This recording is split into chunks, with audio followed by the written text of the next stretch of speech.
Welcome to moistcritikal's compilation to fall asleep to relax. Time to let your brain clock out and your body settle in for serious snoozing. Grab your premium slumber gear and prepare for a lady tier drowsiness. If this helps you drift off to dreamland, drop a like, subscribe, and comment goodnight below. Sweet dreams, you beautiful sleepy souls. Today, Tampa got hit by a tropical storm. It was nothing huge or anything, it was mainly a glancing blow. It missed us for the most part. But I have no doubt that the gods thought that that'd be enough to keep me off the bowling lanes today, which is just embarrassingly foolish, because they should know. The only storm I believe in is this one right here. 48 pounds of pure tungsten, testosterone, and wet dreams that I launched down the bowling lanes like a fucking asteroid.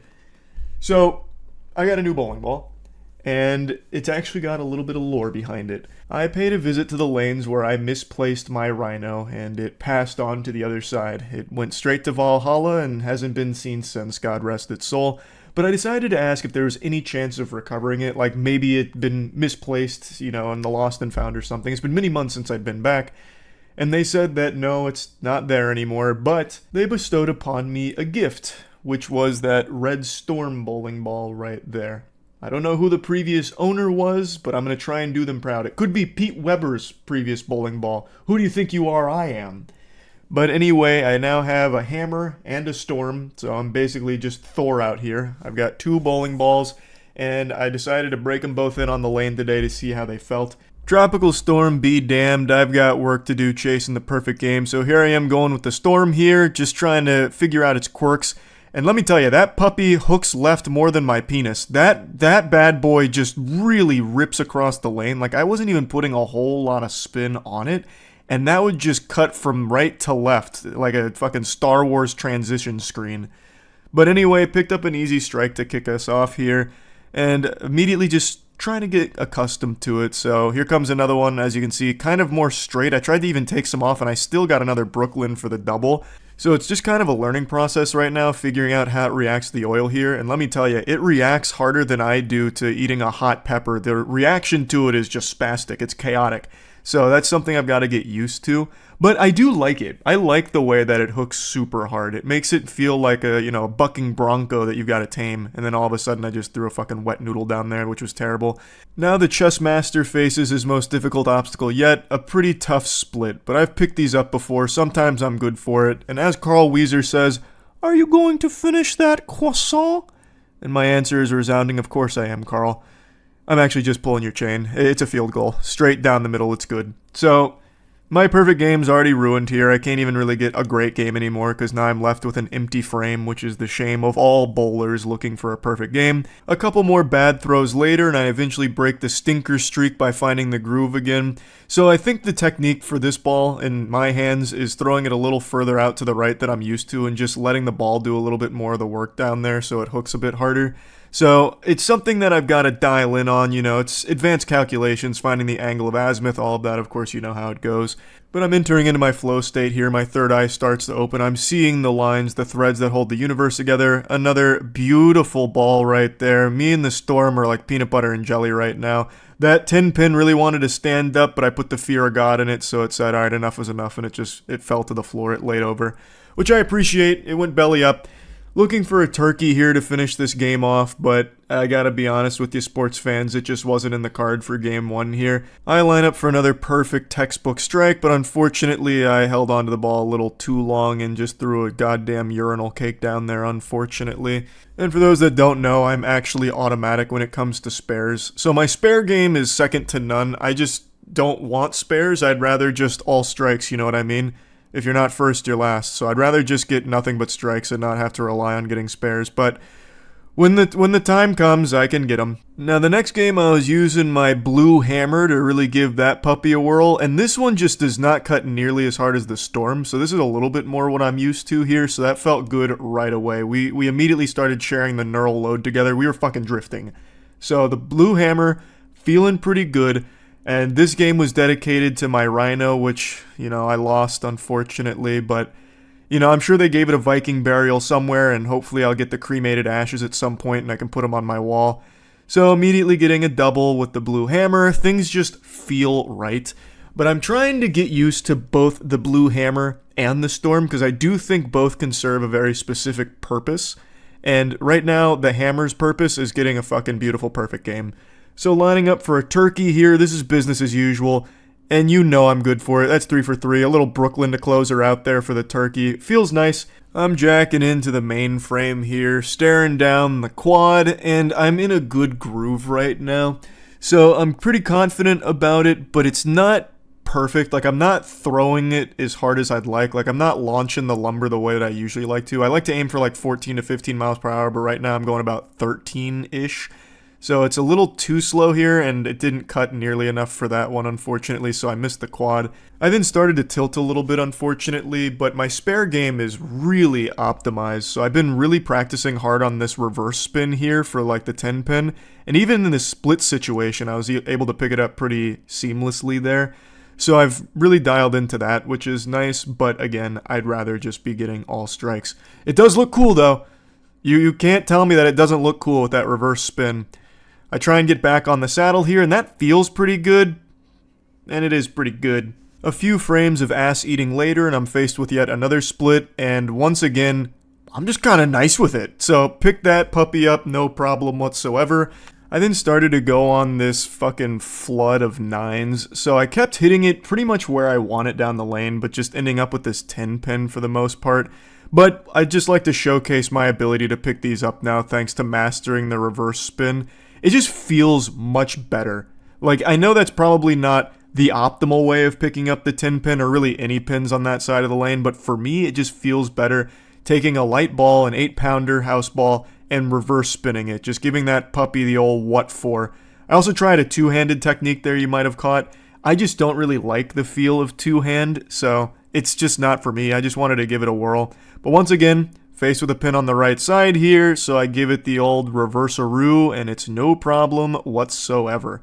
Like a heat-seeking missile, baby.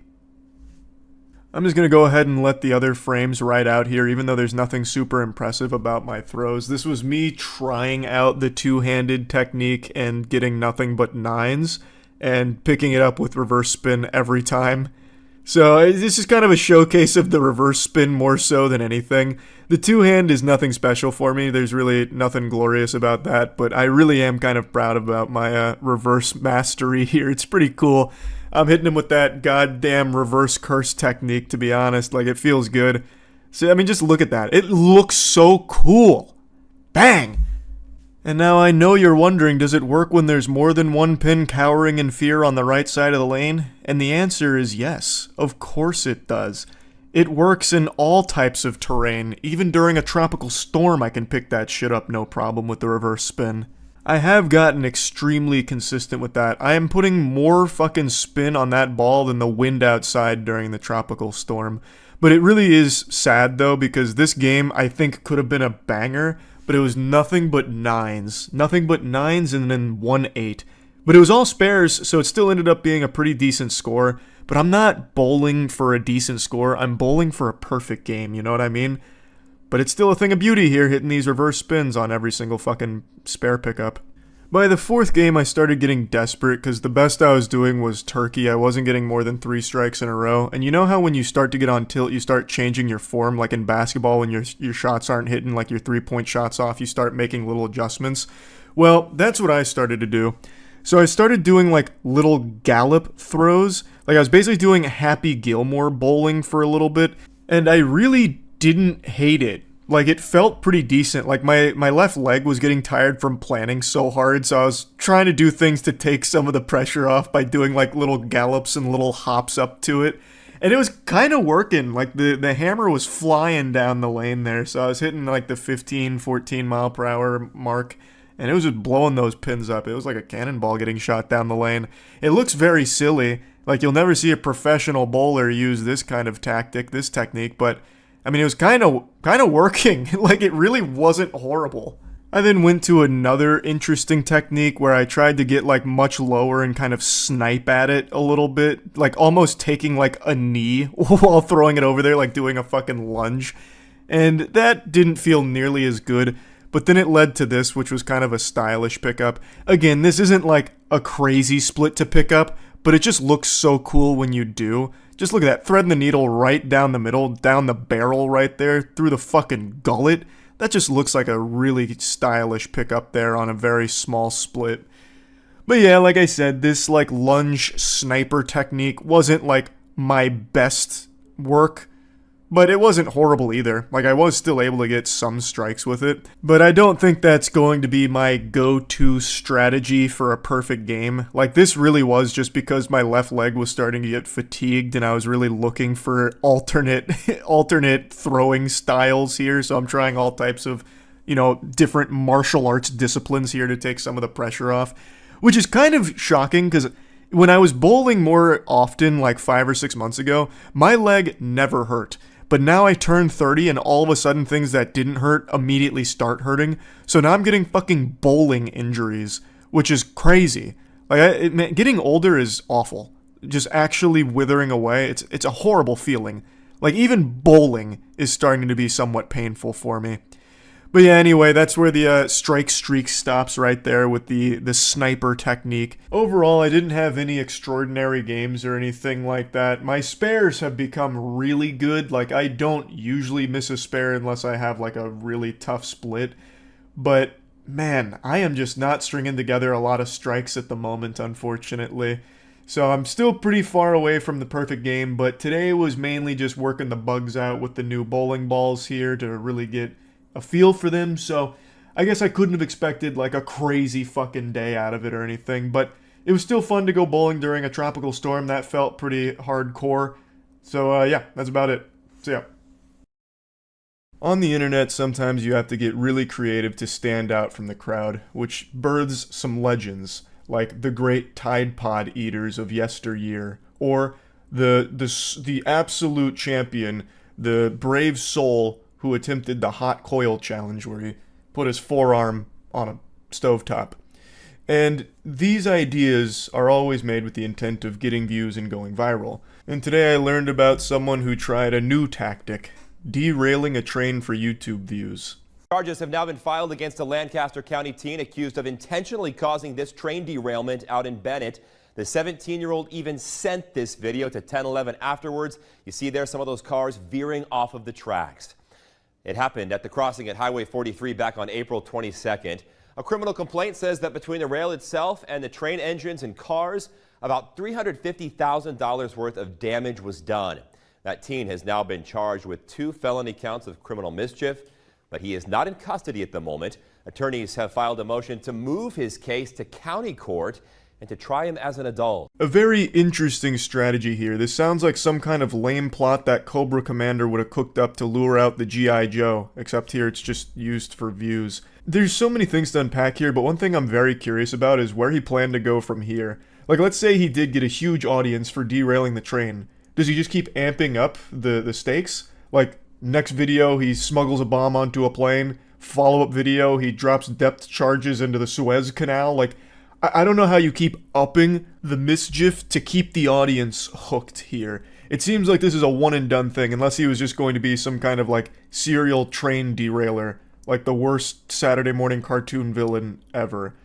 So, who knows what the potential was behind this young lad's YouTube career, but he is being charged, and it looks like it's going to be very serious charges.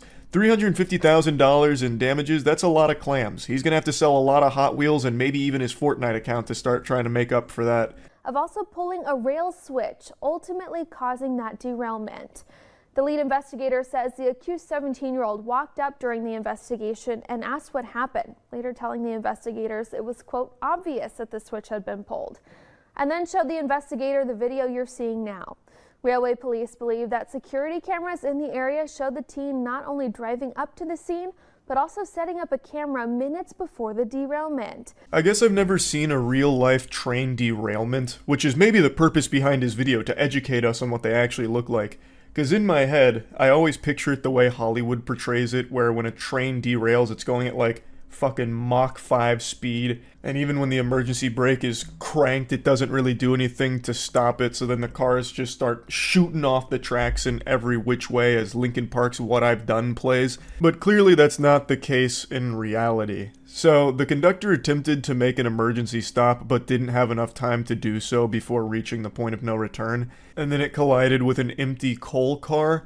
And it's very lucky that there weren't more damages, because I imagine in a situation like that, it's pretty common for some of the cars to start, like, not flipping over, like, they're not doing, like, a fucking kick flip or a pop shove it and falling off the tracks, but, like, tipping over and shit once they get off the tracks, and especially when they collide with something huge, like an empty coal car. So it definitely sounds like it could have been a lot worse there, so it was lucky that it didn't get as bad.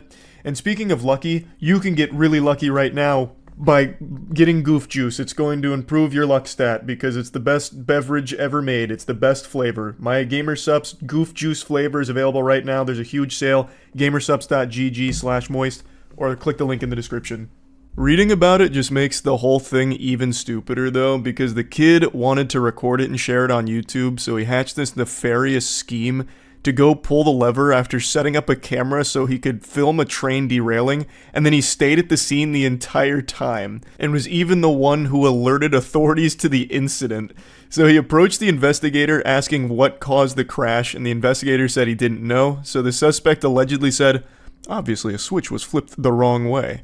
And I can already just imagine, like, he's putting a pinky to his mouth like Dr. Evil. He then even showed investigators the video he took, but denied trespassing and tampering with the switch. I guess he was really hoping that absolute bumbling imbeciles would have shown up that would have chalked up his presence and video recording equipment as just being some kind of coincidence. Dude shows up with like a fucking full-blown studio here to record this, and he expected the authorities to be like, huh, that's weird.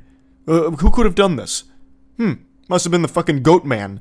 Like, Jesus Christ, I guess he was really expecting, like, NPCs from Assassin's Creed to show up that just immediately de-aggro when you go into tall grass, like, huh, must have been the wind. Probably wasn't this kid fucking filming everything here. So, he was also spotted setting up his camera and tripod near the crossing 4 minutes before the train derailed. And then they also found a video of the derailment posted to their YouTube channel. So, I mean, that was kind of a game point right there. That was kind of a checkmate. The 17-year-old's apparently a huge train enthusiast. That's what their YouTube account mainly dedicated to. And it's a big community on YouTube with, like, train videos, train spotting, and all of that. But I don't think anyone's gone so far as to intentionally derail a train to stand out in the community. That's definitely breaking new ground there. I am shocked, though, how easy it was for him to do that. Like, I just always imagined there'd be, like, actual security parameters in place to prevent just any old fucking Joe Schmo from walking up and just cranking a lever to change a train track. But I guess in this case, there was a padlock that was supposed to be there that wasn't there. Or perhaps this rabbit hole goes deeper. I'm going to put on the tinfoil hat here and blast your ass with a conspiracy theory. What if he wasn't working alone? What if there was an entire network here that set up this train derailment? What if it was the deep state using this 17-year-old to derail the train and cause havoc? Perhaps they were banking on even more damages with cars flipping over, maybe spilling some hazardous waste or something. So someone on the inside at the trail company, Jesus Christ, at the train company, they took the padlock away. They had a secret agent go in there, remove the padlock, and then the 17-year-old showed up and had free access to that lever and then to film it. And this is just the fall guy that we're looking at here. Food for thought. Something worth stewing on a bit. Now only time will tell as the investigation continues what the truth of the matter was, but most likely it was just someone fishing for YouTube views through a really degenerate viral video idea. Now, there is something I want to mention about trains. I may have never seen a train derail, but I have seen a train stop. That may not be some jaw-dropping feat or an achievement. I'm sure millions of other people have seen stopped trains before, but mine comes with a story. So there was a train track that ran right outside of my university when I was in college, and one night when going to a bar, the train had broken down, and it was stopped on that train track, and everyone at the bar would go and, like, climb on it and take pictures on it. And I wanted to be part of the crowd, so I did the same. And I took a picture in front of the train with my arms crossed. I'm pretty sure I pulled this up on stream at one point, but I used this as one of my Tinder profile pics for quite a long time. And it is perhaps one of the most revolting pictures you will ever find. It's so fucking stupid, it's so blurry, it looks like a picture of Sasquatch, and it is such a bad photo of me. It's when I still had like the mutton chops for a little while. God bless, what a fucking awful idea that was. But I looked like Wolverine if he got scurvy. So I was standing there in front of the train, arms crossed and like semi on my tippy toes, so I looked a little bigger in front of the train. And I unironically used that as my Tinder profile pic for quite a while.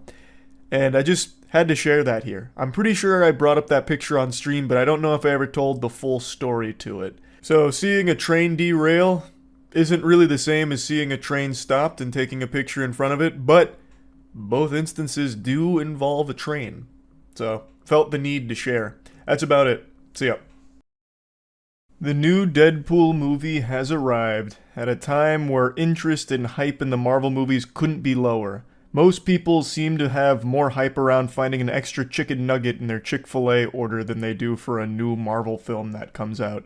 But this one, kind of a special exception for most people, myself included. I like Deadpool 1 and 2 quite a bit, so I had high expectations for this one, and no matter how hard film Twitter wanted to convince people that this was going to be a disaster, it's just not. Also, while on that topic briefly, what the fuck has happened to film Twitter?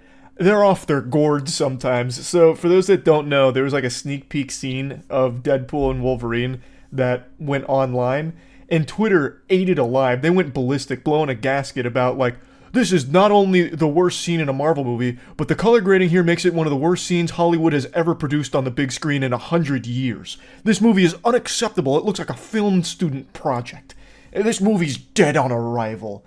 All from one, like, 2-minute scene. Anyway, the movie's good. I really enjoyed it. However, it is my least favorite out of the three. I think out of the 3 Deadpool movies, this one's probably the weakest.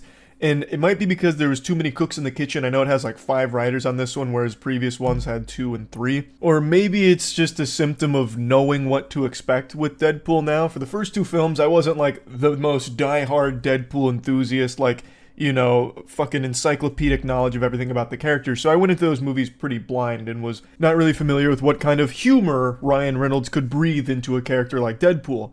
But now Ryan Reynolds is a superstar, damn near household name. I bet if you polled 1,000 Americans right now, there'd be more people that knew Ryan Reynolds' name than Jesus Christ.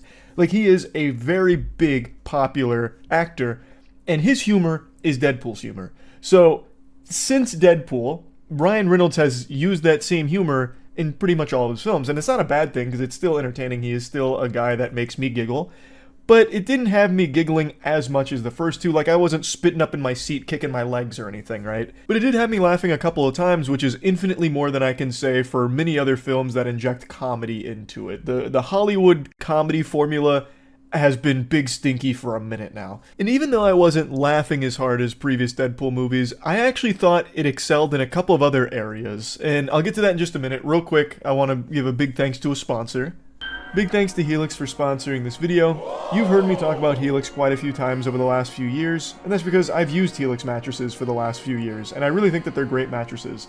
They feel catered to your specific body type, and that's because of the sleep quiz they have you take, which asks you questions about your sleep preferences as well as like your body type, and it matches you with a mattress that really feels perfectly catered for that. Based on my results, Helix matched me with their Dusk Luxe mattress because I like the medium feel and tend to sleep on my stomach and back. So I think it's an extremely comfortable mattress. It was also really convenient because it gets delivered right to your door. It's in a box, it's rolled up, you unroll it, and it's just quick to set up.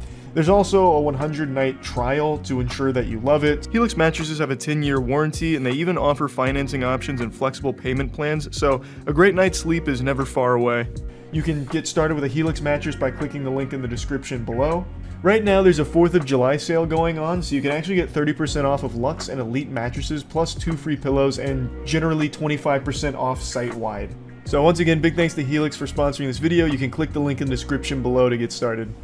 So where I think Deadpool did an extraordinary job is with its action. I've always enjoyed the highly stylized action of the Deadpool films, but this one really goes fucking hog wild with the action. There is a lot of big scale action sequences here, and they are fucking hype. Like, the very first action scene happens like 5 minutes into the film, and it's got the Backstreet Boys playing, and it's just so creative and so good. It is oozing with style, and I loved it. Even in the big action scenes where there's a lot of moving pieces, like there's a lot of pawns getting like insta-gibbed like it's Team Fortress 2, there's a lot of heroes like fighting all at once. It never feels like just clutter, which in a lot of films, when you have a lot of people on screen all fighting, it just looks like fucking noise. You can't make heads or tails of it. It's like a bunch of action figures just colliding into each other. But here, it's not really like that. You could focus on each individual character and see the henchmen that they're fighting, and it's still well choreographed, and there's like visual effects that are put in there with like actual tender love and care. So you'll have just a side character blowing up a henchman and their titty flies off, and there's like blood flying all over the place in the background. Like, they clearly put a lot of care into the big sequences, and it shows. I think the action was probably the best in the series, to me at least. I really enjoyed it, and I think something that helped really elevate that is just how much I cared about some of the characters they introduced. Now, that does come with like a flip side of the coin, because unfortunately that took away from some already established characters in the Deadpool series, but man, it's hard to be disappointed with some of the fucking cameos here. And I'm not really like the kind of, you know, Star Wars glup shitto enthusiast where I'm pointing at the screen like, I know that character, that's so fucking huge, I'm super satisfied now, just from seeing a character I recognize. But man, I was fucking close with this one. I'm not going to spoil anything, but there are some characters that come in here that I would have never expected were a possibility to enter this film. It started teetering on fanfic levels, like Dragon Ball Z homebrew characters type shit, where you have like a fantasy football team of your favorite Dragon Ball characters teaming up. That's what this movie does. Quite a bit, actually. And that actually comes with a little bit of a complaint from me, because they have so many cameos that by the 40th one, you're like, oh man, Jesus Christ, again? Like, you can only be shocked so many times, and they were clearly relying on that as like a big surprise factor to like get you on the edge of your seat. And it did work for the most part, but it's through the entire film, like all the way up until the final fight, there are still new cameos coming in. So it did get a little bit like tiresome, like holy shit, more? God damn. But it's not that big of a deal, because it did make it very, very interesting to say the least. Now, by far the weakest part of this movie is its narrative. It feels like a bit of a fucking mess. Like, they definitely had an idea in mind on what kind of story they wanted to tell, but no idea how to get there. So it ends up just having a bunch of shit ham-fisted into this pot like a witch's cauldron that never quite makes a great potion.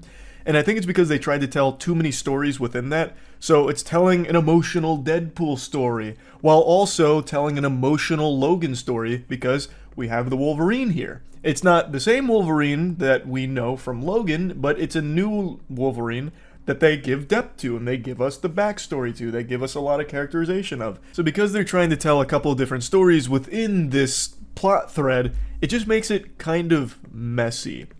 And getting into the final act, it really starts to show, because then the villain all of a sudden is like, you know what, I could have done this at any time, and now I'm going to do it now because you actually kind of peeved me a bit. So the main villain's like, you've slightly inconvenienced me, it hurt my feelings, so I'm going to destroy everything. This is a multiverse-ending threat, because in Marvel, everything has to be or people don't care anymore. So every single threat has to be the biggest possible threat ever. And it's up to Deadpool and Wolverine to stop him. And I just feel like they did a pretty poor job of setting that up. It just feels like a bit of an ass pull at the end. And I'm trying to avoid spoilers as much as possible here. The movie is very meta, as of course you'd expect from Deadpool. And as I said in the previous two Deadpool films, I'm not usually a big fan of like constant fourth wall breaking. But here, a lot of the times when the fourth wall is broken, it's actually to insult the state of Marvel films and like superhero fatigue, kind of, to a certain extent, which did have me grinning. Like, that made me laugh. And one of the things it does when it's in this meta commentary stage when breaking the fourth wall is Deadpool says that people are tired of the multiverse, which is 100% on the money right there. That's pinning the tail right on the donkey. I know for me personally, I'm definitely tired of everything being multiverse. Fucking 5 billion clones of Ant-Man over here. Doctor Strange, evil Doctor Strange, Dr. Mange, where it's a dog that's inflicted with mange but has still the fucking time stone or something. Like, all of it, it's just played out now. Like, most of the audience, I imagine, is probably getting kind of sick of the multiverse, and Deadpool makes a joke about it. Saying shit like, the audience is starting to lose interest in the multiverse, it's scoring really low on audience satisfaction charts, this and that, it's been rode hard, put away wet, whatever. You know, making these jokes about the multiverse, but then still being a movie that is centered all around the multiverse. So, like, especially in the final act, it's like, damn, more multiverse shit. Again, and a lot of it. It's like, come on. Like, the jokes are good, but you're still doing exactly what's being criticized. Now, maybe it's because their hands were tied and they were forced to do a multiverse story here in order to, like, synthesize Deadpool into, like, the mainline MCU and all of that. That's super possible. But I mean, damn, it really, like, the multiverse itself is getting so fucking tiresome for sure. What's not tiresome, though, is the chemistry between Ryan Reynolds and Hugh Jackman. Deadpool and Wolverine obviously are the bulk of the screen time in this movie, and their banter back and forth never got old, and their fights never got old. I really think that is such a strong combination. I imagine they'll do more with those two characters on screen together. There were quite a few jokes made about how Hugh Jackman's going to be playing this role till he's deep in his fucking 90s and geriatric and senile. I think that's probably on the table. Like, I imagine with Disney as the Overlord puppet master now, he absolutely will be just this fucking Wolverine puppet for the rest of his life.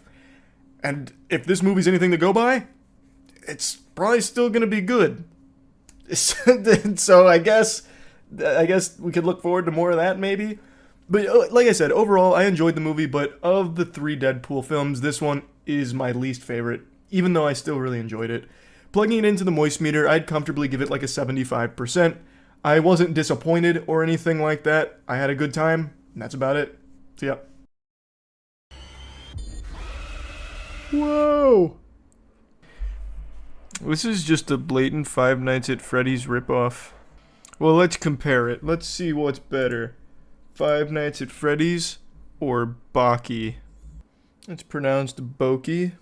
Oh, whatever. I don't even like Five Nights at Freddy's, but maybe I'll fall in love with Baki. Alright, Boki. Make me tinkle my britches in fear. Whoa! Scary mascot creature. That's AI generated art. Let's go! What a good start! Boki is a chilling mascot horror game set in a kindergarten in school where a dark secret lies beneath. A toys factory run by the school's director. The once friendly Boki toys are now malevolent and roaming free. As a detective, explore the eerie school, solve puzzles, and confront haunted toys to unravel the sinister mysteries hidden within the shadows. Brace yourself for a short, intense adventure where reality and nightmare collide in Boki. Cool. Oh, wait, do you not just camp cameras like Five Nights at Freddy's? That's what the trailer made it seem. Hello, this is the Boki residence. Yeah, I want to play with Boki. Yeah!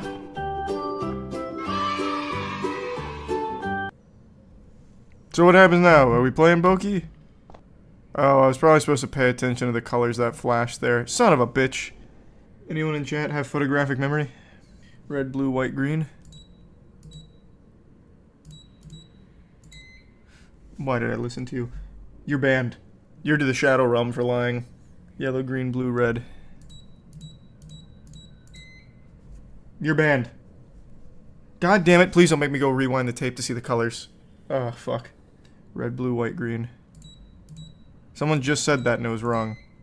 God, okay, I'm gonna have to just go back and watch it.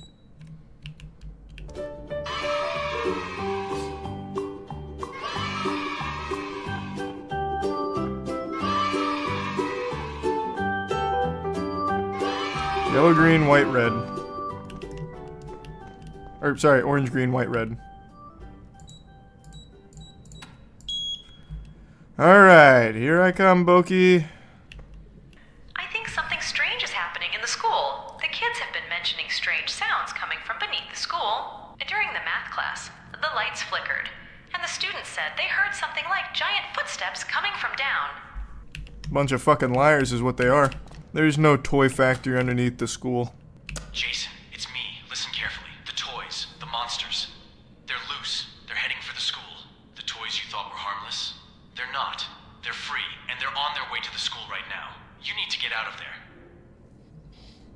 I think I'll stay. They're fucking toys. They're just toys. You can shoot them and they'll die. Uh-oh. Is he here? He's right behind me, isn't he? Oh. Okay, here's what was in the trailer. I recognize that royalty-free music anywhere. Oh, I bet you- wait. I bet you can prop surf. Nope, I can't jump. I also don't think my character has legs. So I can't even get clipped on. Oh, actually, wait, hold on. I did get a little jump there. I can't help but look for speedrun tech. This is who I am. You need a key in the secret room in the playground area. I'm assuming this is playground. Safe place? Oh, I see. I overthought it. I just need this to be on here.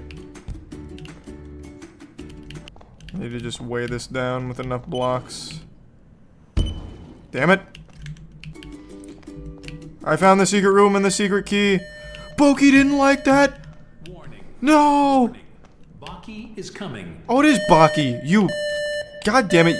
You gaslit me, Warning. chat. I knew Warning. it was Baki. Baki is coming. Let him come.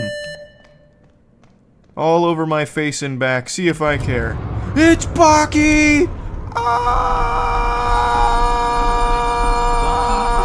Baki is coming. Wait, how did he catch me?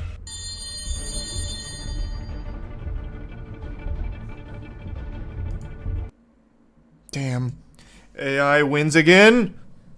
Drats! Oh, I can't believe I remembered that. I'm an actual fucking genius. Oh, grabbing the key activates them, so I should probably Warning. save that. Warning. I thought it went by switches. Damn. I already forgot. What was it? There we go. No. Well, fuck. I just did it and I immediately forgot. What was it? Okay, so we'll save the key for last. Let's find all the switches. You there every time, Baki? Okay. I found where he likes to hang out.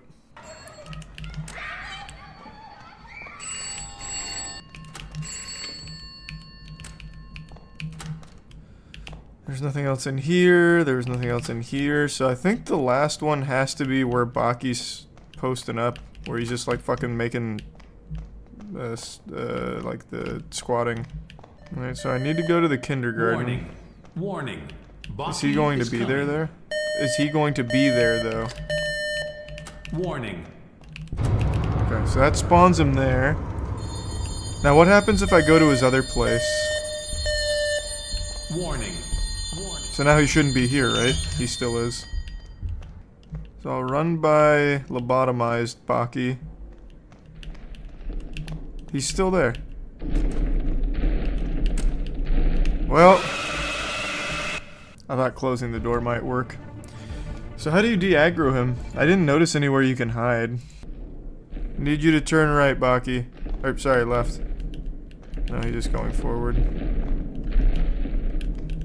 Maybe I can beat him by going all the way around with a little backdoor reach around action. Can I bait him out maybe to move? That's gotta be the way to do it then. Let's go all the way around. I'm stuck. Alright, I think I lured him far enough away. Nope, he's tracking me through this shit. What do I do with you, Baki? What do I do with you, huh? Let me try and maybe outrun him. Come on, Baki, squeeze through. I can make it to the switch, but I can't make it out once I do that. I'm just going for it. Nope. Alright, so I have to, whatever I have to do it before he aggroes, otherwise it's perma. Alright, so he's not going to aggro here. He's gonna slow walk. Warning. Warning. Baki is coming. So maybe I do something else. Can't open that yet because I need to get through Baki and hit that switch. So he should still be slow walking way back. Yeah, he's still slow walking. This whole backside is safe. At least it was last time. So I think we're done. Unless Baki pops out of one of these lockers and gives me the what for. Hits me with the business. I did it! I've escaped Baki!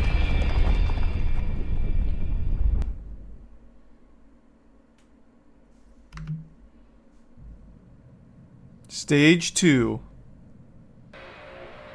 Oh boy. We got a lot of bad boys in here at the Baki factory. Cooking up evil. What are these words? Technical University, Medical University, Delisi, Vaza, Pashafela, State, Lanivers, Garharmakahapel, Dundubi, Gothstradidi, Nadzela Devi. Is this a different language or is this just AI gobbledygook? We're seeing AI being flawlessly integrated into our gaming.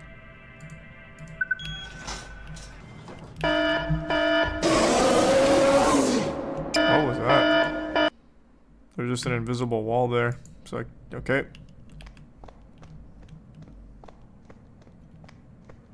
Oh no! Whoa, wait, this closed. Uh-oh. Wait, but this is open now. Uh-oh. I need to go to the other one. Couldn't make it in time. Alright, now I know it's a left.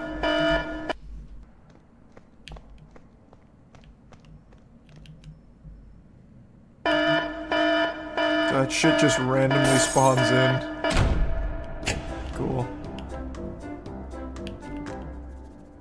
Damn you, Baki! Ah. You and your genjutsu. Oh, I can jump now. Wait, whoa, what? That's big.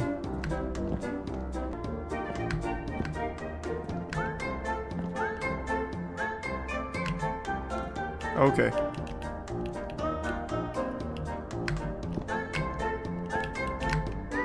Welcome to Baki Company. We're all about bringing innovation and excitement to the world of toys. We harness the power of AI and cutting-edge technology. I've to noticed. The most advanced and engaging toys on the market. I did Now, notice the let me AI. introduce you to Sparky, our flagship mascot toy. You in here, Sparky? Guess not. Check out this guess.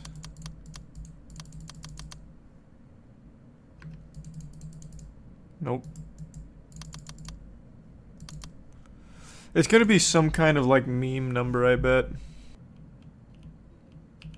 Becky necklace. They couldn't even get the name right. Isn't it supposed to be Baki? Or is Baki named after his wife Becky? I can't see it very well. Thought maybe there'd be like an engraving in it somewhere, but I can't see. Hey, I see him. He's still just waiting all the way back. 28.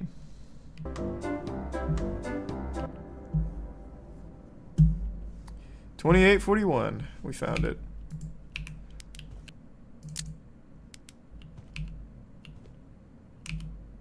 Key acquired. My guess, Rabbit's gonna spawn over there and I'm gonna have to run back there. Actually, I was close. Spawn that. Wait, what? Where am I supposed to run? If this is all the way back at the... Oh, wait. Scripted. Oh, this looks like the final fight. Oh, shit. Oh, he's fast. But I'm faster. Oh, there's two Baki bunnies. Goodbye, cowards. I'm going to floor 1. I feel like I'm on floor 1. Okay, so I need to go get the code for this, but I'm just going to take a big guess.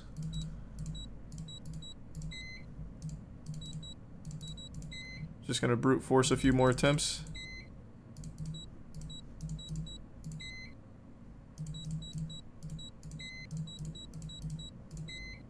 Imagine one of these works.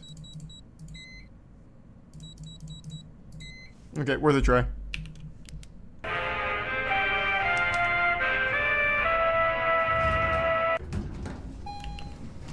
God damn it, I was on floor 3. Back on floor 2, baby. Different room now. Ah, AI-generated comic strip. My beloved Becky, what a surprise. Welcome to my office. I was reading this like manga, right to left. Hello, Vince. Mr. Director. Your wife and kids are here. I missed you, Peter. Penny. You've grown... Oh, wait, I can just do this. You've grown up so fast, beautiful as always. Papa, can we play with toys? Sure thing, my dear. Son. Anything you want. Vincent, I came here to tell you something. Shh, my love, you came just in time to witness my brand new toy machine in action. Vincent was so happy and excited. He had an affair. Excuse me, I heard you see my husband, Mr. Vincent. Good morning, you must be Becky. The director is waiting for you in his office before you go. But before we go, so the secretary, could you please fill me in the kids' policy papers? I went dreadfully out of order. This is Sarah Jones reporting live from outside the Giants mascot toys company. Police have just confirmed the death of Vincent, the company's director, who was found inside the building earlier this morning. Well, let's just say, harmed by the very toys his company produces. Great reporting. Oh my god. Is he blowing up the whole factory with himself in it? Holy shit, he is. So the toys are actually his family! He blew them up so he could be with his mistress. What a plan. Nice. That's galaxy brain scheme right there. So now we know the lore, but I'm no closer to figuring out what's supposed to be on the keypad. The date? Oh, you think this one, the final date? 5/8/2003? That's too long for a code. Unless it's just 2003. Or it could be 0508. Nope. Nope. Nope. Nope. Well, that was every combination of that. 8503 European style. Nope. 5578 trust. Nope.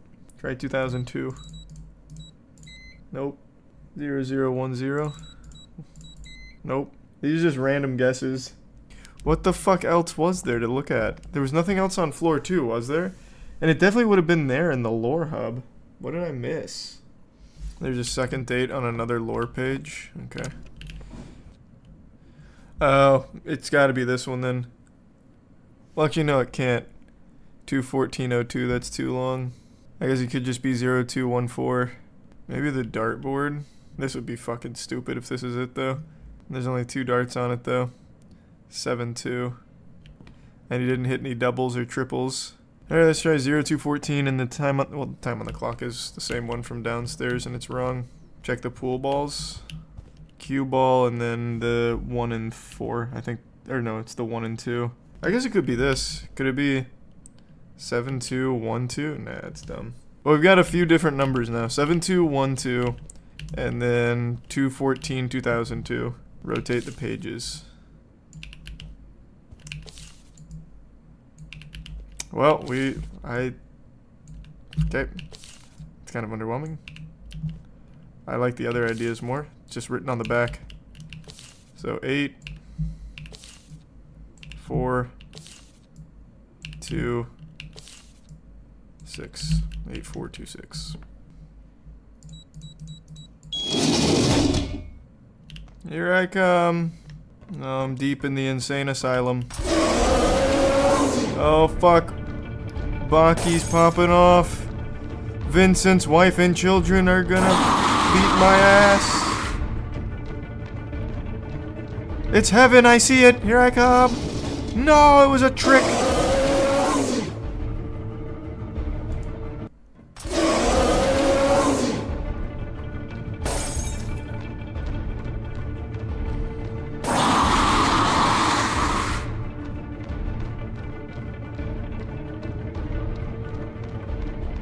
I'm escaping. Strongest ankles in the business. I'm going right.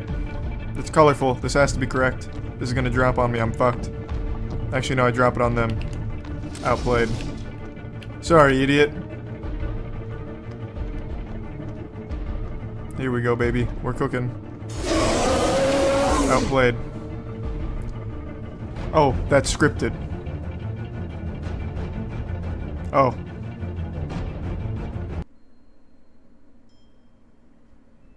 Alright.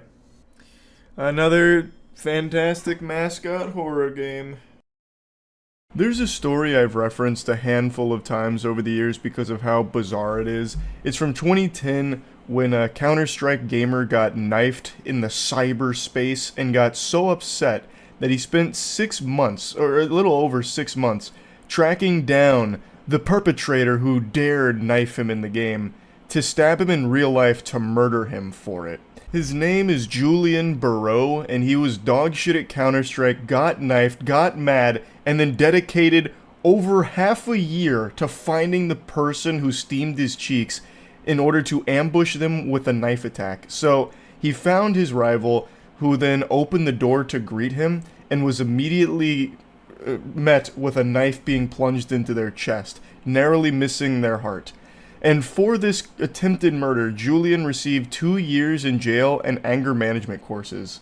I think he got off easy. This is a fucking menace. And the judge even used that exact word, calling him a menace to society. But he served the 2 years, and now Julian's probably out there still getting farmed in whatever game he chooses to play. The reason I mention this story is because we just recently, 3 days ago, had a very similar thing happen in a dead MMO called ArcAge. And I do mean dead MMO, it actually just shut down yesterday. So the last oorah from one of its few active players, of all 9 people that were still left in the ArcAge Thunderdome, one of them decided to track down their rival and attack and try and kill them with a hammer. Weirdo thought that he was Nobara out of Jujutsu Kaisen, I guess, but the only curse technique he could muster was the go straight to jail technique. Luckily, the victim survived in this case as well, and now this individual is going to be looking at many, many years behind bars for this attempted murder plan because he was salty over some ArcAge beef. It's unhinged lunacy. You hear the news about the guy that flew 17 miles to a guy's house to murder them with a hammer over drama in a dead MMO. I saw a little bit about that story. What do you mean he flew 17 miles? That's like a 15-minute drive. I didn't see that. Is there even flights that'll take you 17 miles? I don't remember where it was, but that'd be like an actual 6-second flight. Like, how would you even get off the plane? You'd actually have to jump off with a parachute. You probably travel 17 miles on ascent. Like, from the runway, before you even reach cruising altitude, you've probably already reached well over 17 miles. Now I need to look it up and get more information. Where the fuck was this? Across a neighborhood? I'm just gonna type in flying hammer. I don't know what I expected. Oh, it worked. New Jersey man accused of flying to Florida to attack fellow gamer with a hammer. 20-year-old accused of flying from New Jersey to Florida to kill fellow online gamer with a hammer. The 20-year-old suspect was charged with attempted second-degree murder for attacking the victim whom he'd never met in person. Edward Kang and the victim had never met in person before the attack early Sunday, but they were acquainted through an online video game called ArcAge. ArcAge? Which Nassau County Sheriff Bill Leeper said during a press conference allows players to fight and kill each other's characters. You don't fucking say, Bill. Fucking obviously, Bill. Was that supposed to be like a big revelation? In this video game, you can fight other players and kill them! ArcAge, though, holy shit. I didn't know that game was actually still around. I know you said dead MMO, but I thought the servers got shut down for that a long time ago. Holy. What a throwback. That's 2013. Reminds me Taylor Swift broke a jet record with a flight equal to a 5-minute drive recently. Hey, congrats. That's big, Taylor. I knew you could do it. I knew you could find a way to fly even shorter distances. I'm not even going to fact check you because it sounds so believable. Some things that make you say, what in the world does he think? Kind of quiet, Bill. Things that make you say, you're not going to believe this. Left ear only? Oh, okay. I won't torture you with that then. Damn it, Bill! Get your audio department in line. Lieber said it's unclear what exactly occurred in the fantasy game to prompt Kang to jump on a flight to the victim's Florida home Thursday evening, but the suspect told authorities after his arrest that the victim is a bad person online. What the fuck? That's... Oh, it's so creepy to read. Oh. Yeah, this Arcage player is a bad person. He killed me in PvP.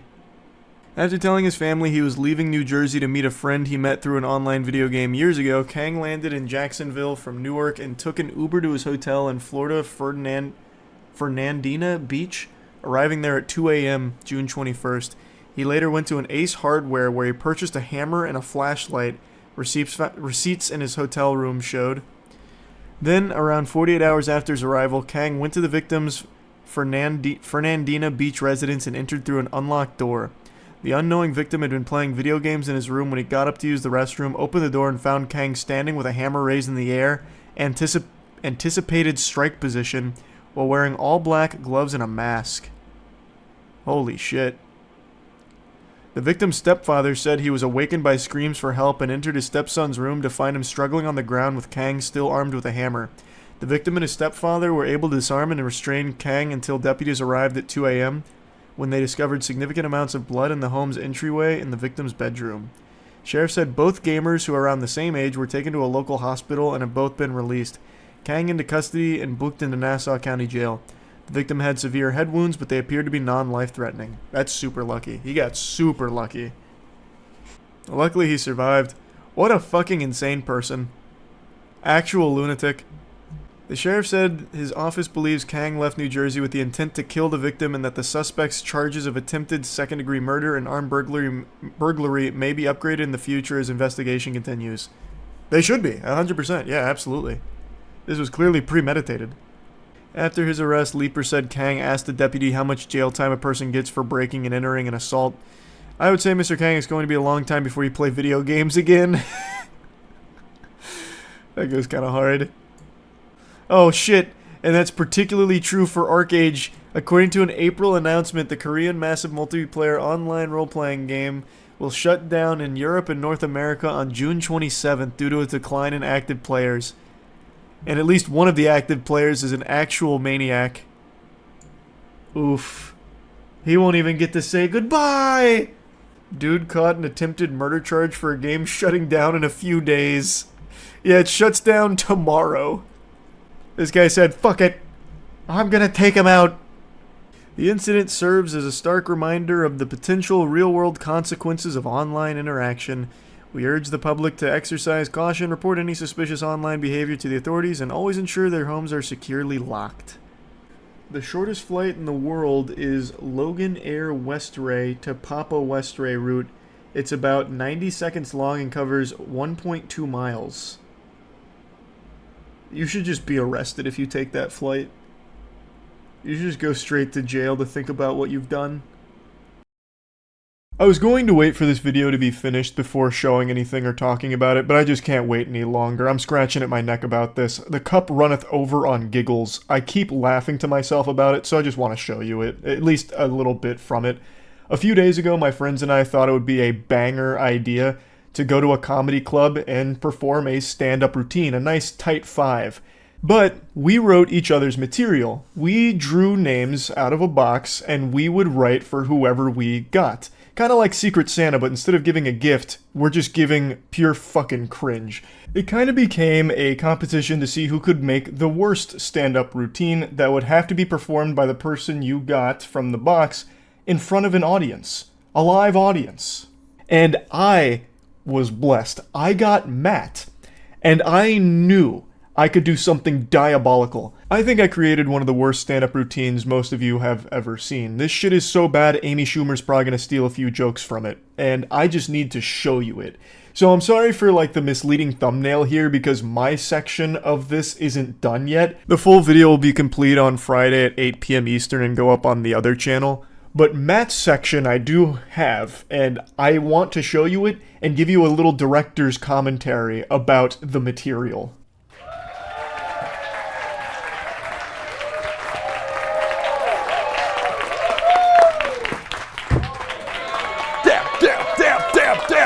Damn! Woo!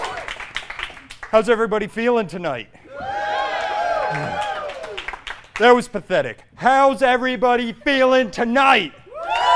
Oh. I said, how's everybody feeling tonight? That's better. This was filmed at noon on a Monday. Prime time for aspiring comics. A little matinee stand-up. And that wasn't even on purpose, by the way. I wrote this before I knew when and where we'd be performing our stand-up, so I'd already wrote in, how's everyone feeling tonight? And it just so happened that it's fucking first thing in the morning, so that was great. Now, the idea behind it was, I wanted Matt to come out with bombastic energy. That was actually my direction in the script. I wanted to come out there hooting and hollering, getting people fired up, hitting them with some of these, a little dozy-do. I wrote in a few dabs, just really rancid, foul energy. If I had the option, I would have also had a theme song play like the WWE, and it would have been the fucking Harlem Shake I'd have him try and start for the crowd. I wanted this to just be off the rails, off rip. And kudos to Matt, because he sent it. That was 110% out there. Now, I do want to mention that I did make a request of the audience to do their best not to laugh during his performance. I was pretty confident that most people wouldn't be laughing anyway, but I just wanted to be super safe because I wanted this to be as brutal as possible, which I know is kind of evil, but god damn it, the result is a masterpiece. So my name's Nat. I'm from Tampa. Yeah. Whew.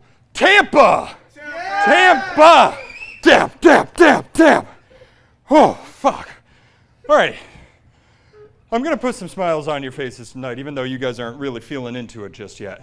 Let me get a little movement here. So I've been working on some new material. No pity laughs, please. It's all fucking hilarious, though. Okay.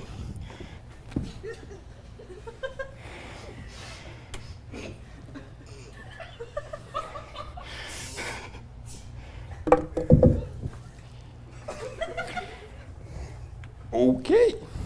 The audience didn't laugh even a little bit, not even like a small sympathy chuckle. The little giggling you can hear is for me, Aaron, and Chase going ballistic. Because what I wrote in the script is that Matt would be doing silly faces, and he had to turn around and then turn back around real quick with a silly face. I wanted to channel like that TikTok Zoomer humor shit, and the audience did not feel that even a little bit. I took a little glance around the crowd. It was worse than a funeral. I know I had requested they do their best not to laugh, but there wasn't even like the slightest urge to laugh. Like, it was very clear that this material, even if not given that direction, would have elicited not even a single chuckle or a smirk. Now, since I wrote this before I saw the venue and all of that, I didn't know we'd have access to a stool. I would have 100% written in some classic Joe Rogan stool humping.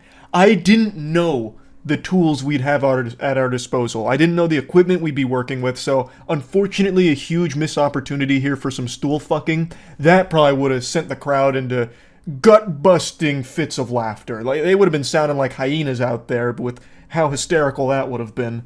But unfortunately I didn't know, so it's not in there. I'm going to go ahead and let you know now. Don't expect any stool humping. Oh, this one's going to kill. Give me one sec. I have some props with me.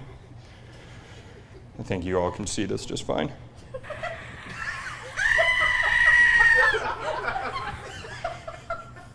Okay. Sorry, I have to work with two phones here. All right, so you know the old story. They say you give a man a fish, he eats for a day. But you teach a man to fish and he eats for a lifetime. Those idiots never met my girlfriend. That pussy's so juicy it'd feed you for 2 lifetimes.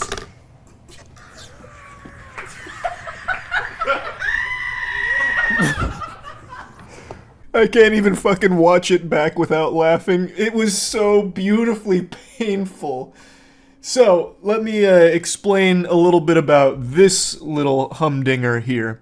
So, I thought prop comedy would slay. I thought that'd be the secret sauce here, the chemical X for the routine to really flourish. Except I didn't have access to any good props, so instead I did the worst possible idea, which was tell Matt to queue up a video of the goat screaming sound meme. So instead of it being like a prop, it was more like a soundboard to complement some of the worst written jokes I could think of. So like the juicy pussy one. Also worth noting, Matt has a wife, and she was there. So for this bit, it was now more than just me, Aaron, and Chase degenerately laughing at this. Now a couple other people were. Matt's wife, Ryan, Caleb, Zach, and Drew were now starting to laugh at how awful this routine was. It's my magnum opus of cringe coming to fruition, and we're still just in the beginning, the first act. Wow. All right. Sorry to my wife in the crowd. Oh, sorry, a different video started. I'm new to this. Oh, God, I'm going to skip that part. Speaking of my girlfriend, she said she was tired of my indecisiveness. So I told her I decided to leave. It won't play again. I fucking hate it here. Let me pull it back up. Sorry. You can see panic start to wash over his entire soul here. This is a war zone now, and Matt's in the center of the artillery shells of cringe. The only people laughing even a little bit were us. I honestly thought for a moment someone might start heckling him. And I think if someone did do that, Matt's heart would have stopped right there on stage. We would have had to take him out in a stretcher. Oh, man. So, he skipped a lot of jokes. I was actually going to really milk the shit out of the goat screaming sound effects. I wrote like a few other jokes that would end with the goat scream. So, like, one of them was... Here, I still have it written down. I'll just read one verbatim, because, I mean, they're not exactly the, top shelf material here. But damn it, I would have loved to see him performed. So... One of them that he obviously didn't say, I tried to masturbate to VR porn, but I wasn't ready to actually feel like I was in the scene. So when the girl squirted, it acted like a jump scare, had me going, goat scream. What I didn't plan for was how difficult it would be for Matt to use technology up there. I thought he'd be able to just hit rewind whenever he needed to, but it turns out he had autoplay on, and it went to an Elijah Wood documentary, which it threw everything out of whack. But I had a couple more jokes like that would be goat scream sound effect as the punchline. It was going to be putrid. I also had a couple scrapped ideas from the script. I was going to have a ventriloquism segment in there, but since I couldn't find props, I obviously couldn't find a ventriloquism dummy. But damn, I'm still so happy with how all of it had turned out. All right. Okay, so I'm starting to think these aren't going over very well, so we're going to go back to the classics. You guys hearing that? Okay. All right. Sir, I am going to read your mind. You thinking of something?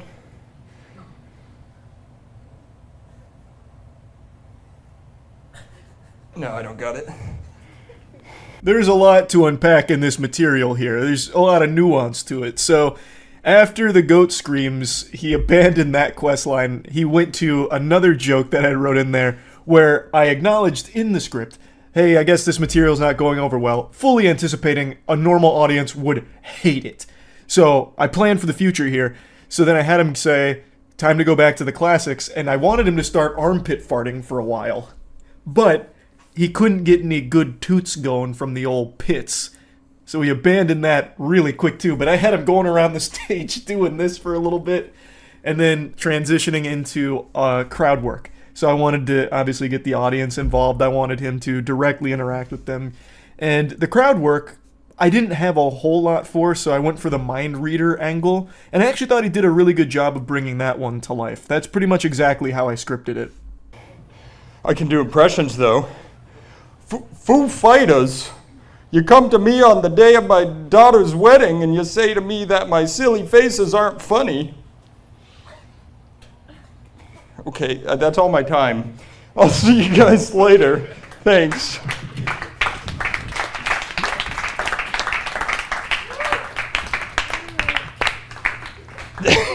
Charlie, I fucking hate you. A brilliant finale, a wonderful conclusion. I had envisioned the routine taking close to 4 to 5 minutes, but I think as it became very clear that the audience wasn't really laughing at the jokes, Matt started to speed run through the material, missing a couple very important elements to it. But overall, what an incredible performance from Matt, huh? Give it up for Matt. The stand-up career is looking promising, I must say. The way he was able to fully commit to it, I think, is nothing shy of extraordinary. And I think the audience, while they may not have, loved it in the moment, they'll look back on it fondly as a core memory. Damn. So this is how bad stand-up can get. I was there for it. And that means something. That's special. But I'll tell you what, sports fans, I certainly loved it. Ooh, Tampa! Tampa! Damn. Oh, fuck. All right.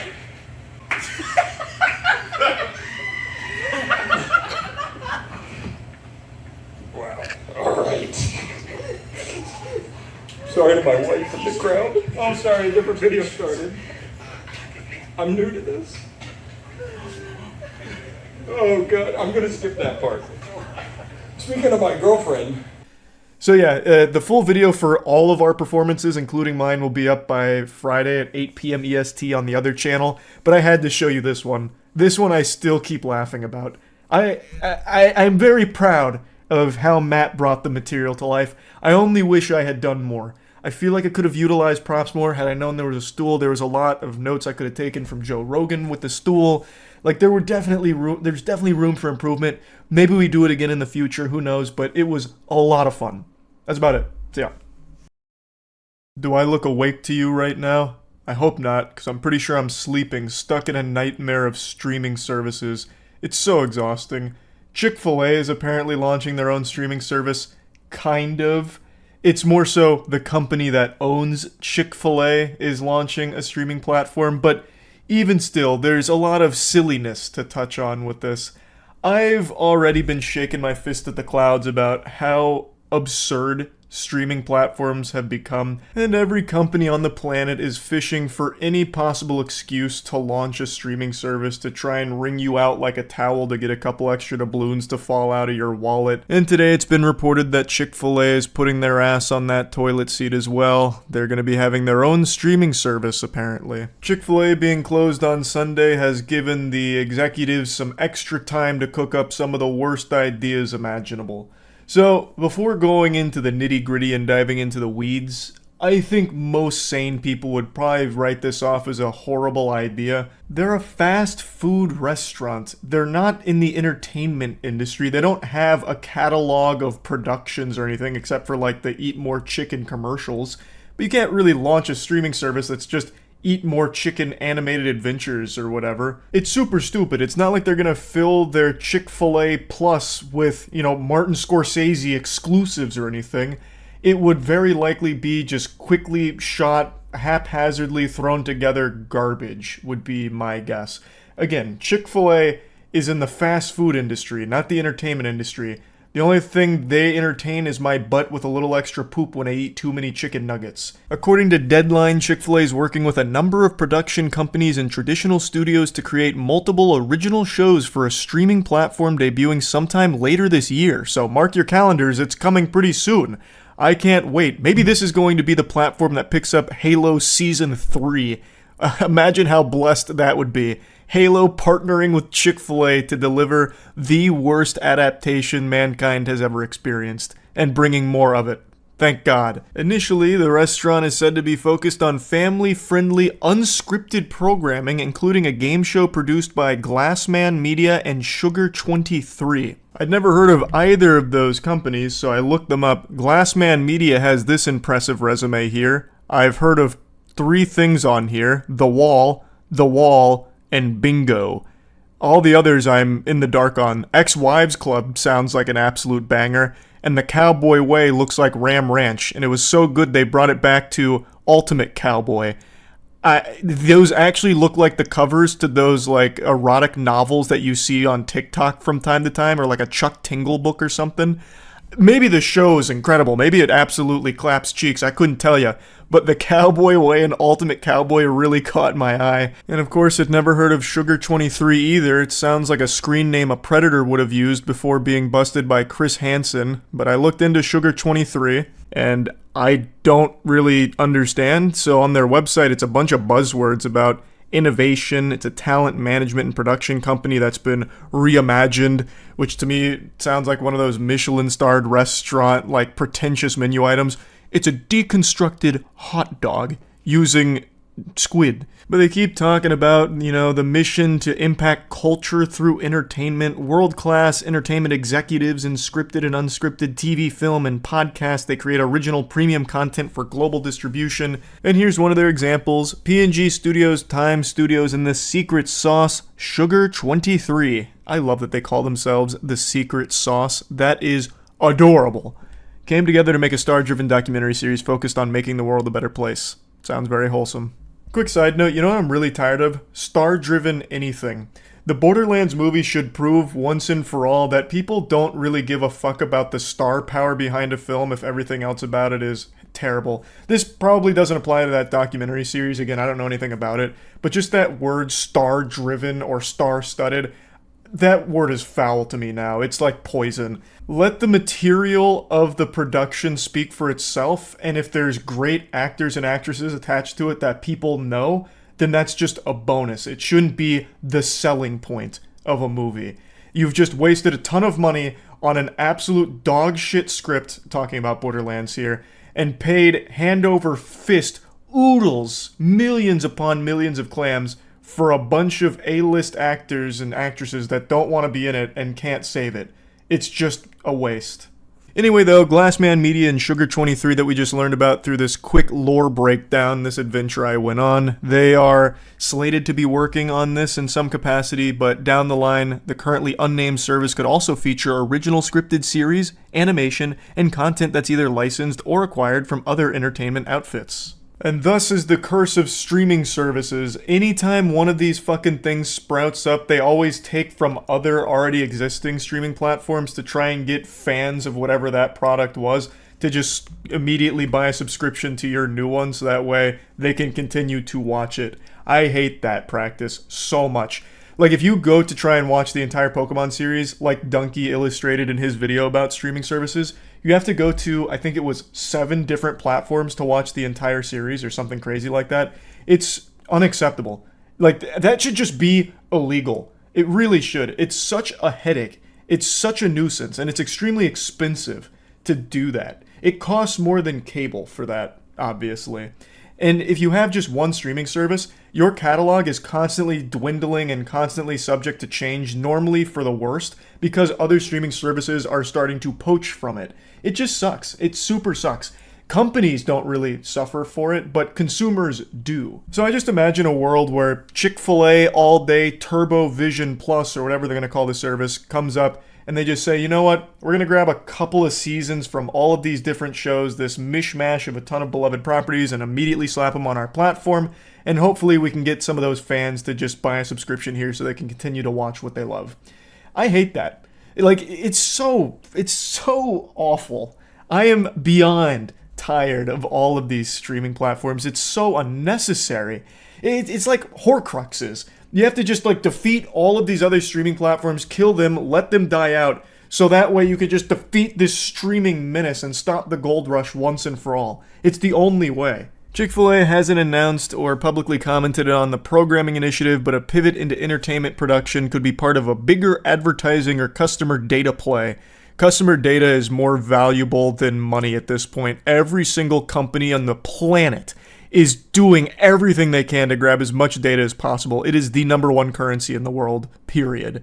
It's fucking crazy how much they salivate over data. But anyway, Disney does it with Disney Plus, and it drove Walmart's interest in streaming, which ultimately led to partnering with Paramount Plus. I highly doubt that if this streaming platform launches, and it seems like it's going to, it's not really a question of if, more of when. It seems like they're already so far down the pipeline here that it's coming. And I just have no confidence in the quality of the shows they're going to slap on there. I just have no faith that there's going to be anything worth watching from the Chick-Fil-A streaming platform. Now, maybe this will age terribly. Maybe in a year from now, this will be the #1 platform. It produces just heater after heater. It's nothing but top-tier level shows. But I'm just going to stamp my nuts on this here. I bet it's going to come out and it's going to be fucking flops. It's going to be a clunker. I'm speculating that this streaming service is going to go the way of Quibi. If any of you remember Quibi, God rest its soul. It came out and it raised hundreds of millions of dollars, and it tried to be this platform that delivered like big budget short form shows and movies, and they were all terrible. And that has since closed its doors, but it was a very expensive endeavor, and it was a very stinky one. I'm catching a whiff of that same smell with this pivot here from Chick-Fil-A. It's a smell that smells smelly. I'm huffing these rancid fumes, and I think it's just going to be completely worthless. That's my prediction, but I'm no Nostradamus, so we'll see. I'm not Baba Vanga, you know. But here's a very important tidbit here. The idea of a company launching an entire streaming service filled with feel-good stories just to sell chicken is a bit odd. Peculiar indeed, but those stories might just feel super good and have you scratching at your neck for some chicken. It feels important to bear in mind that Chick-fil-A is owned by the Cathy family, whose independently managed trust was instrumental in the foundation of Trillis Studios, the Atlanta studio most well known for its frequent work with Marvel. Chick-fil-A's corporate ties to the entertainment industry make this kind of move somewhat easy to wrap your mind around to a certain extent, but it's much harder to imagine people actually wanting to sign up for yet another platform that's probably going to be filled with commercials. So the family that owns Chick-fil-A already has an entertainment background, and from the bits of research I've done, they also have a lot of studios that don't see a lot of work right now. So I believe the idea is to just have those studios churning out content for the streaming platform to hopefully get a little bang for their buck out of those studios that are right now just kind of dormant. So to me, this seems like less of Chick-fil-A itself making this platform, and it kind of just being more of like the face of it to a certain extent. So it's wanting family-friendly content. It's going to be obviously advertising Chick-fil-A, I imagine, but it's more so the family that owns it already has access to these things to make content, so they're just going to try and make it for a streaming platform just to see how it goes, because they can, I guess. Either way, I still think it's a horrible idea, and I don't think anything good is going to come from it. Well, yeah, I guess I could be super wrong about that. It could be an incredible platform, but I don't think so. I don't see that happening. I had to talk about it a little bit, that's it. So, yeah. Whoa, what's going on out there? You okay out there, bud? You gotta be careful of the riptide. The undercurrent is strong. You need a lifeguard? Who are you? Hey, hey. I can't talk to... Oh, God, what the fuck? Okay. Take this. I forgot to rest at the shrine. Oh, well. God, that was clean. What a dodge. Me and the little rat guy are cooking it. Well, he's not a rat. Oh, I don't have any gourds either. Yikes. Okay, yep, that's on me. And now my new friend is desperately trying to heal me. Crying over my cold corpse. I'm sorry, bud. That's my bad. I forgot to rest. This time I'm fully healed. Alright, let's go. Where's my tiny friend? Okay. Oh, outplayed. What an idiot. Fell for the oldest trick in the book.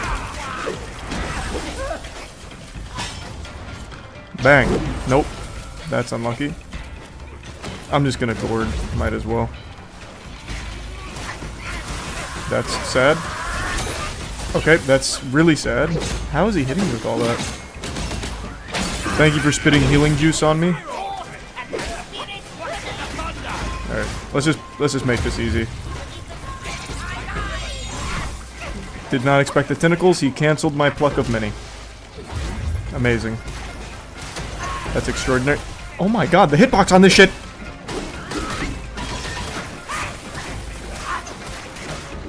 There you go. He's using Garen E. That was a lot of damage from my boy. Thank you.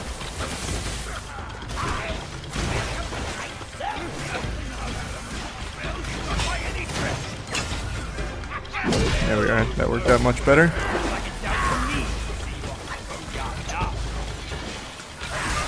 Oh. I'm healing.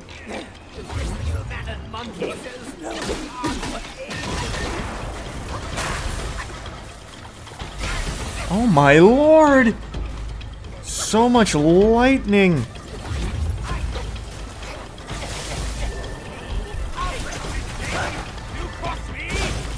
Another gourd. There. Now he's dead. Nope. He broke out of the immobilization immediately. Perfect dodge. There we go. Gotcha. What an asshole. No chance at immortality! And forced to suffer your torment! Why is he whining so much? I could kill you if you wanted, if that makes it easier for you. Long can hardly move a muscle as he is. Only one of Shudong's resurrection pills can save me. Oh, this is gonna be a quest line, huh? I think I have some of those. Here. Mine eyes doth see the Dell from the confines of my abode. Your grim fate alone speaks for that old Long's bullying. Yeah, I did bully him. You're right. Yeah, I stuffed his head in the toilet and flushed it. We call it a swirly where I'm from. Nice. For his power endures. His desire be but one more pill. What new thing do I have here? Oh, this? I don't think I need that for anything. Might as well do one of these, I guess. Oh, these are so fucking worthless. I need a microscope out to see the difference these actually bring. I've got your medicine. Enjoy your sensu bean. The young may yet be taught. Once more. Oh shit. Oh! That's like Super Mario 64. I'm going into the painting. Here I come.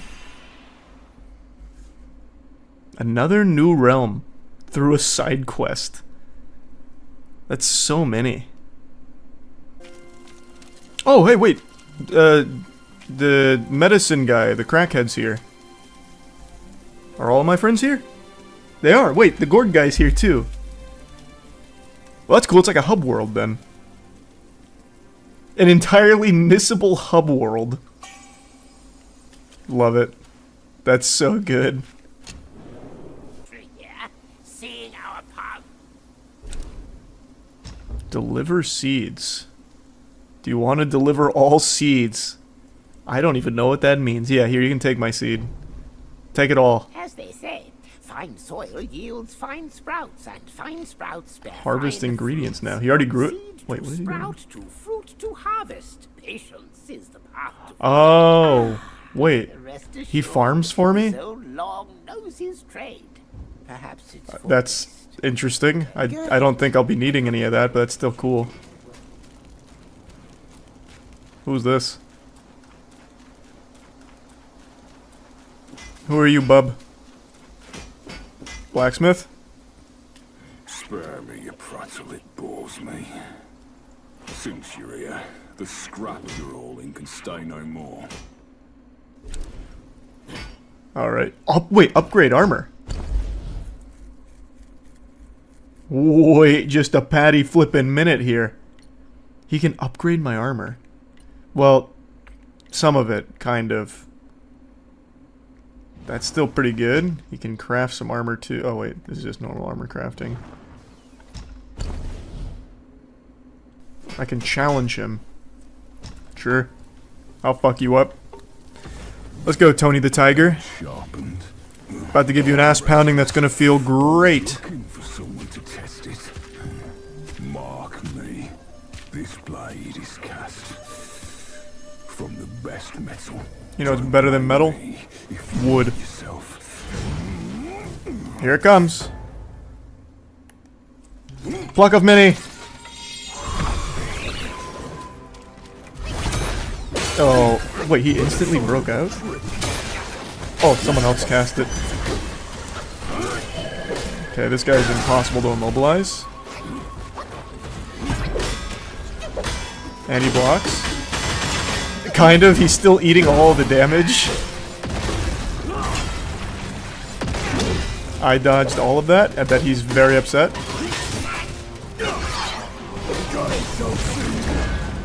Holy shit, that was close.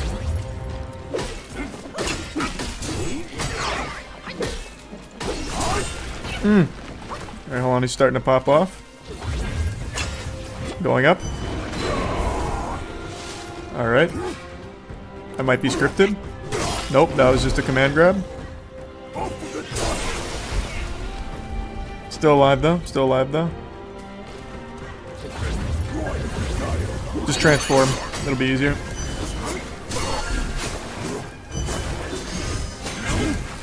Oh my god. All the teleporting.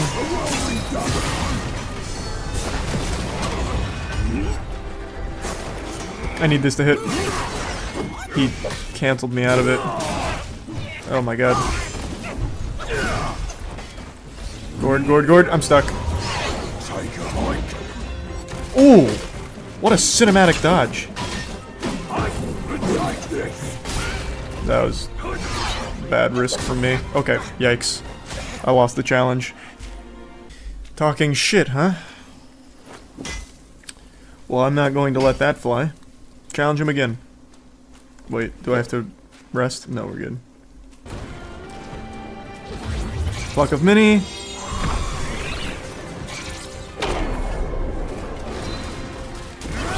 Oh, that's sad. Oh, you can still hit him.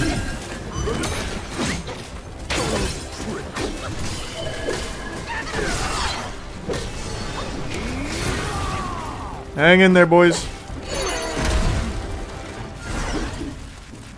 How is he still teleporting? Oh, not again. Damn it. Even while he's command grabbing me, my clones are still hitting him, which is very sweet, but it's not doing damage.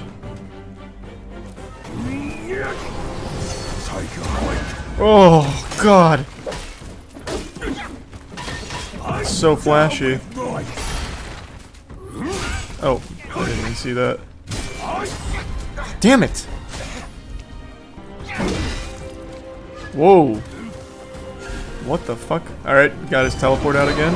Alright, it's the command grab. Okay, at least he used it now. Now I can shadow clone jutsu. Command grabs in this game are such a fucking headache.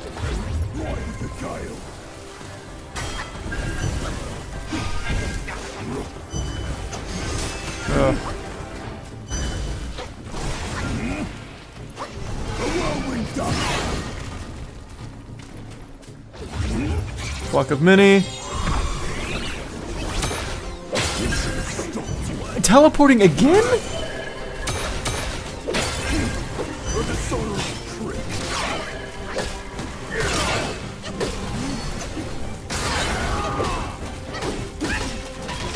Come on, finish him. Oh. I can't see. I couldn't see. I couldn't fucking see. Damn it.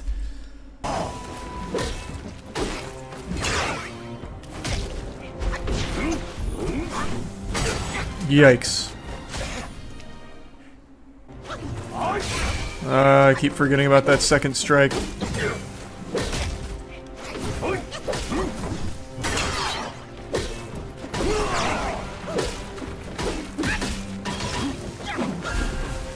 Gord. There we go.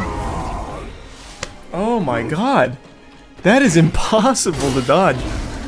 All the command grabs in this game, I cannot dodge them. I truly can't. I don't know the timing. I don't get it. Because like I dodged there. But his just hits first. Yep, that was tragic. That was a sad one. That one's really making me very sad.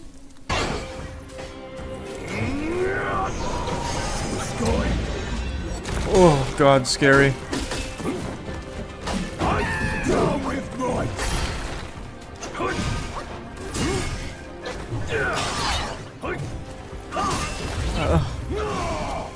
What is that? A 12 attack chain? 12 hit attack chain?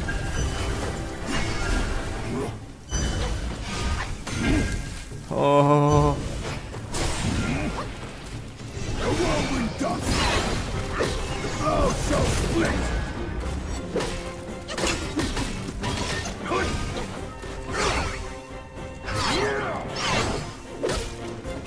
Got it.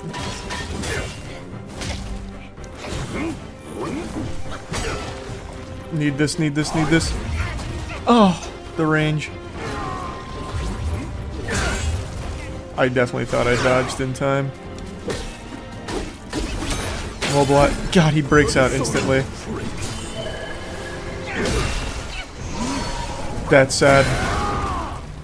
Only one more gourd.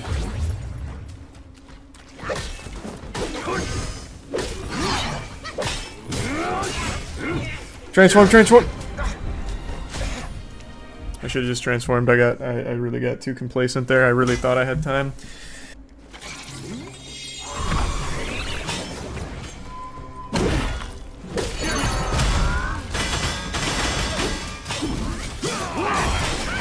I'm just gonna instant transform. Just rip all the damage I possibly can here. Oh, wow. This DPS is huge.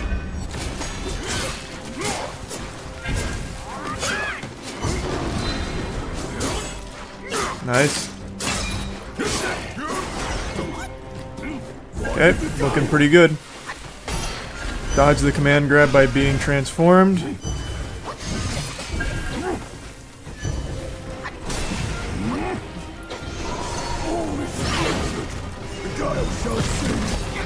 Oh my god, that, I got hit twice? What was that, twice?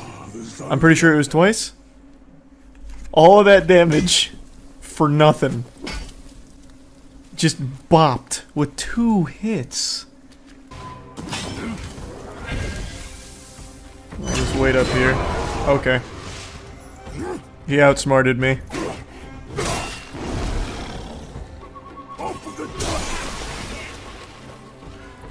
This run's already dead, so I'm just gonna give up on this. And he's just teleporting.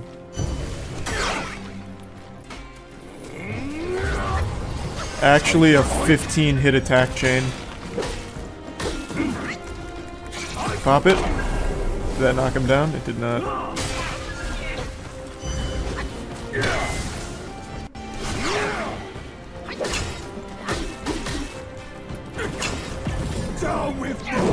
I tried really hard to maybe slap him out of midair with it. He's still going. So many attacks!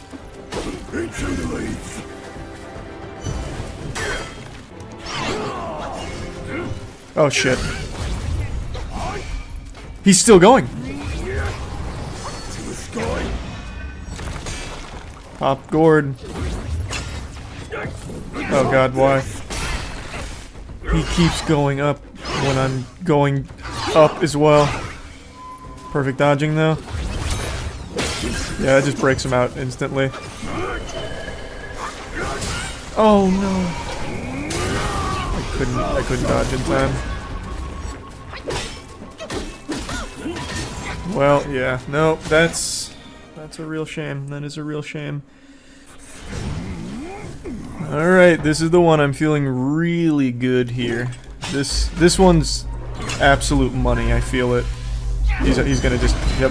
I knew the command grab was coming. I knew it. This guy's tactics are actually crazy. Every time I'm on pole, he command grabs. He knows.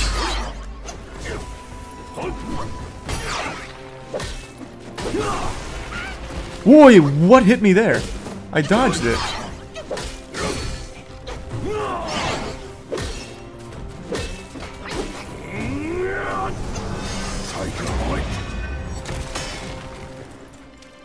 Have to gourd.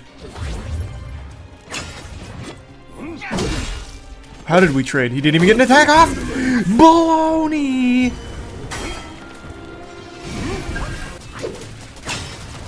I missed it. There we go, stay on him. No way. Oh. He's still attacking. I didn't get a lot of value out of that. Damn. Classic. Got me with the classic. Can't beat that. You can't milk those. Oh, that still hit. Okay. Yeah, no, okay. Pluck of Mini. Poison guy. Oh, wait, no, this is the poison guy. I forgot. Transform.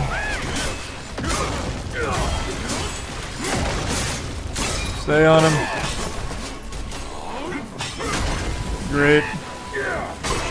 Big fucking waste on that.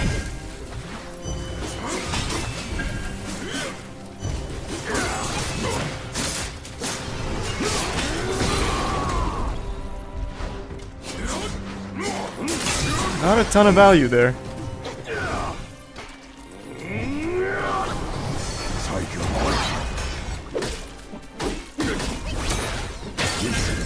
Immobilization is fucking worthless on this guy. Still attacking. God, he's still attacking! These attack chains are fucking crazy. And he's too quick to actually hit the... That hurts. That's so painful. It's the second he shows himself, it comes out. I can't dodge it in time.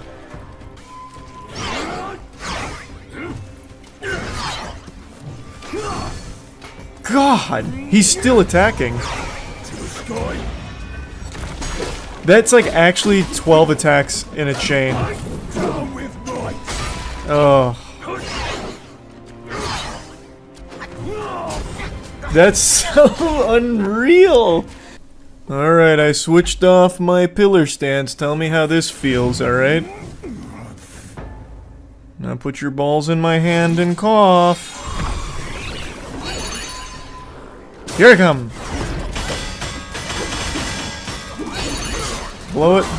There we go. Stay on him.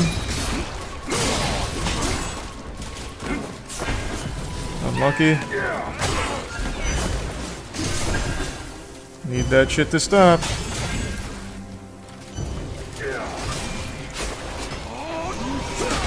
There we go, hit him out of it.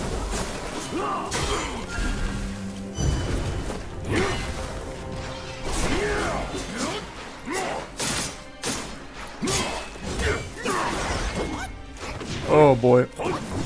That was a really bad time to switch out. And I still got hit by that. Oh my god, I got hit by both. Yikes, this fell apart.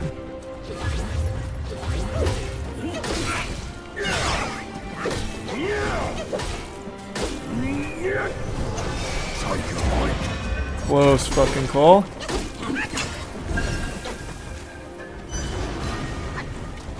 I don't know where he is. Oh, there he is. Is he stuck?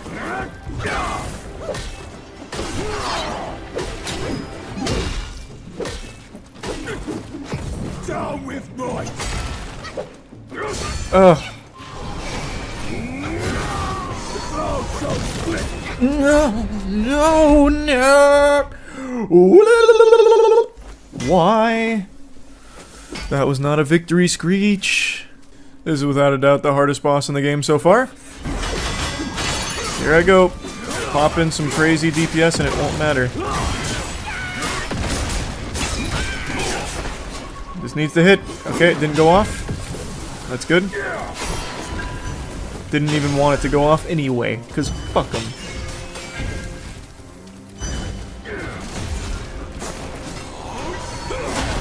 Stunned you out of it, bitch.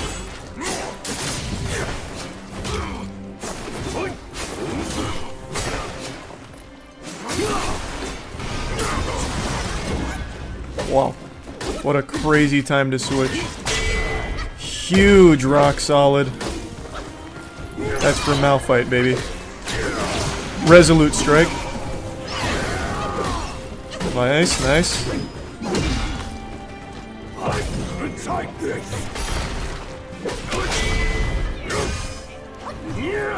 I got him with the rock solid. But it didn't matter. I can't see it. Scare it. He's gonna go again.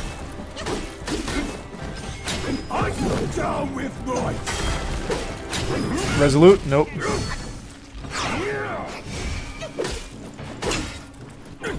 Heal, just in case. Blew him out of it. Oh, clean.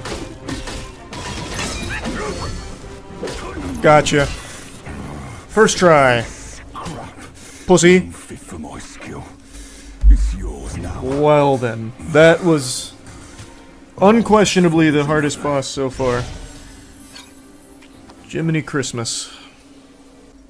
Oh wait, did I just get him as a transformation? Yeah. Wow. Wow! I bet he's gonna be dog shit for me though. I bet he's actually gonna be fucking worthless. I already know he is. Some legendary armor, it's about time. Run it. Give me that. I'm gonna go full rock solid. Now I just need some more fine gold. Who are you guys worshipping over there? I'm gonna go beat his ass. Oh, wait, I forgot I'm in thrust stance. Sorry, that wasn't... Yep, didn't... Okay, that was less than impressive, I'll admit. Didn't realize I was in thrust. Take this! Okay, I'm just eating all of that. Pardon? Okay. Understood, yep. Thank you for the dessert. There we are. Stay right there, please. Thank you.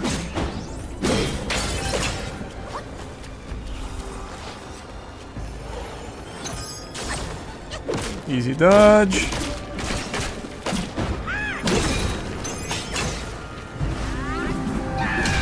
Ooh, you teleported into my heavy. Okay, please stop. If you could stop tickling me, I'd really appreciate it. Wow, alright, that was definitely less of a tickle and more of a fisting. Appreciated. That felt much better.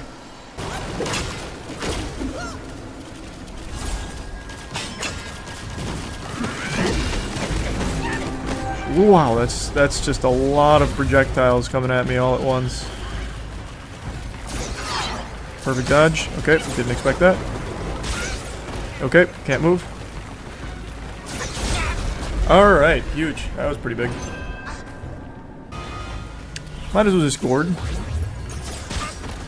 I hate that.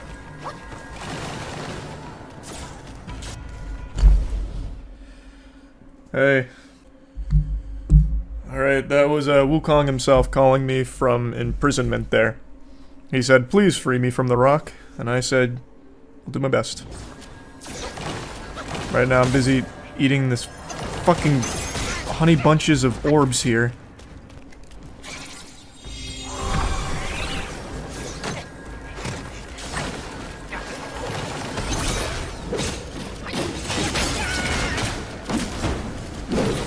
God, that's so cringe. That's even more cringe.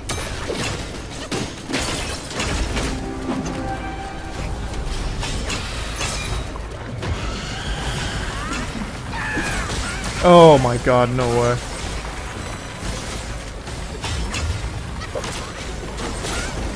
I can't see.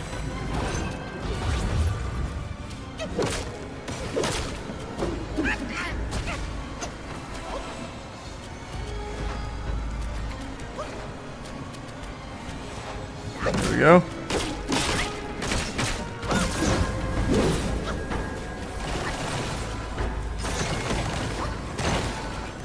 Pop it, pop it, pop it. That's sad. Let's try this new summon out. Okay, looking really good. He's about 50 times as slow here as he was in my fight. At least his normal attack chain is good though. Holy shit.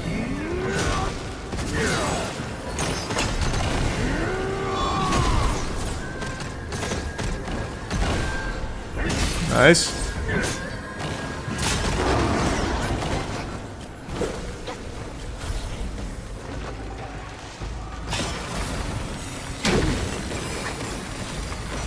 Whoa, no. Lot happening here. I'm just gonna heal. I have enough gourds here, might as well.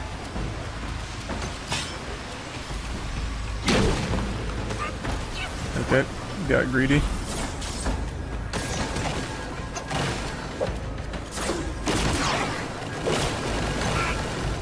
God damn it.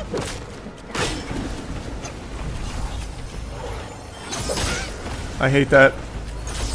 Oh, I hate it a lot.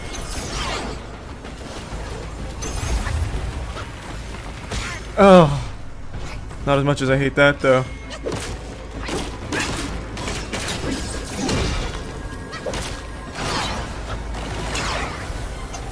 Come on, finish him.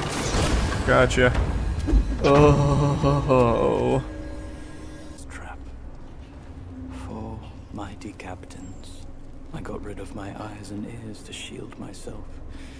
Why? What? Beguiling chance. You didn't have to like cut out your eyes or ears. You could have just closed your eyes and not paid attention. Also, why are you lying to me? I can still see your ears are there. A misstep of yours. Ow. Come on, let's get him. Jesus Christ. I knocked him down. Okay, he spit healing juice on me. Thanks. Appreciate it, brother.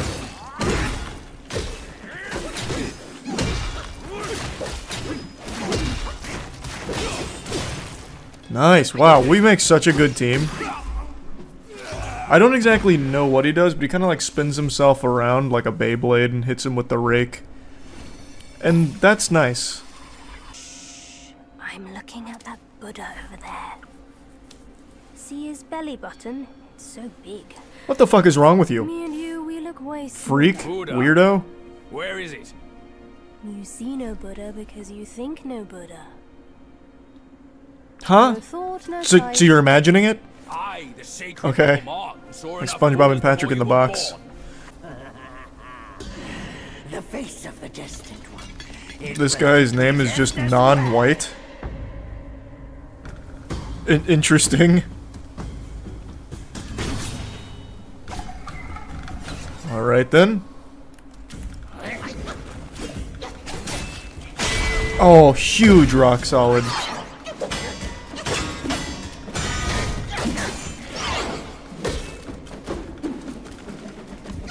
Does this reach?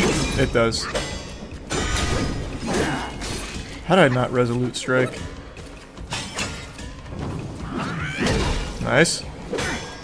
I need to break that weapon. Oh, another huge rock solid.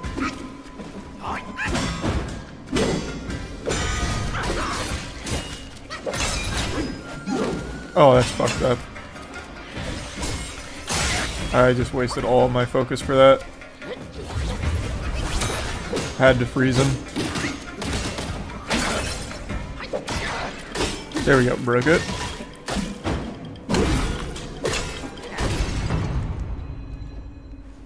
Oh. I was just about to pop my vessel. Oh wait, we're still fighting?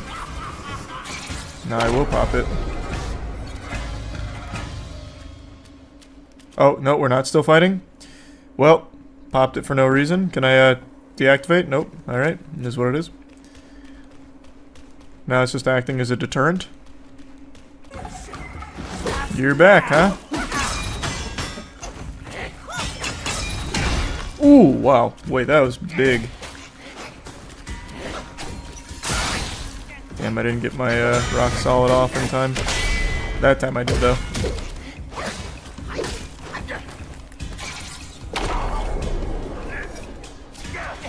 Wait, my gourd, my gourd. Scary.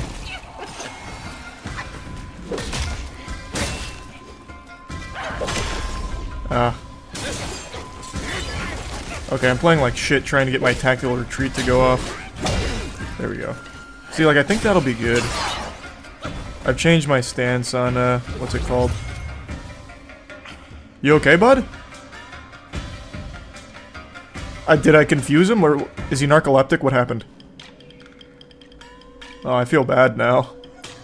He's lost. He forgot what he was doing. What a shame. That's the classic genjutsu of Wukong, baby.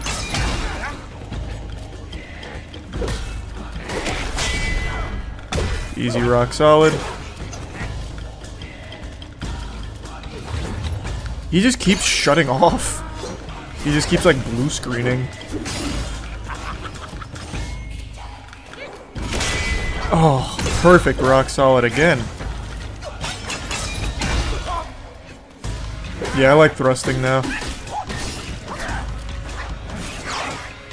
I've really come around on it.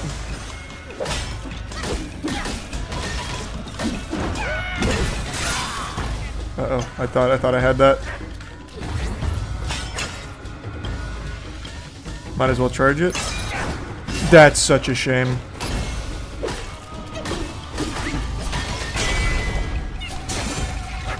I even hit the rock solid, but it was too strong of an attack. Fuck it. Oh, he instantly broke it.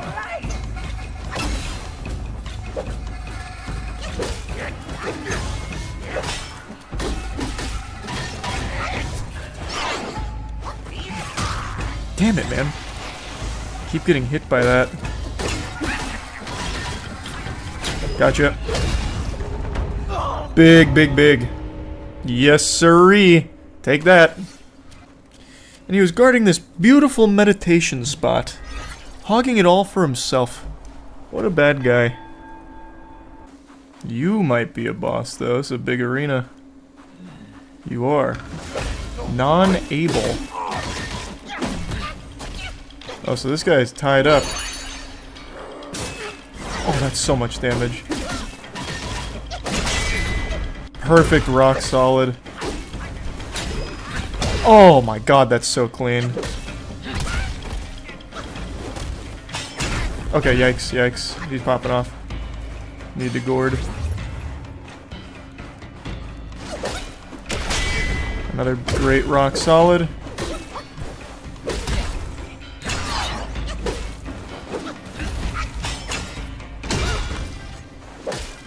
That was easy.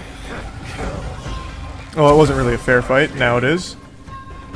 Okay. That makes a lot of sense.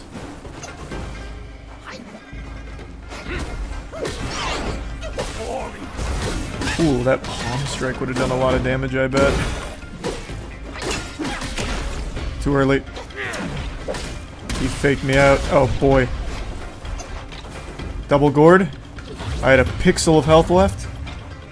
Let's just pluck of mini. Oh god. Oh my god. Gourd. Come on, guys.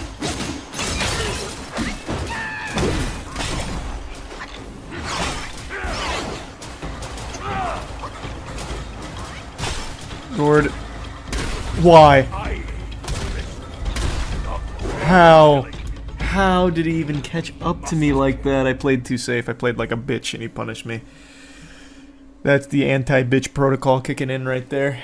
Said, Charles, you're better than this. Yep, I have to free his hands again. Permission for a little bit of swag. Permission granted. Okay, good start. Okay, good start. Oh, my rock solid's on cooldown. I was wondering what was going on. Gotta use a gourd here already. Okay. He interrupted my gourd. That's 3 gourds. And his hands are still tied. There we are, that's better.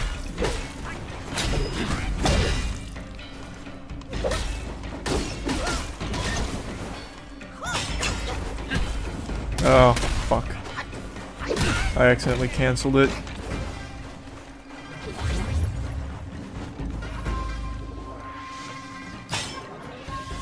Okay, he's just gonna let me do this?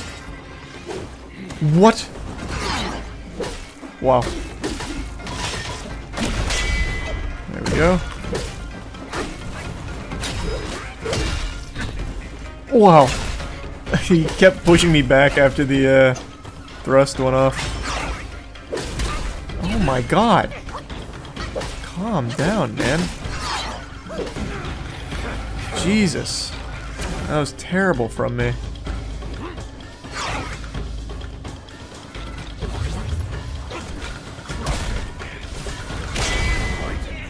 I rock solided that. I think it still gave me the mana back. I'm not positive though.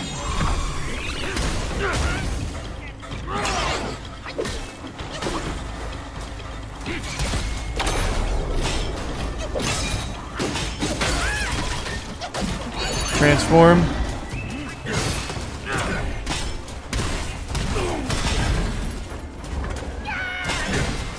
Just stay on him. Jesus, he's going ballistic.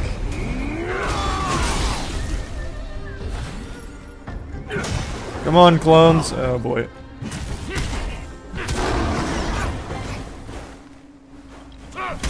I couldn't get my rock solid off in time. Command grabs in this game are absolutely fucking brutal.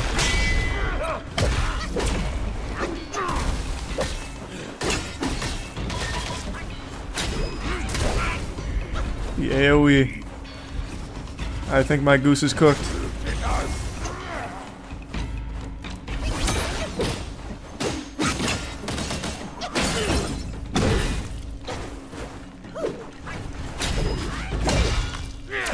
Nice. Okay, hold on, there's still hope.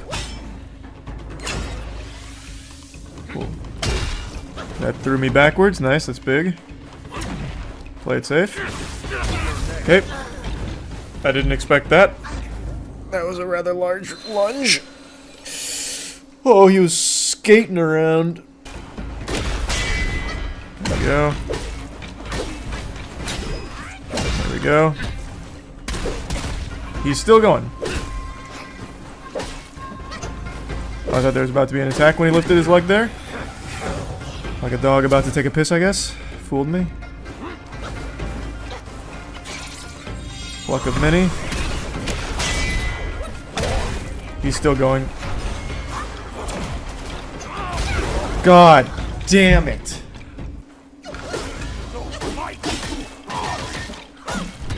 Oh, no way I missed.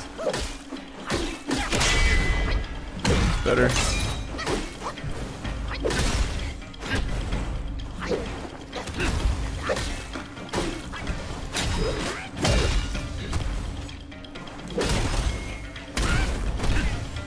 Oh boy. I already have to pop a gourd here. That was new.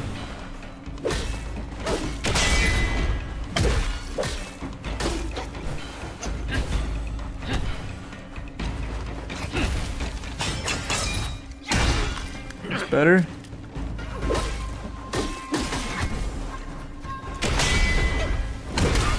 Oh, it didn't interrupt him.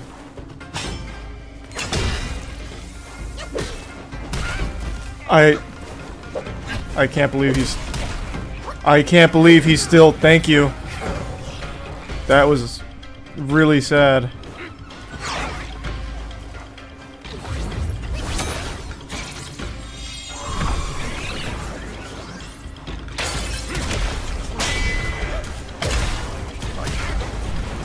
I have to transform now. Oh boy. Just stay on him. Nice. There we go. We're in a good rhythm. Shit.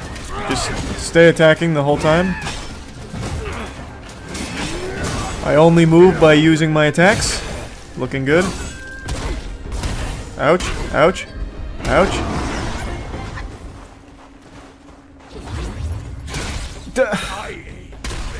Oh, that sucks. Command grabs are my least favorite thing in this game. Pop it.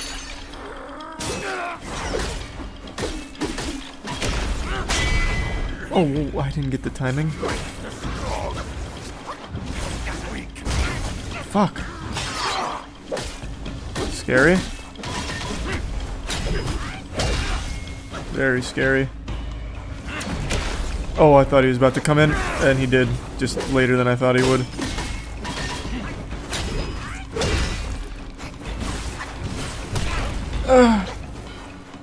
Scary.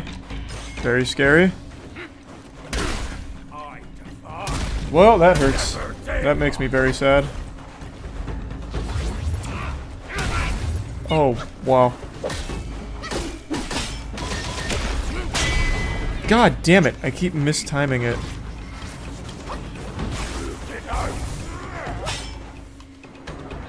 Needs to hit. This has got to hit. Alright. That was a big fucking gamble there. KO'd. Alright. That guy was really strong, and I bet his spirit super sucks. Which is a shame. But let's see. I'm not gonna count my chickens before they hatch. Let's see. Slightly increased attack, critical hit chance, and critical damage, but massively reduces maximum mana. Damn. That actually does sound good. A new drink, Jade Essence. Let's see, what's that one do? Ooh, each sip recovers 36% maximum health, moderate amount of mana, and 2 soaks. Definitely want that. I'm switching to that. That'll give me mana back. Yes, please. Now I just need to upgrade it somehow. Is this a boss? Yep, this is definitely a boss. Another toad boss. Yikes. Flock of many.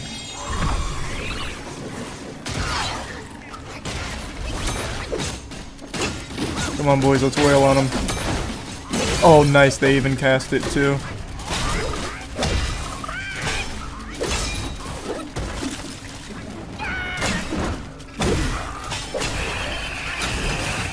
Oh, shit. That fell apart so quick. Just transform. I'm scared. He keeps freezing all of my guys. Let's get him. Just a couple more hits. Chop at him. Nice. Clean. Alright. Let's see who's there. This is a long run. I really want to get this first try so I don't have to make this run again, because holy shit.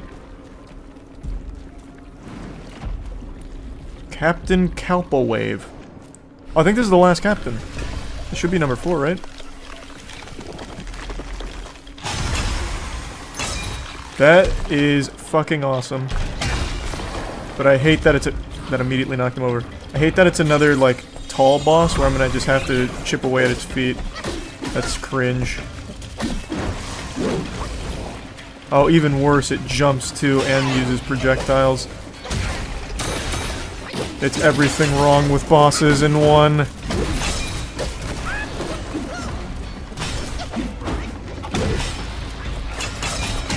Oh my god, our damage though.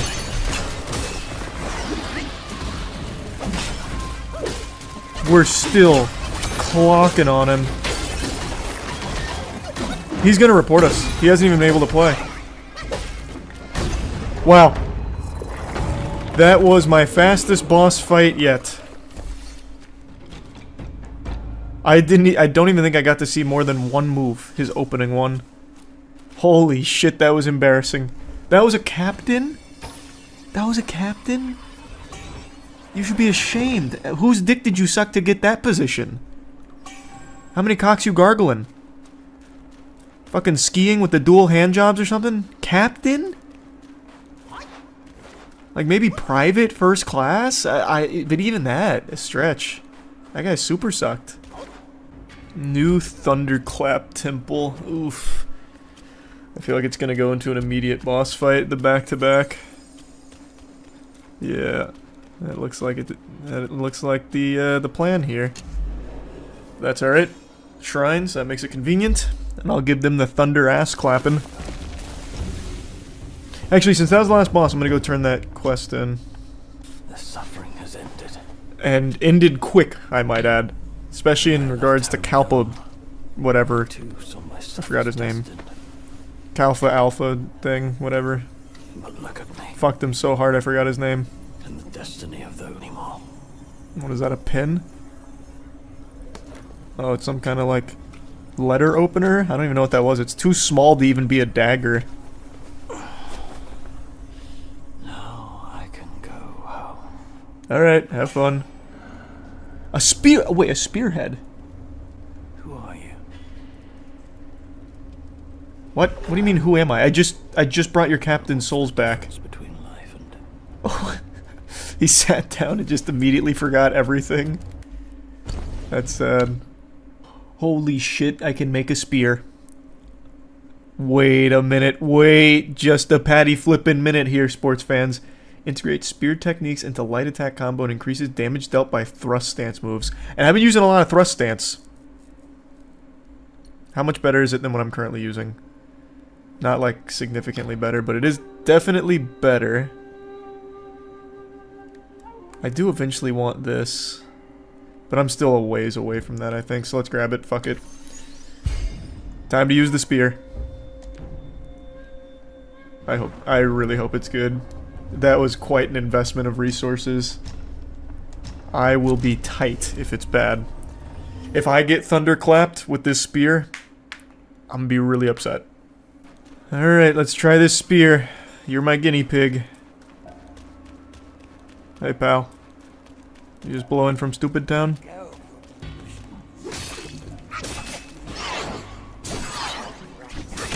Oh, that was excellent. That does seem better, but it could just be delusion, I'm not sure yet.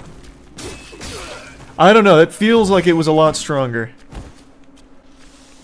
But it might just be cope. Let's see. Oh, wow, I did so much damage. He turned around like all hard and shit. And then I hit him with that and he just goes, wow! He is not having fun in this fight. That poor guy. Well, I took too much damage here. I don't think I killed this guy first try. Oh, this isn't even a boss.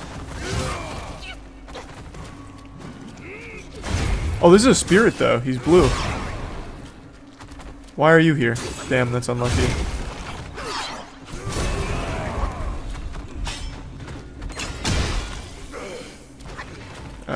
It's gonna be close.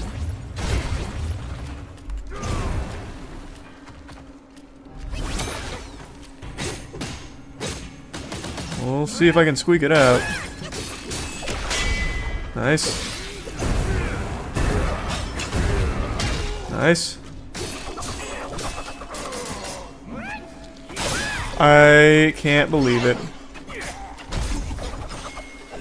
Oh, I'm out of rock solid.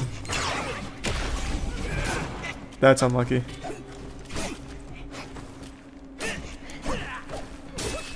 Play it safe. Heal, heal, heal.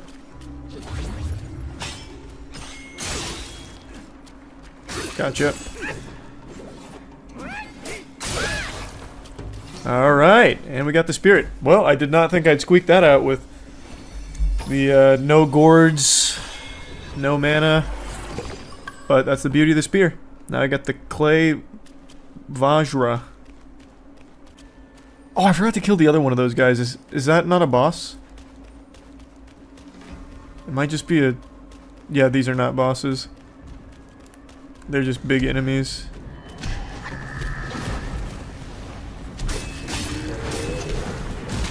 They are tanky.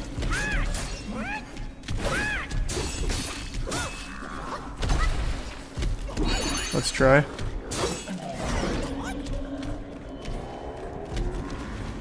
Come here. Damn it. I think the other one's throwing snowballs at this guy.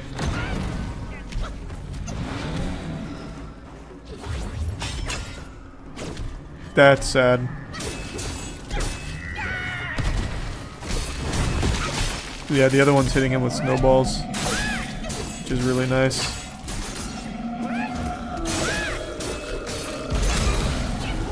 That snowball hit me, unfortunately.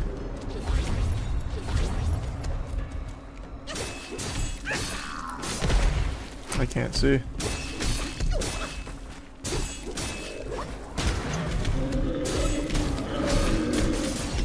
What is happening?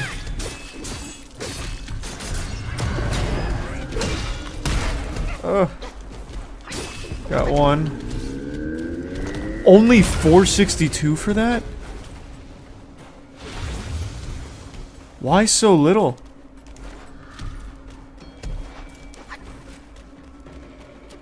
What happened to the other guy? Oh, he just reset. That's not even worth killing for that little amount. I thought it'd be like 4,000 for how much health they have. Uh-oh. I don't think I kill him. Not with a current HP. Actually, you know what? Let's try it.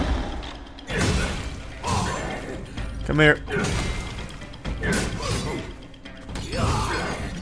I'm just trying to spam light attacks on you. Nice. Very nice.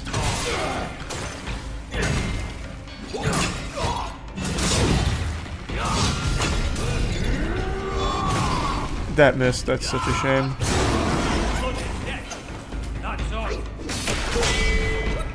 Big rock solid. Man's got the infinity gauntlet.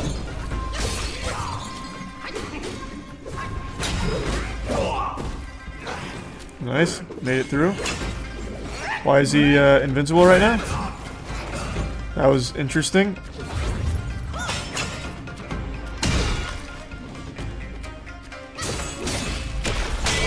Huge.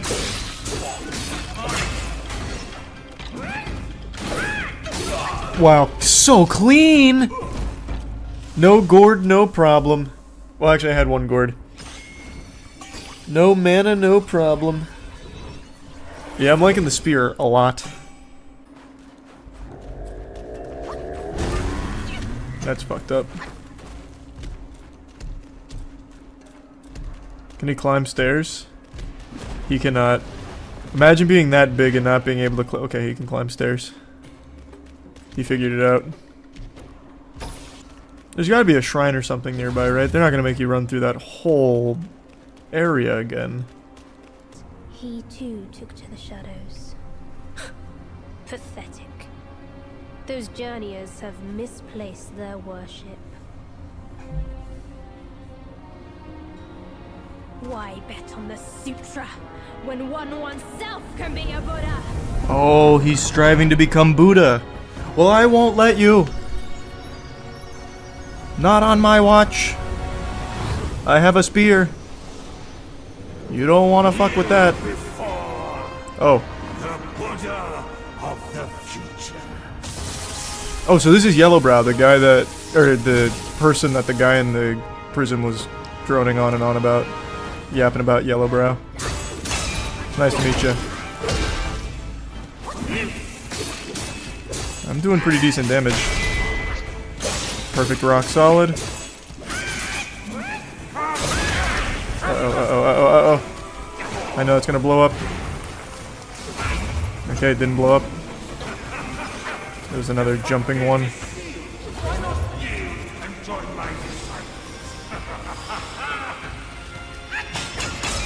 Bang! God, that damage is so good.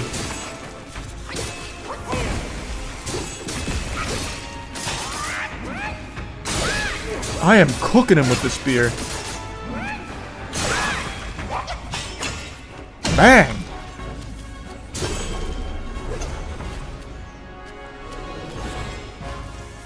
Oh, there he is. Uh-oh. This looks like a lot is about to happen.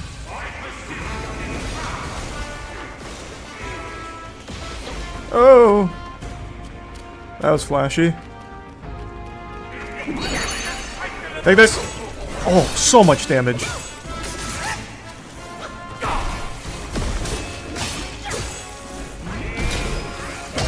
Nice. Good backstep. Just crack this, crack this. Just to be safe.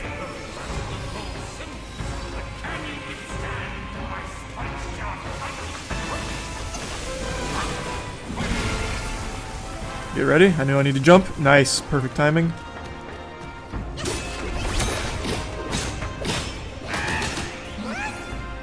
Huge. Damn it, he's so close.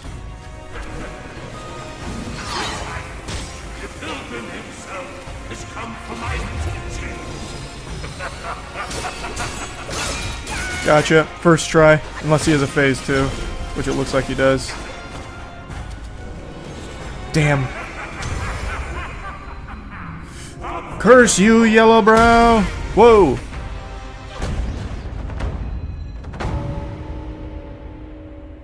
Wait, is this scripted or what's going? It is scripted. Okay. My sack awaits No, not a sack!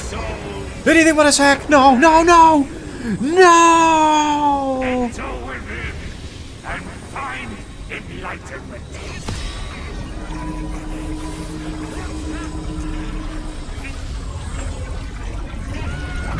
Where's my little friend? He could have saved us. Put his rake in there to stop the sack. Hey.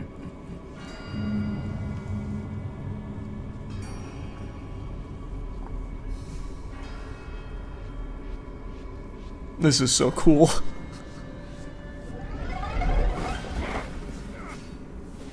Damn, I've been sacked.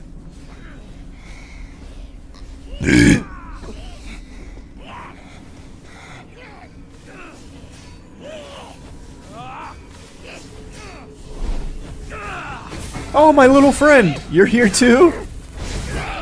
Oh, and that, the general guy from earlier. Man, the whole kit and caboodle's down here.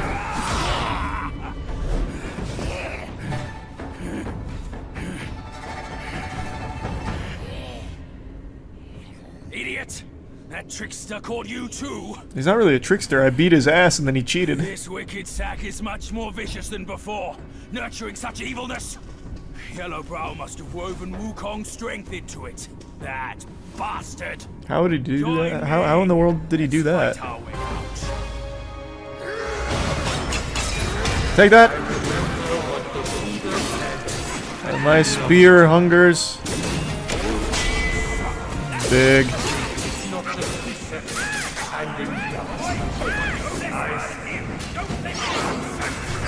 All those dodges.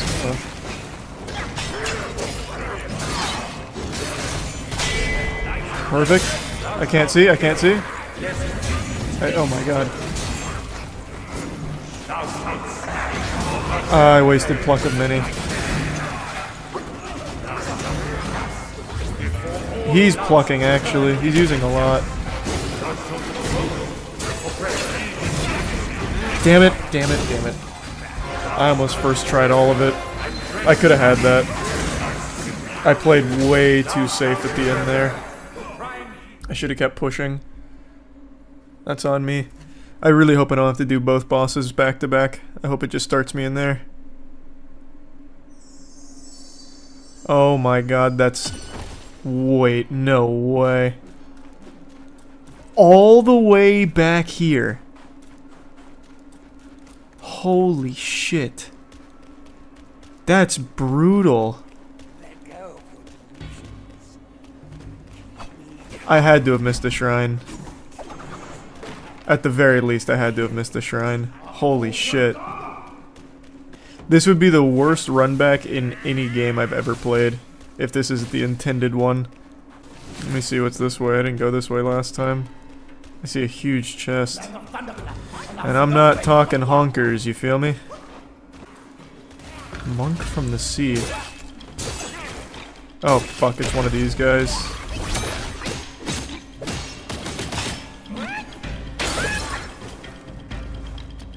Just pluck up many. We're gonna play it really safe.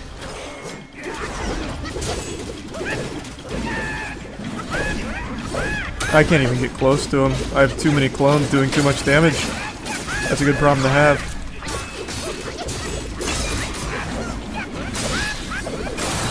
That almost one-shot me.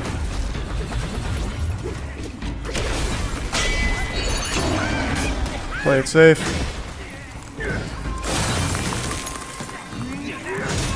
Nice, I still have my clones here. Now they're gone. Almost gotcha. There we go, first try. What'd you have for me? This better have been worth it. This is so far out of the way. Hoarfrost. Oh, new spell. It's a new transform. Oh my god, it's right here. I don't know how I missed this. Yikes. Well, I found it. Okay. Well, I got him first try last time, so hopefully I can do that again and not die to the second boss. I'm gonna oh, it's just the second boss. That's convenient. Let's try this. I want to see how this goes.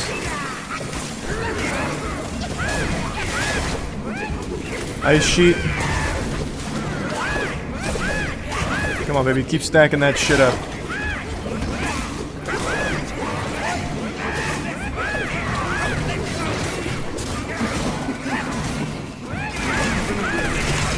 Looking good. Ice sheet. That seems really good.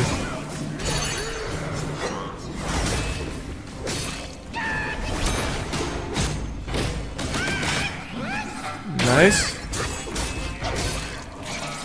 Pop it. There we go. Oh, that perfect rock solid parry. Playing safe. Bang. Oh, it didn't knock him down.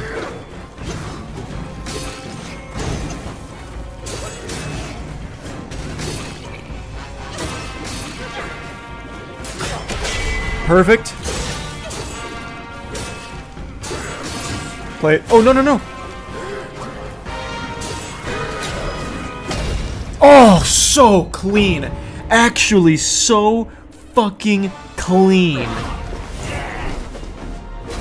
That was exceptional. Did I even use a gourd? I don't think I did.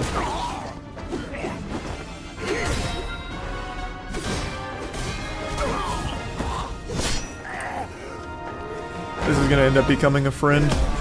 Can already tell. He's just been too present in the game to not be a friend.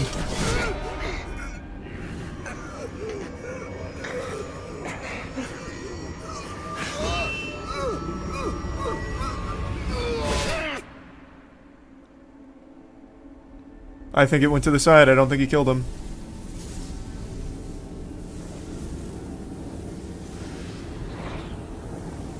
Nope, I could be wrong. Kill it. No, I was right. Do it.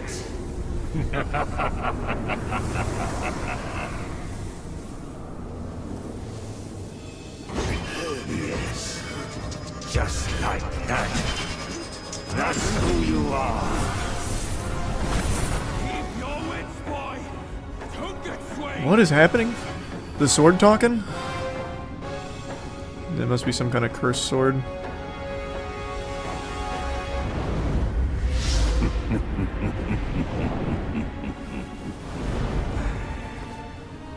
Here, let me quench your thirst for blood. You're gonna eat him?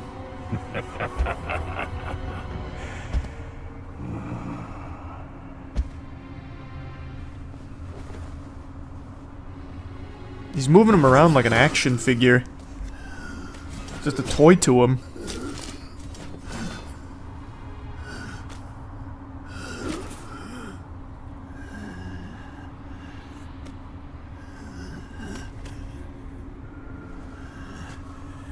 Wait, I'm about to play as him now? I don't understand what's happening.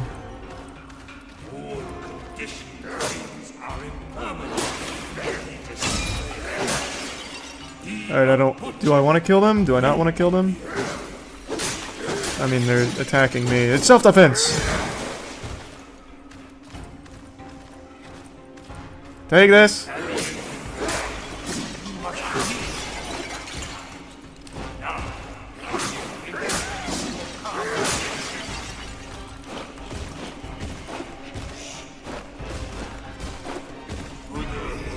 Oh!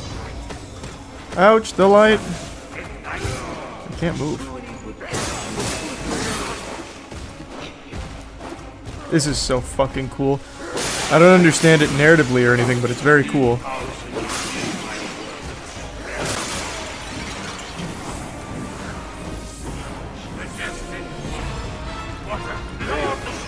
Take this. Oh, I'm back. Wait, he's golden now. So he's immune right now, I believe. I have to wait.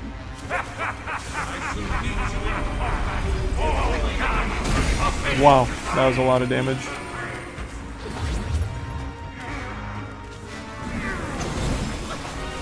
Can I attack you yet? Nope. What do I do? Oh, I misclicked. Yikes.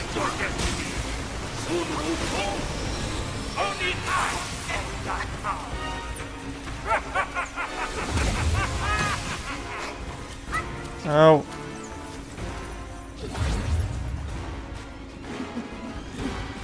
What do I do? How do I attack you?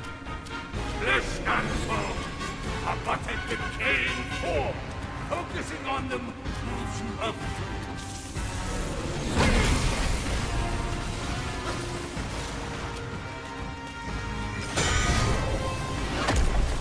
Oh, maybe there's just a certain amount of damage I have to do.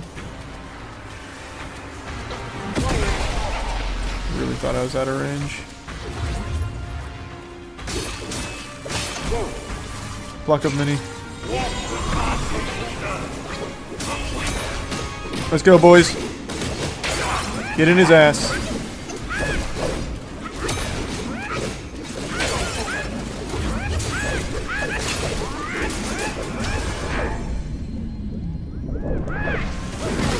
I can't move. Scripted? I see. Or thou wilt never cease here. Help! Behold my Machiavelli. No! How can Moglienza match its magnificence? Jesus Christ.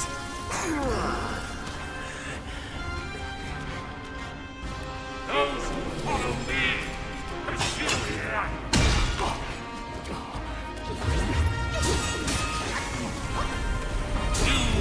Just transform.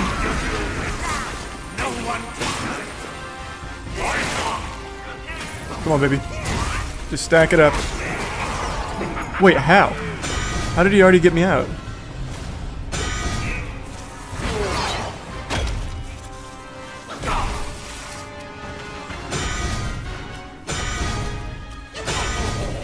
Oh, I thought he was about to attack.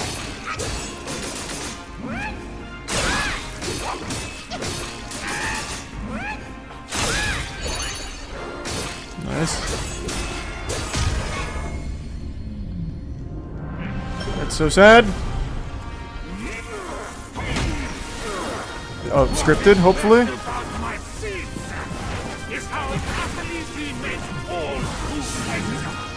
Goddamn seed sack. This guy's just the master sack. He has so many.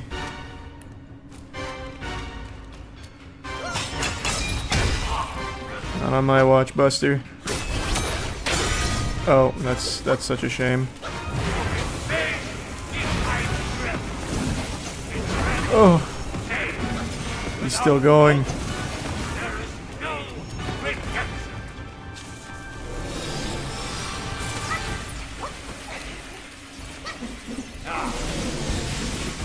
All right, stop! God, I keep getting hit by that. That's such a shame. Holy shit, I just got so lucky there.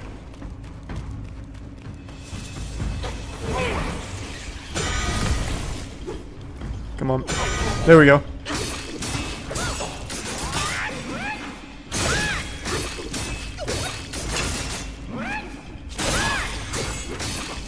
That's so fucking crazy. I got that first try.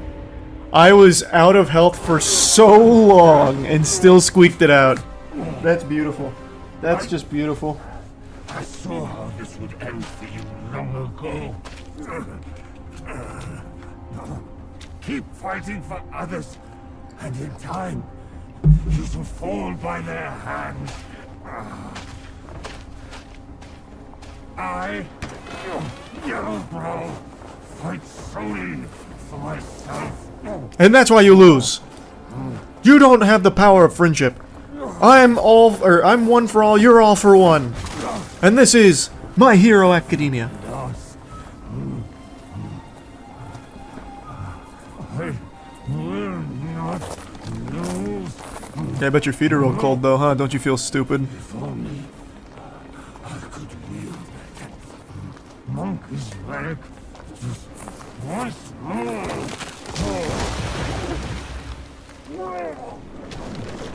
Oh, he can't swim! Uh-oh. And there's a big fish down there.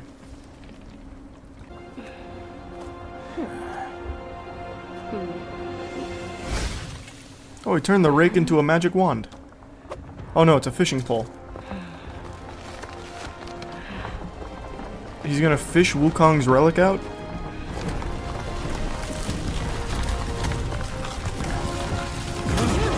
Nice! Wow, that kid's a lot stronger than he looks.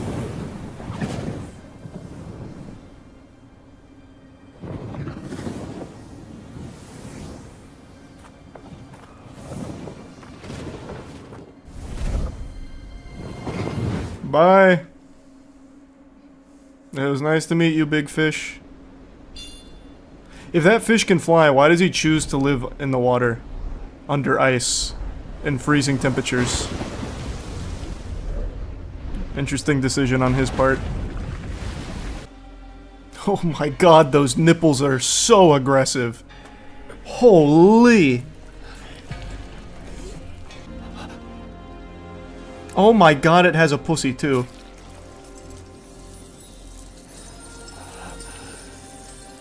And it's made of pearls and gold? Is that what that was? What an interesting creature. This gross ass thing is bringing about such positive change. Raining fish. Oh, so that guy's going to kill the Snuffleupagus or whatever it is. I don't even know what that creature is. Looks like that thing from Dexter's lab.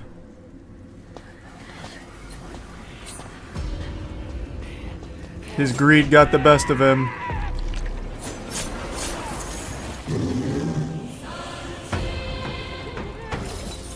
Oh no. Now they're all gonna do it. Wow, this is this is the most interesting one so far. They all succumb to their greed.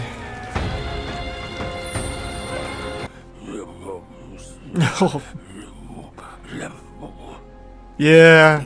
Clearly. They're a bunch of assholes, I agree. Again, I proved it to you, Jinshansu. You chose a means to an end, not to a proof. What did he prove? That people like pearls? So chaos in And that they'll hearts kill just for it? the sake of winning. Oh. How absurd and pathetic.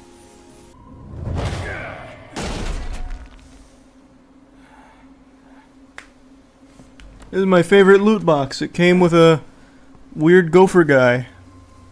Yippee.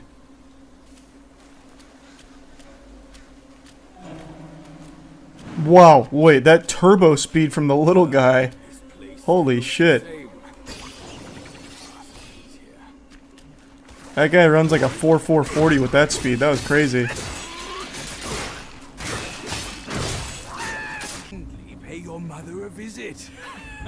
Visit or not, I'm afraid that is not your call. Second sister. Ah. She's a big fucking spider, huh?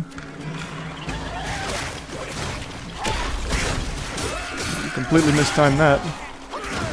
Pop it. Pluck of mini. My pluck of mini didn't go off for some reason. Pluck of mini. Alright, let's wail on it. Oh, yeah. Oh, fuck yeah. Oh my god.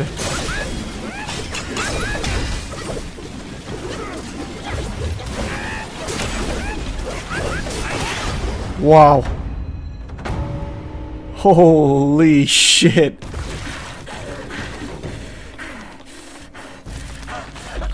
That was a big DPS, huh?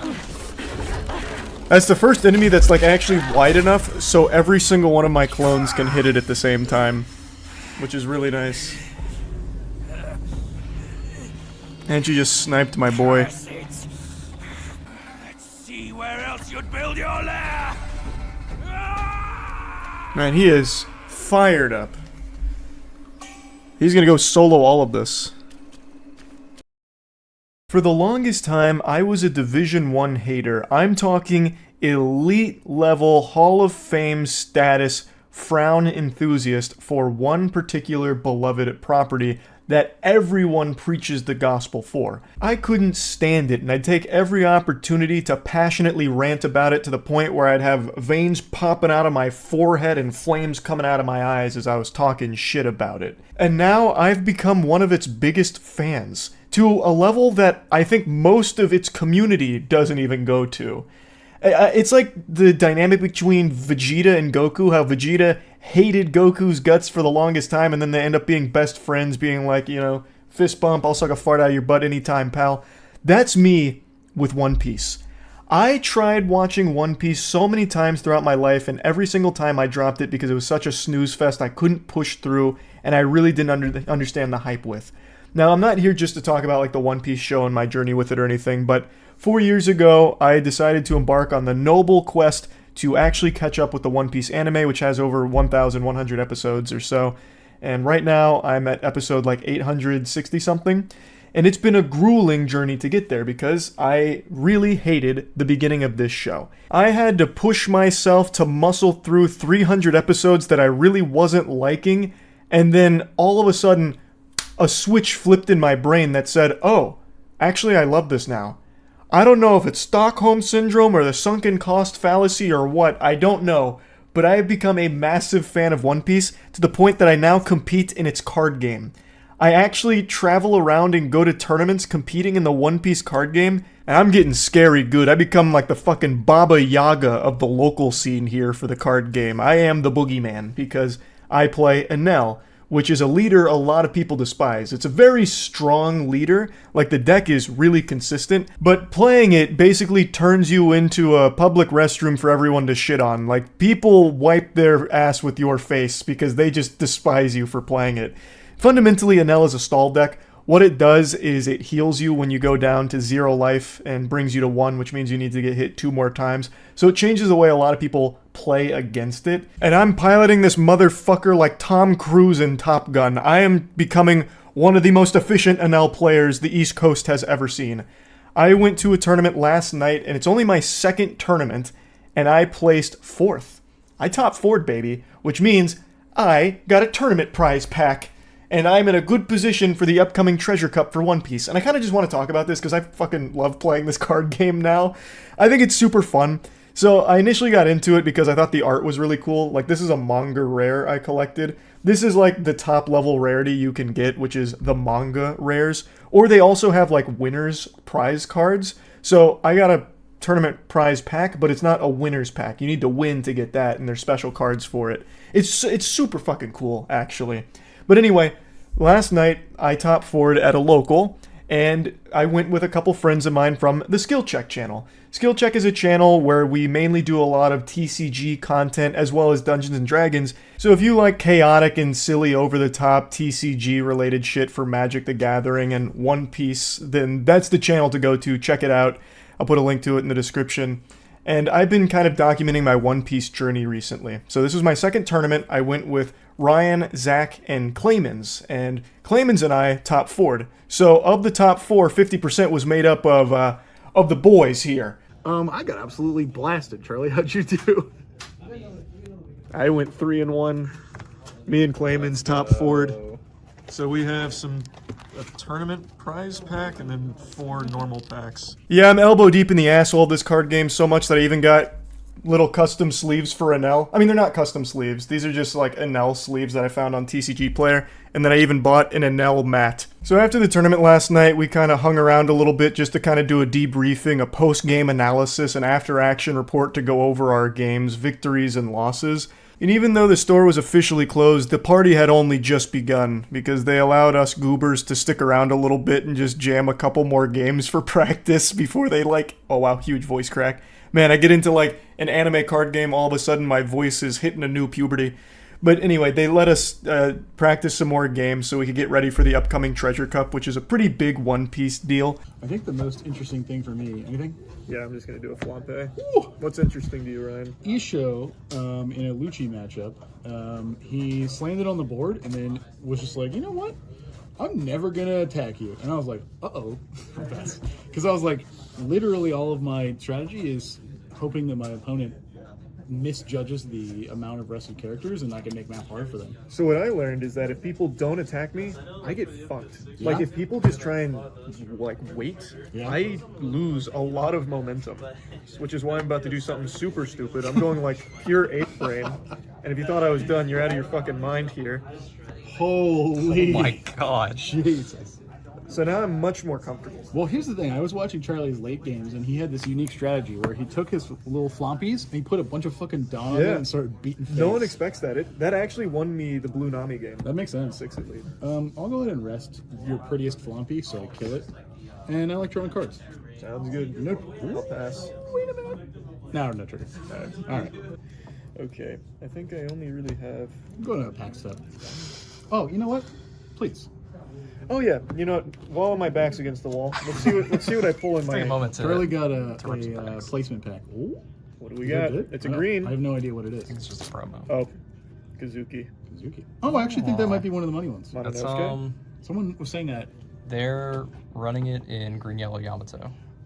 Man, I tell you, there was the comments on the last update video. You were like, playing against every NL player and just fucking getting dumpstered on by the triggers is the best feeling in One Piece. Where you're like, you know what? If I put down my double fucking Zoros and I swing 11 at your life 6 times, I'm gonna kill you. And it's like, nope. No, not even. Not even. I think you can probably kill me. Depends on what's in your hand. Yeah, it's gonna be close. I don't think I can though, actually. Well, let's go to chat on this one. What's chat saying? I'm gonna try. We're gonna swing the house. All right. We're gonna go 7 for the Russian L that I got from life. Woo! And we're gonna go. I don't think there's any way I could play that to win there. I don't think what you drew got you banned, but the comments will tell us, so that's good. I'm not sure. 'Cause all I have in my hand is 1 case, purely just 1 case. I'm gonna put 4 Don on these and swing. Yeah, I can't stop that. Fair enough. Good game. Good game, man. I'm just going to go ahead and give you a quick and dirty on how the game functions. If you don't know what is happening here, this is just a bunch of mumbo-jumbo gobbledygook that barely even sounds like English. I'll just go ahead and explain it. The One Piece card game is super simple to pick up, but it has like a really high skill ceiling, which is very nice. It's like super refreshing because it's fast-paced, and there's a lot of crucial decision-making components where even if you don't have like the best hands, you can still squeak out a win by being really smart. Unfortunately, I'm dumb as shit, so I have to rely on great hands, and last night the stars had aligned, and these mitts, we were getting some quality stuff in there. The hands were rated E for everyone, you know what I'm saying? So, the game works by having a leader, in my case it's an L, and if your leader gets attacked by any character or your opponent's leader with a number that's higher than this right here, which is your leader's power, or any card's power for that matter, you will take a life card. When you go down to 0 life cards, if you get hit one more time, you lose. Now, Anel's ability allows me to put a card from the top of my deck into life when I go down to 0, meaning I'll need to get hit 2 more times after going down to 0 to lose, which is what makes him such a headache to play against. And the cost for doing that is only trashing 1 card from my hand, so meaning I discard a card in order to do that once per turn on my opponent's turn. So he's a card that's pretty hard to get through to get the win. It's hard to push for the win when he can heal himself at the most crucial moment. Now, you can prevent taking from life by countering out of attacks. Now, counters are the things that are printed on the sides of cards here. So, like, this is plus 2k counter. So if something's swinging at my leader for 5k, I can counter up to 7 and not have to take from life. And you can do this for any character that gets attacked too, if the character is rested, meaning turned sideways. And you turn a character sideways when you use it. So attacking always has the advantage, so if two 5ks are battling, the one that's attacking will go through. So you have to counter out of a 5k, and you have to counter out of anything that's over 5k, or you can take from life.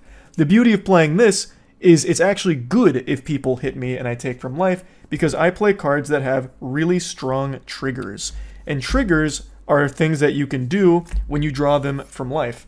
So like on this card I just showed, it has a trigger that allows me to draw a card, and if I have 1 or less cards, I just play this for free, which is normally a 4 cost, meaning 4 Dawn. Dawn works the same way mana does in like Magic the Gathering or the mana crystals in Hearthstone. So every turn you get 2 Dawn, except for your first turn you get 1. Whoever goes first gets 1, and every subsequent turn you get 2. Dawn can be attached to characters or leaders, so that way they can increase their power. So Dawn will boost anything by 1,000 for what it's attached to. So it just allows for so much flexibility, and since you draw from life, there's a huge comeback mechanic to it. So there's always just the element of, what the fuck's about to happen here? Did I just hit them and give them the card that's going to end up getting my ass beat here? You know, it's just a really super fun card game, and this is just like the very base level, very bare basics of it. And I probably did a horrible job of explaining it, but I'm not a teacher. I'm only a month and a half into playing this motherfucker myself. Hopefully I can pilot Anel to a world championship W here for this game. I'm going to keep going to tournaments and shit for it. It's a lot of fun, and I just wanted to talk about it a bit because I've talked about One Piece a lot on stream, like for many years, about how I didn't like One Piece, I hate One Piece, this and that, you know, bah humbugging for a long time. Then I started watching it, I still hated it, all the way up until a couple years ago when I was finally like 300 episodes deep, and now I like it so much that not only do I binge watch the show frequently, but now I play the card game. Like, you can't get more invested in a property. Like, it's crazy how that happened. So, anyway, just wanted to talk about it a bit. That's it. See ya. I see a lot of atrocious movies in the movie theater. I do it on purpose. I excitedly go there, enthusiastically pumping my fist at the newest pile of garbage that I'll be watching. And I know they're going to be horrible going into them. But I still do it, because I find a sick pleasure in it. I'm pretty sure I'm the exact demographic they're marketing these revolting, stinky piles of dog shit to. And I don't mind eating it with a smile on my face most of the time, because I enjoy making fun of them. But sometimes I see good movies too. And that's the case with today. I saw A Quiet Place Day 1. I liked the previous 2 Quiet Place movies, so I had high expectations for this one, and I'm happy to say they were met. I expected it to be good. It was good. Case closed. Let's go into why it was good. It does what I think the other 2 movies did very well, which is really sell you on intense situations. So you already know the shtick of this series by now, where there's these monsters that are on the planet now. The world has fundamentally ended for the most part. There's still pockets of humanity left, and they can't make a peep. They can't so much as fart without a monster jumping on them, mauling them, tearing them to pieces. So it's always high stakes whenever a sound is made, and they have to do their best to not squeak out any decibels. And I think that leads to some really creative scenes, and Quiet Place Day 1 has many such situations. So this is, as the name would imply, the very first day that the monsters hit the planet. They come in on these fucking asteroids, they blow up, and then all of these monsters start swarming all over the city. They got these long arms looking like fucking Slender Man. They just start slapping people who start screaming, and we follow a character who's smack dab in the middle of it with her trusty sidekick, an adorable cat. The main character has cancer, and she's been in hospice nearing the end of her life, and all of this starts happening. So she is, with her cat, tackling these very tense situations, and meets someone else who really tags along with her, and they grow a great connection and have great chemistry together. His name is Eric. Now, I'm trying to avoid spoilers here for the most part, but since the main character has been dealing with cancer and is already nearing the end of her life, she wants to spend her final moments trying to basically recapture the magic of what she remembered from her childhood, so she wants a piece of pizza from a very special place in her heart. And her and Eric and her cat then engage in this mission, this quest to go get that piece of pizza.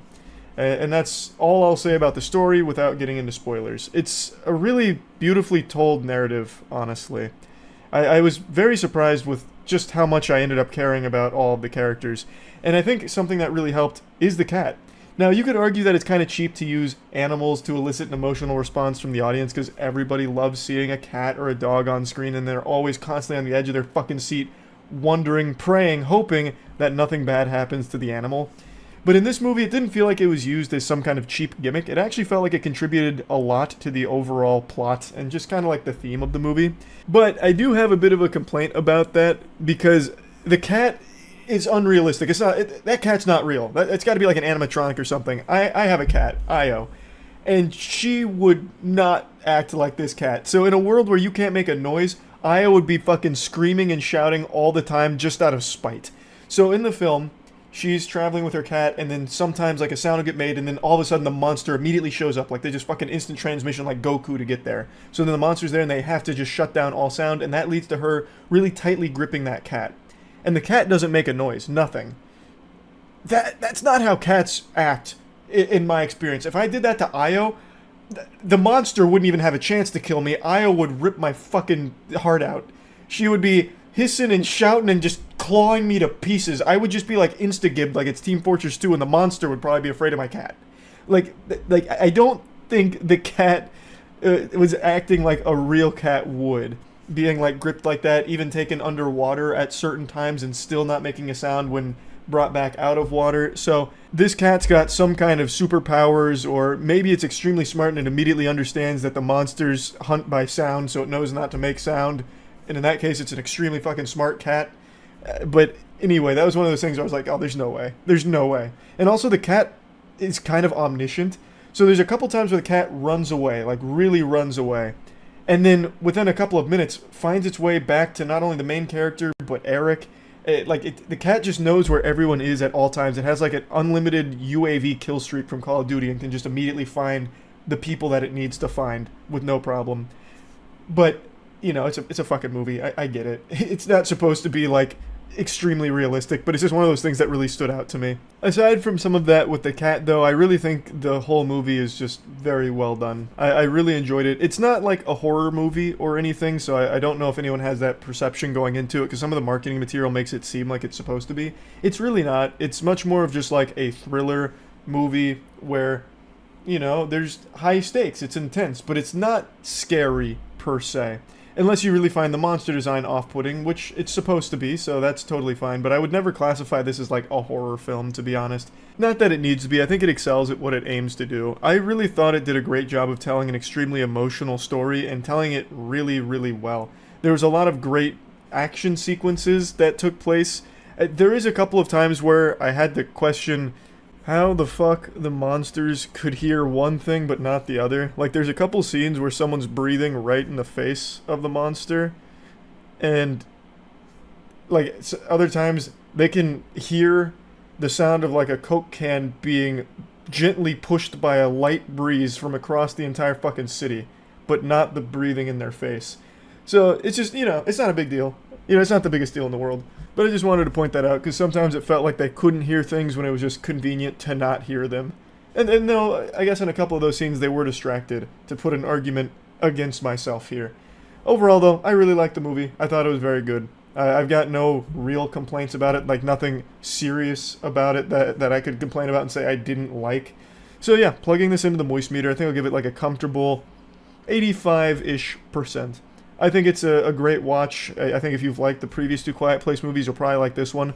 I don't think it like does anything crazy that the genre hasn't explored before, but everything it does well, and you get kind of what you're expecting from the Quiet Place universe, which I'm always pretty pleased with. So yeah, that's about it. So yeah. Nope, quick fake out. I actually just remembered one other thing I want to mention. When coming into this movie, I thought it was going to explain like how the whole world fell to the monsters, because one of my big complaints about the first Quiet Place, and I'm using the word complaint really loosey-goosey here, but one of my nitpicks on the first movie was how you actually fight against the monsters, and what they discover is something I feel like humanity would have immediately discovered the second that these creatures showed up and they realized they could hunt by sound.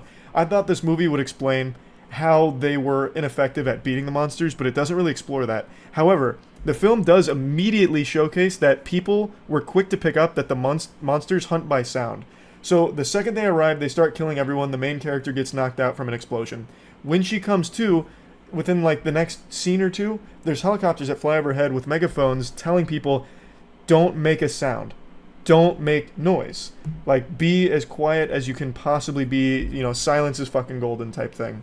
So the military, at least, immediately recognized that it's sound. Like, that's how they hunt. It's purely based on sound. So the weapon from the first movie, like the technique from the first movie, I feel like the military would have immediately started to theorize on.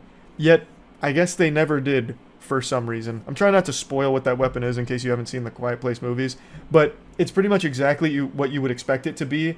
If it was a creature that hunts by really intense hearing, how are you going to fight back against that? I think the answer to a lot of people will probably be obvious and ring a bell right away.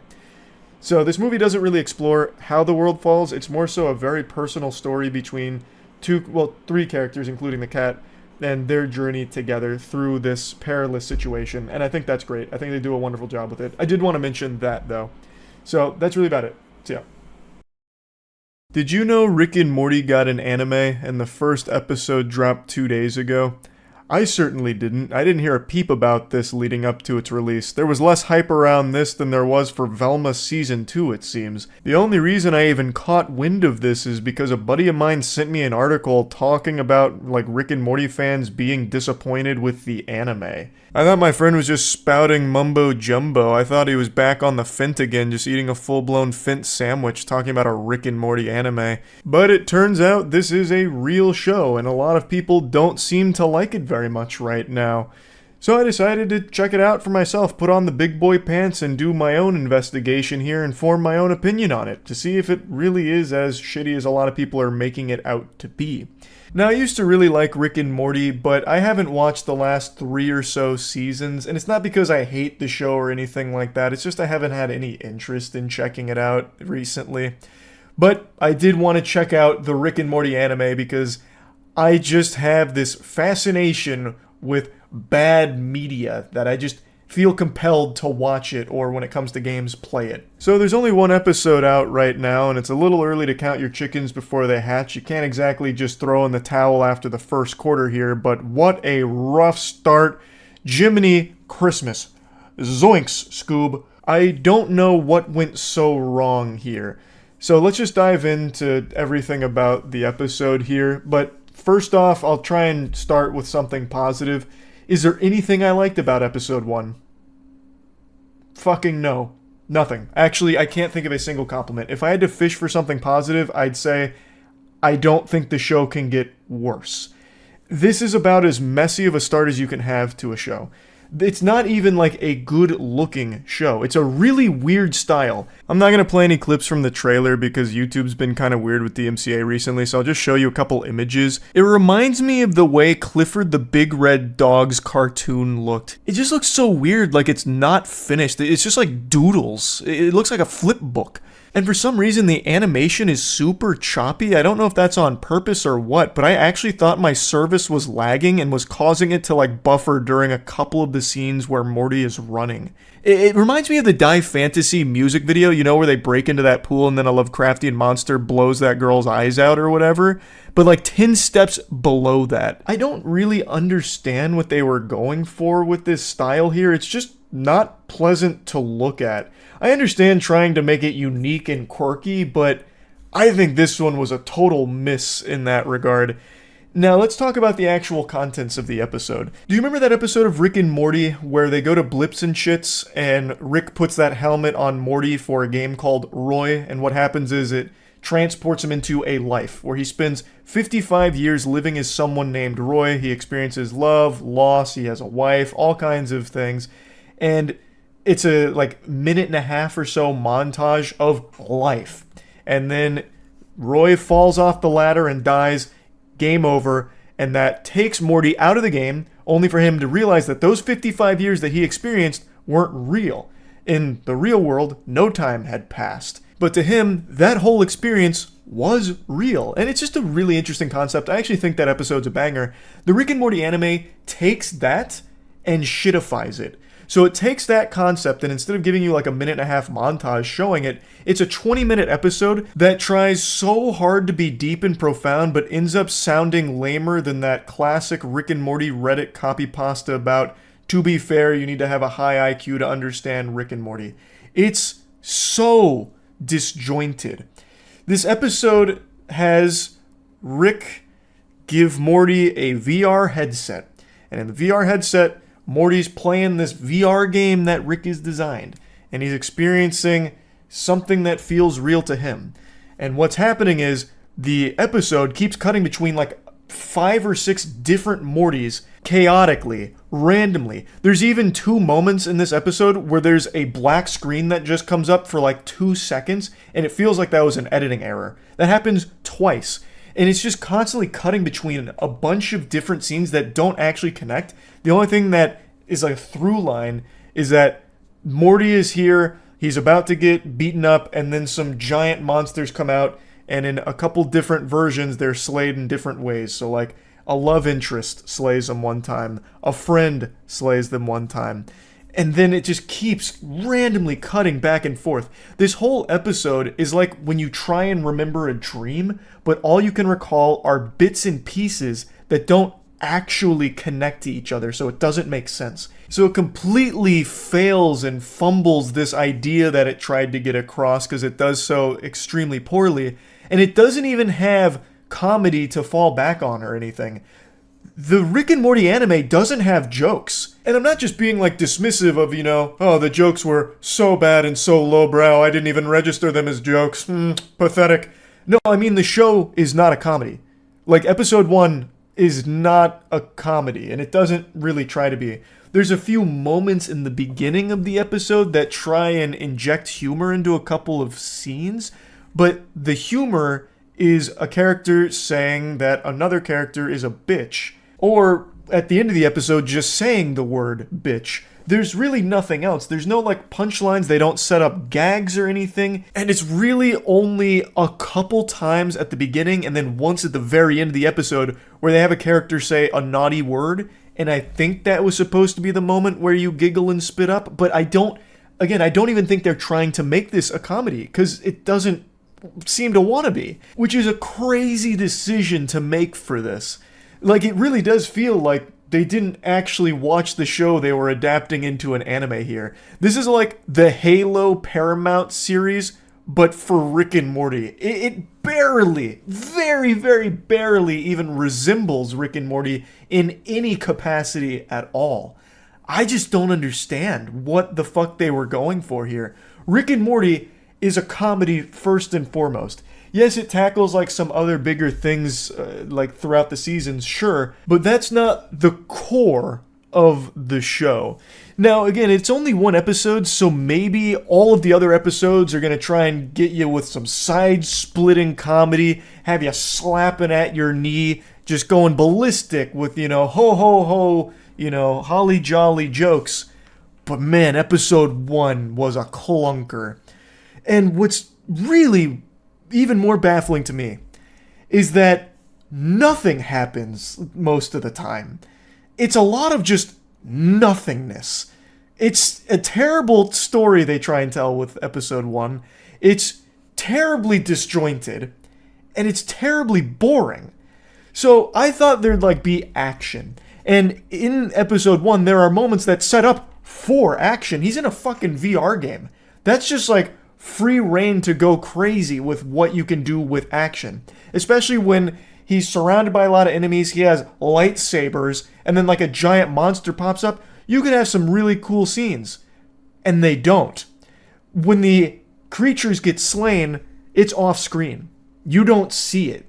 There's nothing that gets shown to you. All that happens in the show is people talking at each other. And if that's not happening, then it's characters just standing idly around. It's really, really lame. There really is nothing I liked about this episode other than the intro theme song. Apparently Baby Metal did the theme song for this, and it's good. That's like the only decent thing I can say about it, to be honest. I just don't know what there is to like about it. There's no jokes. It's hard to look at because the style is so off-putting. I honestly do not understand. I can't reiterate this enough. I do not understand why they went in this direction. There are some YouTube animators that take shows and turn them into anime, and they look incredible. Take, for example, Narmak with the SpongeBob anime. That shit looks amazing. That looks so much better than the Rick and Morty anime. I don't know why they wouldn't go in a direction more similar to that. But anyway, it's not a good-looking show. It basically just plagiarizes the homework of an earlier Rick and Morty episode, but still somehow fucked it up. So they just do a very similar concept worse and in a longer span of time. And it's just boring. It's truly boring. Now, what they're setting up here is all of these timelines starting to overlap. So I'm guessing that the new love interest, the new friend, and this old Rick are going to be important characters going forward, but I don't give a fuck. Like, I just don't care about them. This episode is such a mess, I don't even know who or what they are or what they're doing. So, like, it's cutting between so many different Morty moments. Like, in one Morty moment, he's the world's best guy, you know, he gets into politics, he's like the best politician the world's ever seen, he's great, and his friend is there, and they have like some chemistry going on, but then like they're time jumping all over the place, then that Morty's dead, and the friend's like, I'll never forget you, Morty, and then he drops like a little orb with a Morty head in it. Like, it's so all over the place that I sound like a crazy person just trying to even explain what I watched, because it's just a confusing disaster. I'm not going to just keep ranting about it. I'm going to keep watching the show because I am beyond curious to see where they take it from here. But yeah, anyway, that's about it. See ya. PU, Borderlands movie is a big stinker. Everyone knows it. If you've seen the movie, I'm sorry. If you haven't seen the movie, I'm jealous. It's truly atrocious no matter how you spin it. Every possible thing you could ever hope to enjoy about a film is absent in the Borderlands movie. I think it's unanimously hated across the board. If you find me one human being that says it's a good movie, I'll find you a liar. But I'm not here to just shit on the movie again. I did plenty of that yesterday. I cleaned out my whole colon on Borderlands yesterday. Today, I want to talk about the Take-Two CEO's response to the criticism, because it's not getting stellar reviews. There's not exactly glowing reviews. There's not a whole lot of enthusiasm behind what people are witnessing. And I'm using the word witness instead of watched because when you witness something, it's usually something traumatic, like some kind of tragedy, and that is very much what this movie is. So no one's happy about it from what I can tell, for good reason, it's just bad. And now good old goober Strauss Zelnick has spoken out about this, urging people to give the film a chance. Yeah, it may have debuted at a 0%, then finally up to a 3%, and then eventually even a 6%, really fucking shooting to the stars there. But hey, don't let that cloud your judgment of it. You know, as Darman taught us, you can't judge a book by its cover. Go give the film a chance. Go waste your money on this movie, says Strauss Zelnick. Now, Strauss Zelnick is the Take-Two CEO, and he's no stranger to putting on the squeaky nose. But god damn it, this clown always finds a way to surprise me with just how delusional he is. When asked if the film's success or failure will make any meaningful impact on Take-Two, Zelnick said no. Financially, the film won't make a dent. And then he dropped to his knees in his private jet saying, "Give the film a chance." Let's give the film a chance. A lot of people worked really hard on it. The underlying intellectual property is phenomenal. The cast is amazing. I think the look and feel is really terrific. So let's see what audiences have to say. But to answer your question, no, the performance of the film wouldn't have a financial impact on us or on the franchise one way or another. I am certain Strauss Zelnick has never touched Borderlands in his life. If he ever even held a game controller, I bet that shit would burn his flesh like a vampire in the sunlight. The guy is just a corporate drone. He is this husk that has human flesh grafted onto it. He's just this being of greed. he doesn't know Borderlands. I doubt he's ever touched the game, and I'm pretty confident he hasn't watched the movie either. In fact, I'm more confident that he hasn't seen the film than I am confident that the sun will rise tomorrow. I also love how he mentions the cast being terrific. How out of touch can you fucking be? That's one of the biggest complaints about the film from everyone with eyes. The casting in this movie makes no sense at all. It's clear the bulk of the budget went with just getting A-list celebrities on board. And they probably had to pay out the wazoo for it because none of them really seem like they want to be there at all. So they probably had to fucking fork over fat doubloons like Scrooge McDuck here to get them to put their name on this pile of dog shit. It is an embarrassing movie, and the actors seem embarrassed to be in it. So they spent all of their money getting Kevin Hart, Jamie Lee Curtis, Cate Blanchett, Jack Black being the only one that tries at all in this film. Everyone else just like fucking sleepwalks through it. That is not something to highlight. It's very clear that the entire strategy for this film wasn't to make a good movie. It was to just try and sell tickets by having big names attached to it. It's the worst tactic ever. It's a certified how many times we have to teach you this lesson, old man moment. There are so many video game adaptations that have come before this that have proven infinite number of times now that this formula doesn't work. If you make an adaptation that doesn't pay respect to the source material and just doesn't even try, it doesn't work. It flops financially. The reception to it is bad. Like, look at the Halo show which recently just got canceled, or the plethora of old video game movies we can all point to over the last couple decades. I don't know what puppeteer is behind the scenes, the goddamn Illuminati over there, that keeps, like, infecting the brains of these Hollywood suits that are convincing them that the way to make adaptation successful is just by getting big name actors on board. Like, it just doesn't work, and they keep doing it. It's actual insanity. They spent $90 million on this star-studded cast for this $5 fart of a film that they produced here. It makes no sense. If you make a bad movie, it doesn't matter how much star power is behind it, it's not going to succeed. I don't know how that lesson hasn't been learned yet. Strauss also reached deep into his bag of tricks here to try and get more asses in the seats by playing the classic, come on guys, people worked really hard on this film, we should all support it. Does a bear shit in the woods? Obviously, there were some hardworking people behind the scenes on this film. Also, Strauss, since you really seem to care so much about the hardworking team here, you might want to look into why some of them didn't receive proper credit for their work. That's a bit suspicious, that's weird. But anyway, yes, there were people that worked hard on this movie, no doubt.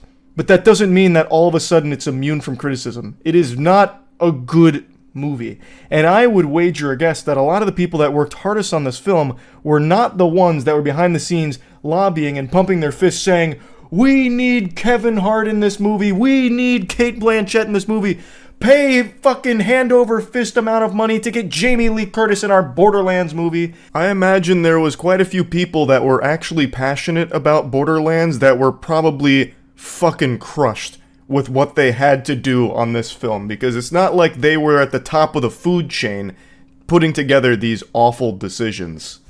And I also imagine the VFX department was dreadfully overworked, like Hollywood has become so accustomed to doing here, because ultimately the visuals are really rough. And I never blame the VFX departments for that, because now I've become very well aware of just how cruel the industry is to that entire sector, and my heart actually breaks for them. So I imagine all of the hardest working people were the ones that Strauss doesn't know a single name of. It's so silly to try and deflect by calling in the wambulance about, like, come on, someone worked really hard on this, you can't be mean to it. Like, it doesn't make any sense. It costs $15 to $20 per ticket to see this movie. That's a lot of fucking clams. And it's not worth it at all. And there is nothing wrong with talking about why it's not worth it. He then has the nerve to say that Take-Two is really selective about what games it turns into films, and says that the company doesn't want its imprint on anything unless it's superb. Really, Strauss? You would consider the Borderlands movie superb? This would meet that criteria? He then goes on to just reassure everyone that it's not core to them, you know, they don't need to be doing this because it doesn't have like a massive effect on them, like their bottom line or anything, so it'll probably maintain its approach to only doing so selectively in the foreseeable future. But this article did remind me that there is another project in the work here, a BioShock film at Netflix. If that didn't oh my god, I'm having a full-blown Porky Pig moment here out of pure disgust. If that didn't send shivers down your spine, I don't know what will. A BioShock Netflix film following the banger that is the Borderlands movie. What a recipe for success, huh?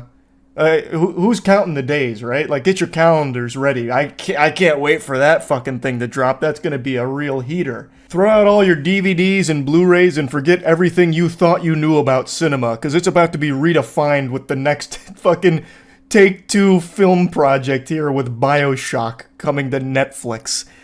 Oh my bussy trembles in fear at the thought of how bad that might be. If the Borderlands movie is any indication of the quality coming forward, we're in for a real treat with the BioShock film. I'm already just preparing to be really stunned at how bad that one might be. They'll drop like the announcement trailer and it'll reveal that James Corden has been cast as a Big Daddy. It's just so weird to me how we're still getting horrible adaptations. The roadmap is there. We have seen so many good adaptations recently. Like, you can see that all of the success is right there, and they just out of spite choose not to follow that and instead just be like, no, we know better than fans of the property that we're adapting. In fact, we know the direction that people actually want to see it to make it accessible to all audiences. And then they do what they did 20 years ago when every adaptation was trash. Let's all point and laugh at the absolute floundering it's doing in the box office right now. It's open to $4 million so far. On a $100 million budget, that is super rough. Unsurprisingly, people aren't just blindly going to see it because of the A-list actors in it. They're not just zombies flooding in the door to watch this pile of shit just because those names are attached to it. It seems like you actually have to make a pretty decent movie too to get people to get in the seats. What an absolute clunker. $4 million is significantly lower than I would have ever imagined for this film, and I'm actually super proud that people aren't just going to see it just because of the title of it or the actors in it.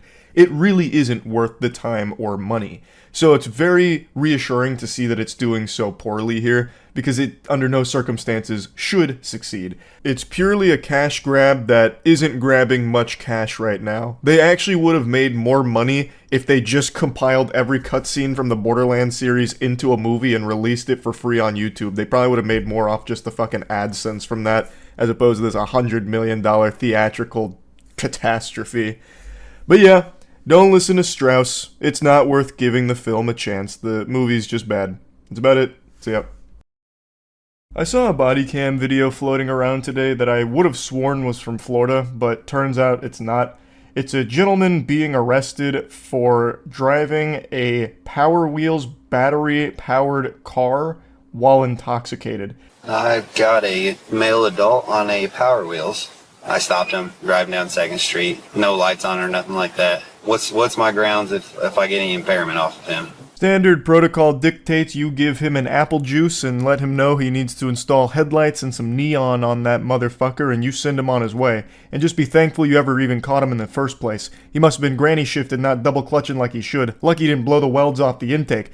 That puppy can get up to like 5 miles per hour, and you'd never see him if he decided you didn't want to be seen. That baby hauls. Yeah, man, it's a battery-powered Jeep. No, it's not the pink one. It's just like that, but it's blue. The police decide that the Power Wheel still qualifies as a vehicle, as it's not self-propelled, and the officer proceeds with the usual traffic stop protocol. Would it have changed anything if it was the pink one, I wonder? Like, the pink one, that's totally fine. That's textbook. But the second he received the report that it was blue, he just fucking goes ballistic. He loses his marbles. Not the pink one? Blue! Jeepers creepers! What in tarnation? Did you pit maneuver him? Is he still breathing? From the sound of it, you caught Cobra Commander. Excellent work, officer. Yes, throw the book at him. I understand that it is dangerous to be riding around on anything that doesn't have lights, but this could easily have been a warning as opposed to, well, what can I get him for? You know what I mean? You stand up out of there for a second real quick, bud? Yeah. You have any knives on you or anything like that? Yeah, I do. Can you take it off, throw it in the Jeep for me real quick? Yeah, any drink or anything tonight? Please present your license and registration as well as the Toys R Us receipt for this vehicle, please. No, not all? Okay. The officer begins to administer some field sobriety tests to determine if the influence of drugs or alcohol could have made John think that driving a children's toy through town was a good idea. It's silly and weird, sure, but it's not some horrific idea either. If Uber's not an option and no one could pick him up, it's significantly better than the alternative a lot of people turn to, which is driving themselves home in a state of inebriation. Also, let's just state the obvious. This thing isn't very fast. It doesn't have a lot of get up and go to it. It is slower than just walking. The Power Wheels doesn't come equipped with a V8 and NOS boosters. It is literally slower than me just walking. So it's probably less of a risk anyway because it's so goddamn slow in the first place. Plus, from the traffic stop here, it doesn't seem like he's riding the Power Wheels on the main road. It's not like it's, Mario Kart out here. He's not driving the Power Wheels around, drifting around corners, throwing banana peels behind him, disrupting the traffic flow or anything. He is, it seems, going through driveways and through the grass, which is what Power Wheels is made for anyway. I really think this could have just been a warning and they both laugh about it, giggle, and he just doesn't do it going further. Maybe he's like a repeat offender who always finds creative ways of getting home when really drunk or something. So, next week maybe he straddles those Amazon Prime delivery bots, mounting it like a horse and has it ride him home or something. Like, that could be a totally separate issue, but it just seems highly unnecessary to make him do a field sobriety test and treat it like a normal traffic stop violation that eventually leads to him being arrested and charged. That just seems like overkill when I think that could have just been better spent going after people doing actually really harmful bad things as opposed to this guy on his trusty steed, the Power Wheels.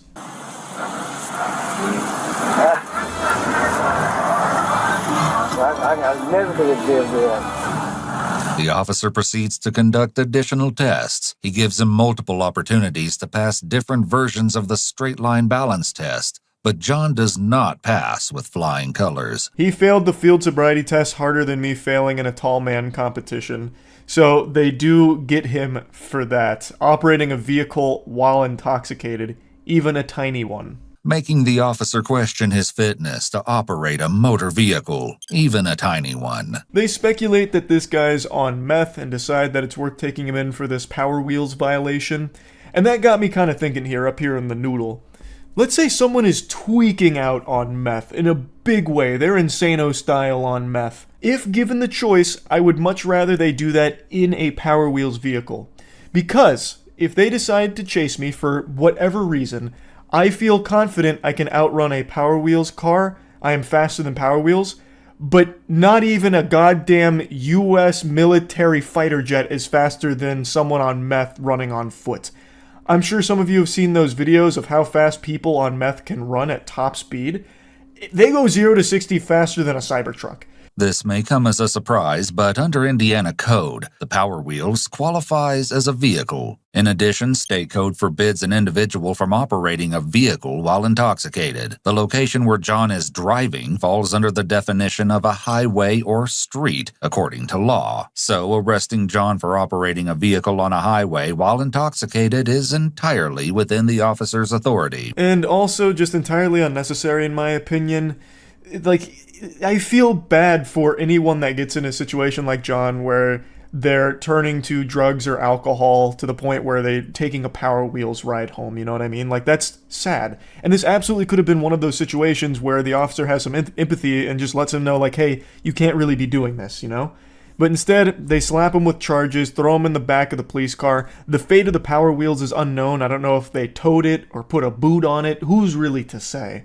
However, given the circumstances, it does seem rather petty that the officer is going forward with the arrest. I was pretty surprised to hear the narrator say that, because it is petty to go through with this arrest.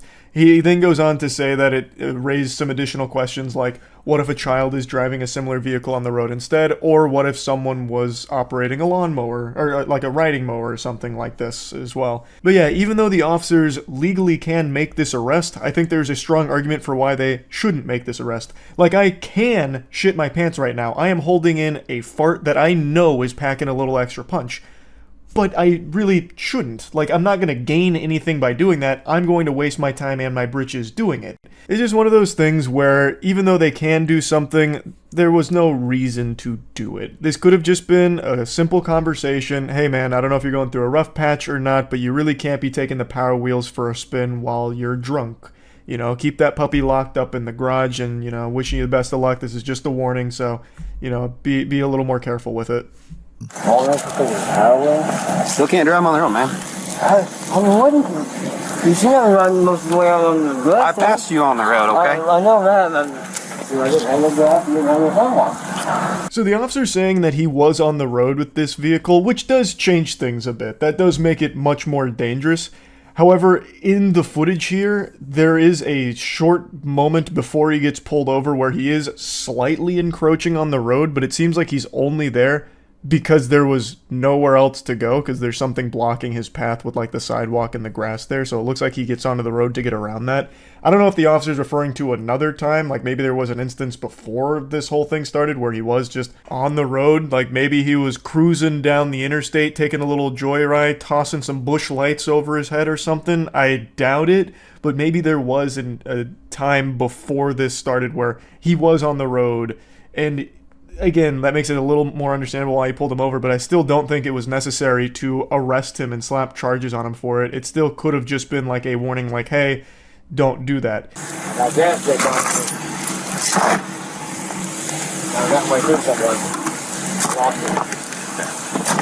I just feel like that's up there. I see something too. See that? They search his vehicle and find nothing noteworthy. I half expected them to call a canine unit out there to sniff around and see if they alert for drugs or something in it, just to really blow this way out of proportion. Like they get the bomb squad out there too, just to double check that the battery's not actually a weapon of mass destruction or something, and the fucking Power Wheels is the Trojan horse trying to get it into the middle of the city. It's so fucking silly, like just how hard they went on this for no reason. The toy car is still the man's property, and they can't just abandon it in the middle of the road. What are we waiting on? Have to have a tow truck for the vehicle, okay? Oh, okay, I didn't know, I'm sorry. Yeah, it's going to Troy's Towing. I can't leave it out here, so... Oh, man. You remember how I said, who knows what happened to the toy car? Well, you knows now. I was trying to keep that a little mystery for you. They actually fucking tow it. The gall to tow a toy car. You could have just thrown that in the back of the police vehicle. Just set it next to the guy. It would fit. Like, you didn't need to tow it. That's just slapping on another unnecessary expense that this guy is now going to have to pay to reclaim his property. Yeah, I've been riding these Power Wheels for the last 9 months, and you're the only one that's taken me to jail. Why is that? You've been stopped on it? Yes. John insists that he has talked to various other police officers who had no problem with him driving the miniature car. Even if that is the case, however, it doesn't change the DUI charge he's facing tonight. He does say that he was on meth and marijuana at the time of the arrest, and then goes on to talk about how he was only 4 blocks from his home, and he'd actually been riding around on Power Wheels for about 9 months, and other officers had stopped him and didn't have a problem with it until this evening. It's probably the craziest DUI I've seen, and I just wanted to talk about it a little bit here because it is pretty wacky, and that's about it. So yeah. I just finished the original Demon's Souls about 25 minutes ago. I went and got food and came back and I had the itch, so now I'm starting Demon's Souls Remake. To me, this is still like the most next-gen game that's come out, even 4 years later. I remember this game just being mind-blowing with like the haptic feedback. I felt like I was in the game getting my cheeks pounded. And after finishing the OG, I just had to come right into the remake here. So, continuing the Souls Marathon, let's get after it. Somehow, Goof Juice returned, better and tastier than ever. We're gonna do royalty again. I'm just going to, in lore here, keep this as the same Goof Juice, but in the multiverse somewhere. I'm pretty excited to see if there's any, like, major differences playing them back to back. I'm going to play through tutorial for old time's sake. And by old times, I mean, like, 30 minutes ago. Plus, in this version, the Vanguard has extremely jiggly butt cheeks. He is caked up out of his mind, going fucking ballistic style with his ass. Which is always a treat. Oh, what a dodge. Clean. Yep, I've still got it. Yep. Oh boy. Activating speedrun mode. Give me that grass. Yes, sir. We're smoking dick out here today. Alright, Vanguard. I'm here again. Are you ready? I hope I actually do real damage to him. God, just look at the fucking jiggle physics! How can you not appreciate that? Just right in the hole. There we go. Keep pounding that anus. That was close. Can't see. I'm stuck. Perfectly timed dodge, though. Oh, yeah. I'm in a flow state. This takes a while. Another great dodge. I don't know if I needed to. I think I might have been out of range.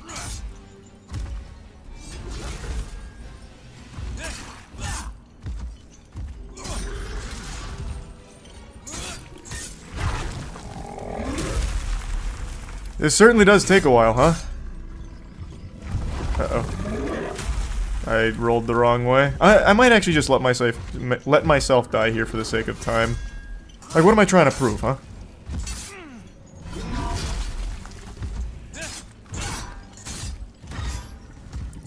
I think it's pretty clear I can do this, but I chose not to. Because that is going to take a long time of just chipping away at him. That is not worth it. Let's just get to the hub.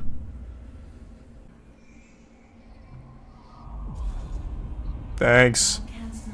Wonderful feat, by the way, madam.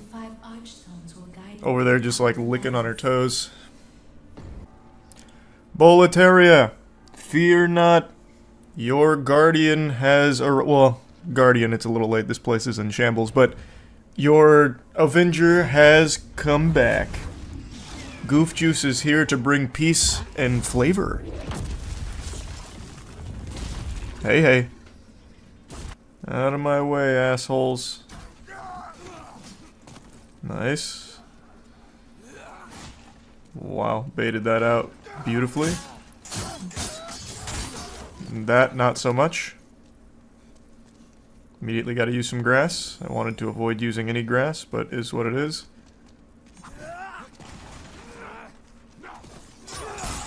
Okay, I'm getting flanked. This couldn't be worse. I've now used 2 grass. I'm feeling pretty bad about it.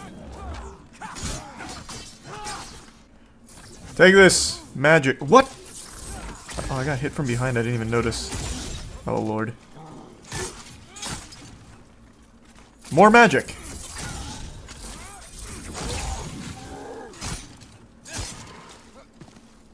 And one more. But oh, come on, man. Grass? What's wrong with you? You out of your mind? You lost your goddamn marbles? Alright, Cling Ring acquired. Goof Juice is already starting to hit his power spike. Let's pop that puppy on. I see I'm wasting Half Moon grass this entire time. Nobody told me? You just sitting over there silently laughing? I'm popping Half Moon grass for tiny little lacerations. Jiminy Christmas. Yikes. Oh, fuck. Well, that's embarrassing.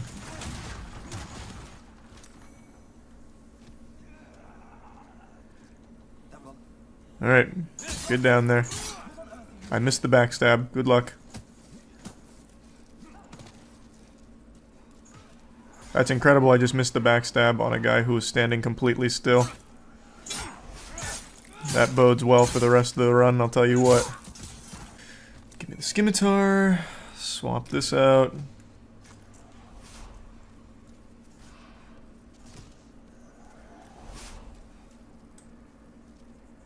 I never miss a backstab twice. What the fuck? Okay. That's huge.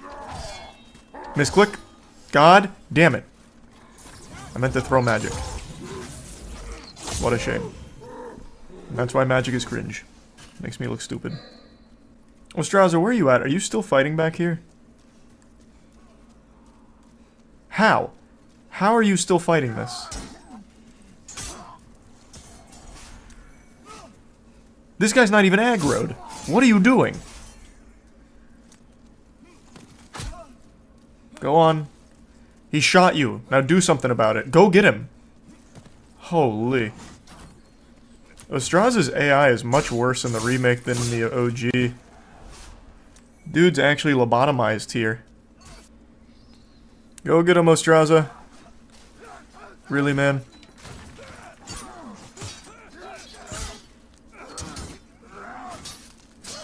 Not me. What are you doing? Go get him. Why are you turning around? Now I take my leave. Take that. I want your key. You have a mausoleum key that I really want. Wow, he really takes this like a champ. He's like, I do say, sir. You're hurting me. But I will take my leave now. Okay, wait, now he's fighting back. But I procced bleed, so he might just give out pretty soon. Yep. Your goose is cooked, Ostraza. Maybe. Maybe not, I can't tell. Take this, magic blast. Magic missile. Your reflexes are as sharp as ever. Alright.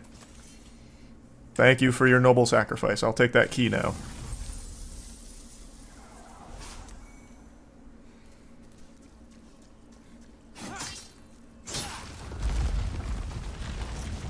The bowling balls look better than ever. Huge improvement. What did I just get hit by? What? I looked up how to make the dragon move. I need to linger here till it breathes fire. And then I can go actually get the items there. One of them's a good ring, so I actually do want it. How long do I have to linger? There he is. Damn it! Wait, where did you even come from? Holy shit. Holy shit.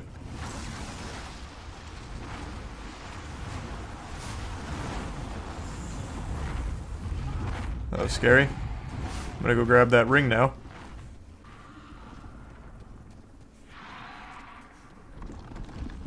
Got it. That's all I needed. Actually, I think there's one more.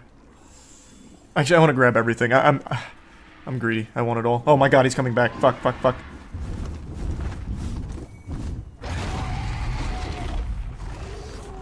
Okay. Just get out, just get out. I'll take two. I'll take two. I don't need them all. I don't need them all. Heavens to Betsy.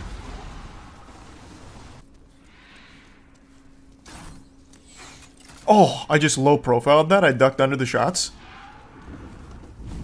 I'm in the mainframe? Bang. Making great time. 0 deaths so far. Because we don't count the tutorial. Nobody does. Like eating popcorn at the movie theater, the calories don't count. So it's just not important. Okay, here I come.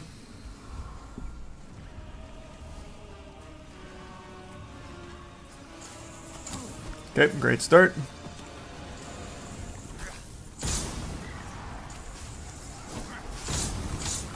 Nice. Almost out of fire bombs. It's okay though. Now time for the pine resin. We're looking real clean right now.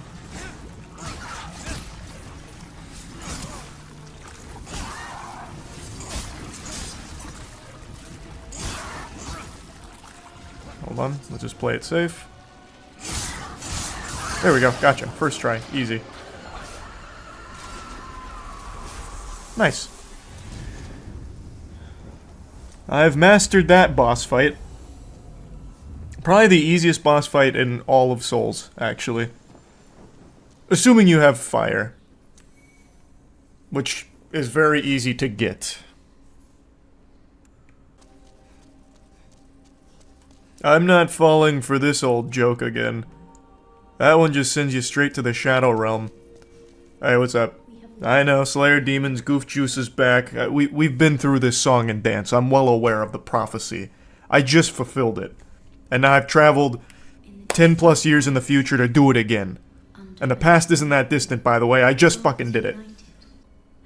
I do have the strength to bear this burden. I've already bared it once. I'm gonna do it again. Actually, you know what? This time I'm declining. Just to see what happens. I don't think this is gonna, like, end the game or anything. It probably doesn't matter.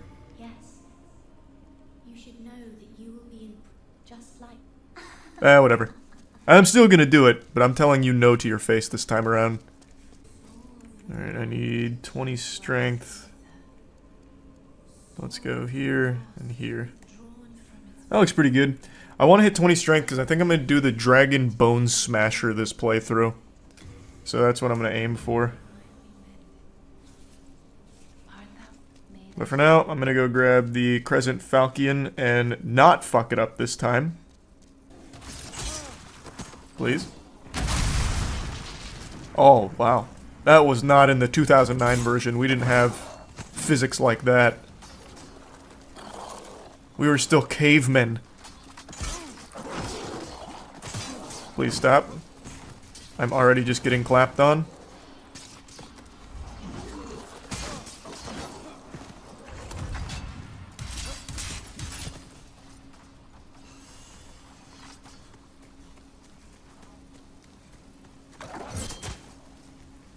See, this time I got it.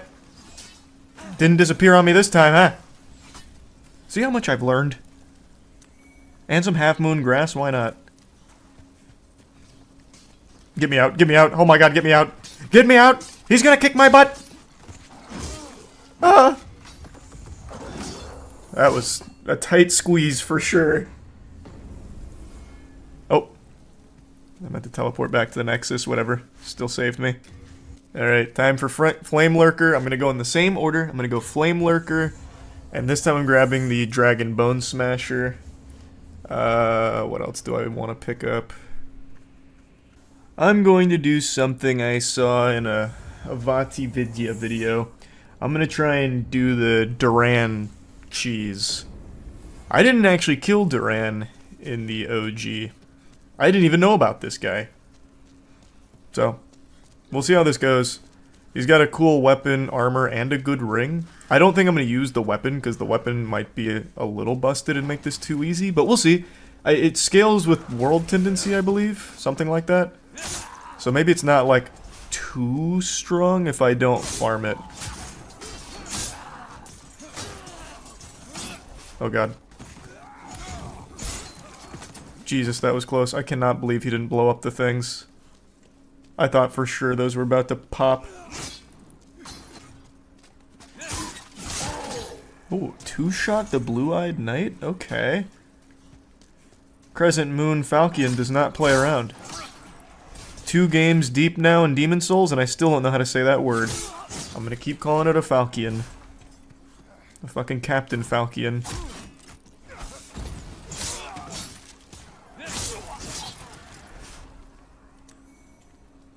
So I know I need to break all the furniture. Alright, all the furniture's broken.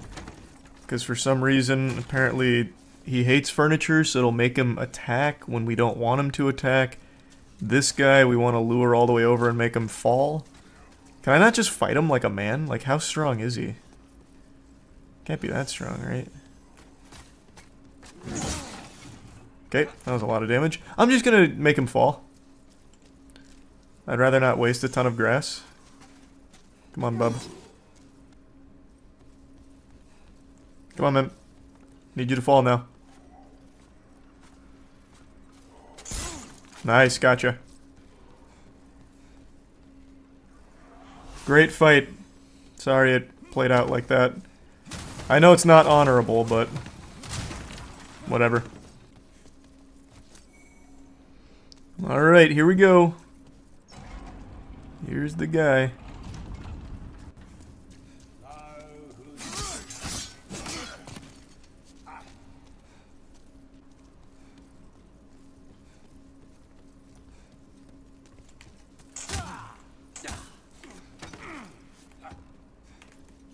Wait, why did he attack? Wait, what? What did I do wrong?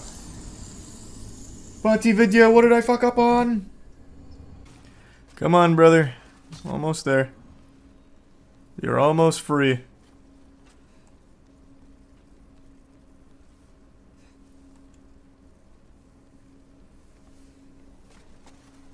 Nice. It was even better the second time around. Okay. Let's do this song and dance again, shall we?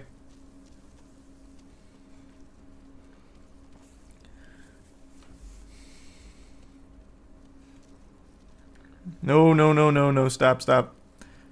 You think I don't see you? What? What kind of sneak attack is this? Really? You kidding me, brother? What is this, man? That almost hit me, and I would have been so upset, I would have squealed. Can you just do it the way it's done in the YouTube videos? Can you just cooperate? Here, I'll RP walk with you.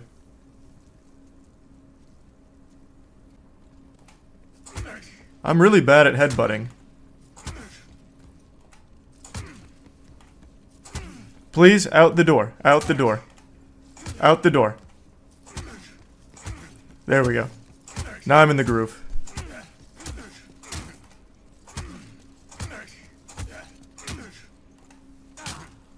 I just keep punching him a little bit too, which I'm sure he doesn't appreciate. God damn it. Almost there. Kind of. Relatively speaking. We've still got a little ways to go. Buckle your seatbelt. It's a bit of a bumpy ride. Nice.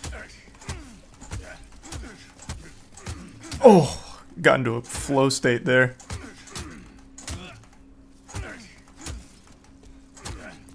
Low on stamina, but I need to make sure I keep headbutting him here.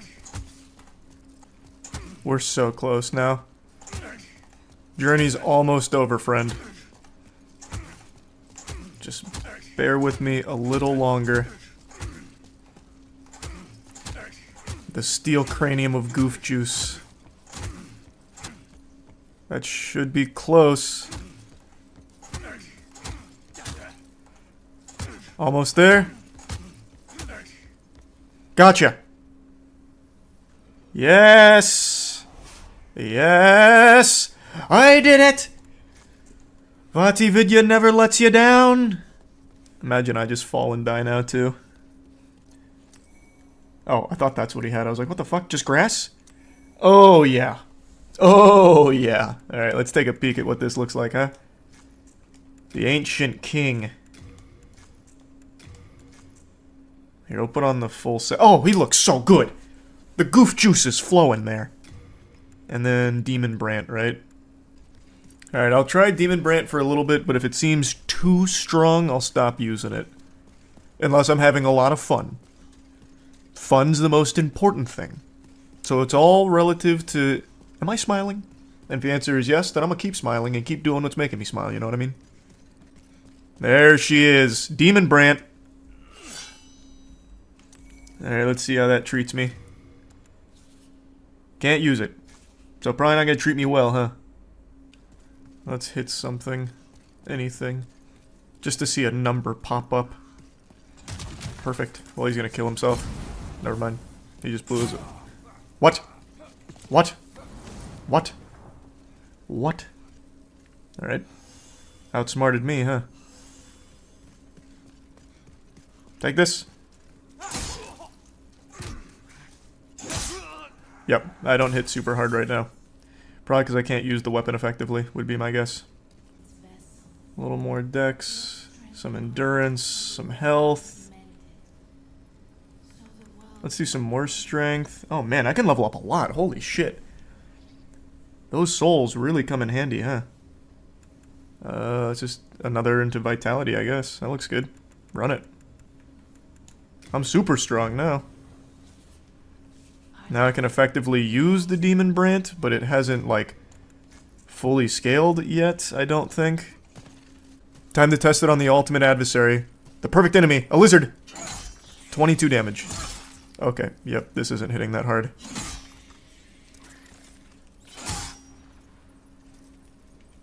I did kill it, though. That's more than I can say for my first run. Probably going to stick with the Crescent Falcon, then. Till I get the Dragon Bone Smasher. How do these rocks function in the remake? Do they have the longest hitboxes of all time, I wonder? I'll never know, because I don't get hit, baby. I actually haven't died yet. Nope, I did, actually. I legitimately just died, now that I'm thinking about it. And I'm getting stun-locked by rocks. I forgot about the whole, Doran thing I was doing. I couldn't roll. I'm stuck. Scary. Scary. We're good though. Gotcha. Okay. Not my cleanest, but we got it done anyway.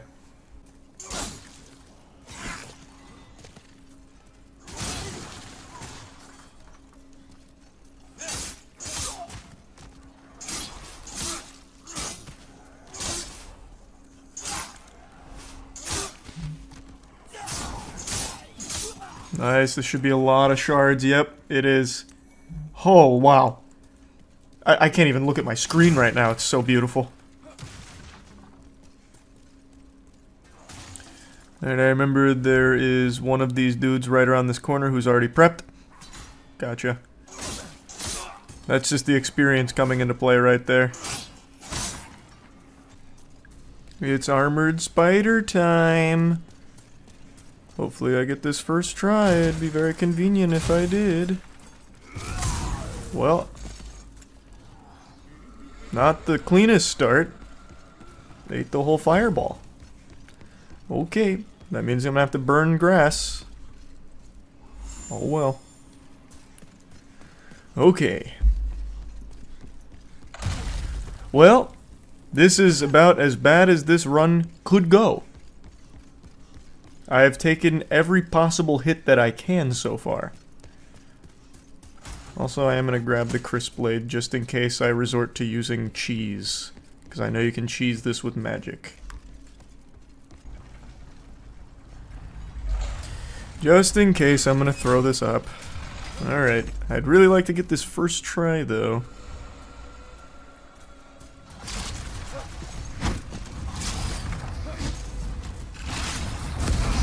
Okay, ate the last one. Just heal, play it safe. That's not a lot of damage.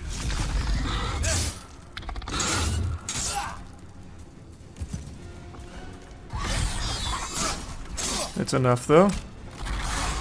Oh.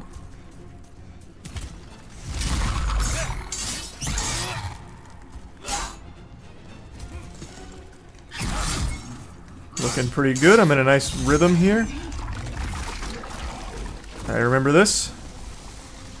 It's a little different in the remake here. I can see like oil come out this time as opposed to just like a giant flame wall.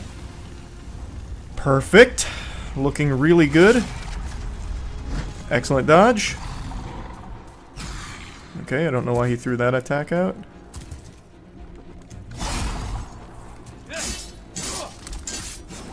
That was greedy. I should have just done two. That hurts. Okay, just heal. Almost there. Come on, baby.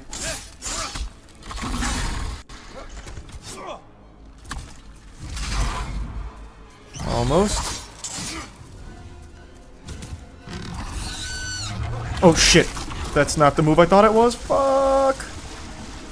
Oh wow, I've got some jets though. I made it. Nice, clean. Excellent dodge. Didn't expect that. We're fine. I forgot about that move. Okay.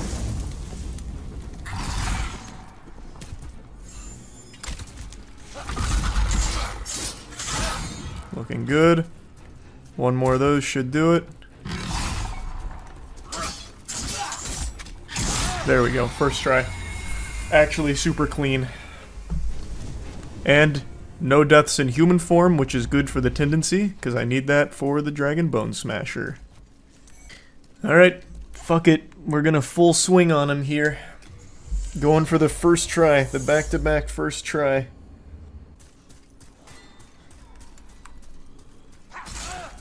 Well, okay, immediately just going to reset that. Like, I just don't want to waste grass. I don't know how that guy turned around with reflexes that quick.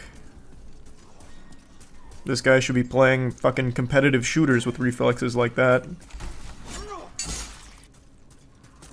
Okay, the trickiest in the entire game. Come on.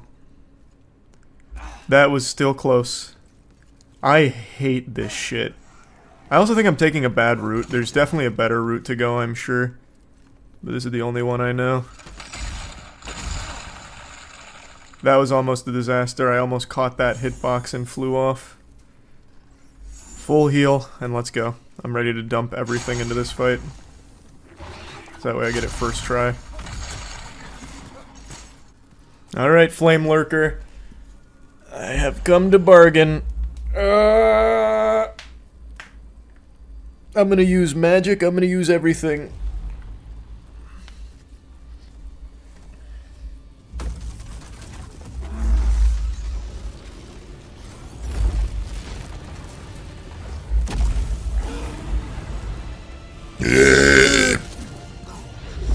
He looks so fucking cool. He looks much better in the remake than the original, I will say. Like, for sure. And start casting a little magic. Immediately ate that. Not the best start.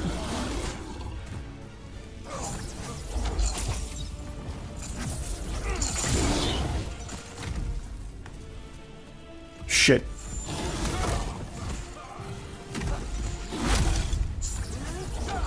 Let's just keep distance. Playing it real safe. Nice.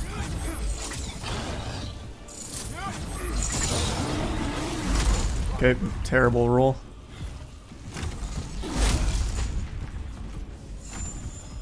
That was risky.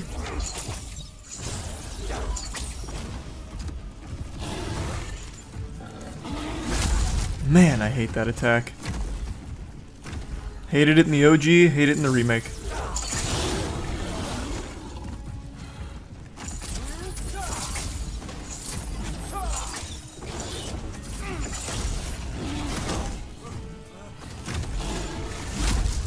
Just full heal, top off. Almost out of magic. Just keep at it. Damn it. Couldn't afford to miss that, needed that to hit. Oh boy, alright. No magic left. The old-fashioned way.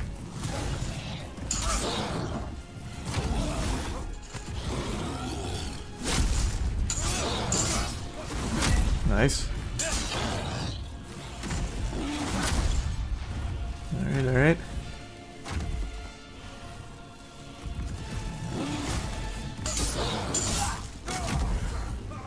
Okay.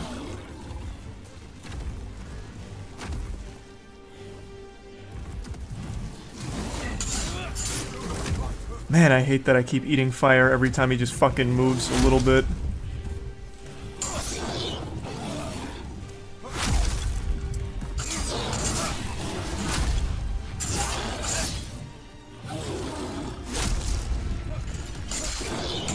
Almost. Almost. Play it safe. Full commit. Gotcha. First try. Let's go! First try both bosses! And I'm pretty... Oh, I was just standing in the fire. I was about to drop the controller there. Imagine I just burned myself to death on that. That would have been such an incredible way to go. That's goof juice, baby. That's how we fucking do it. Alright, let's immediately spin these. This should update my world tendency. It should be pure white, I'm almost positive.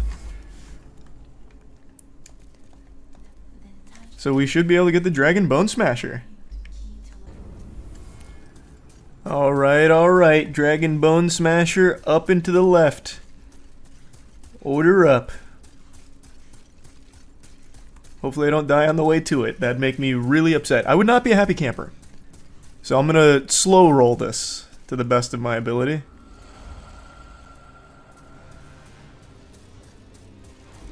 I'm going to wait for him to attack.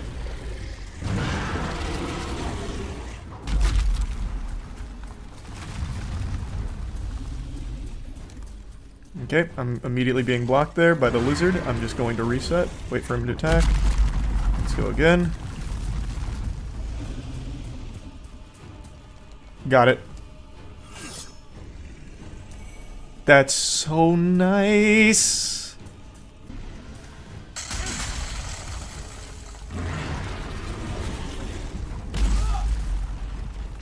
Huh. I thought I had more time. That'll teach me. Hey, doesn't matter.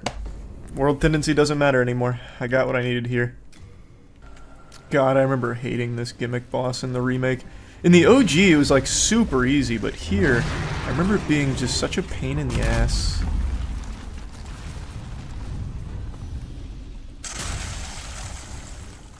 Where you pretty much have to like hit and go back every single time.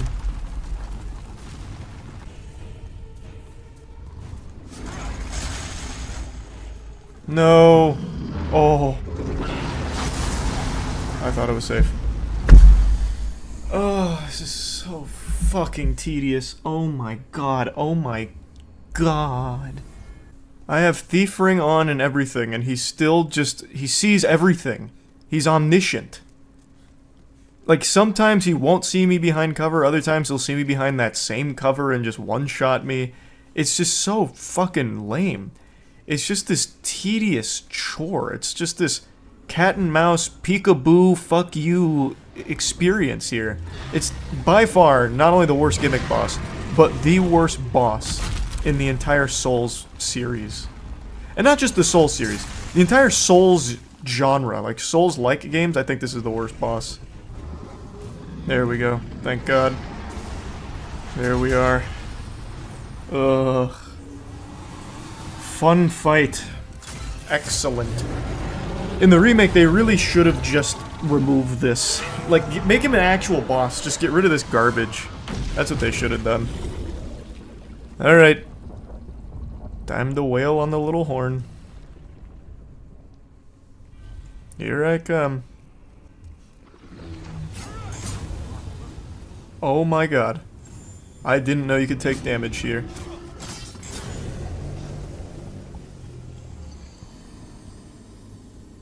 Well, I'm excited to do that again.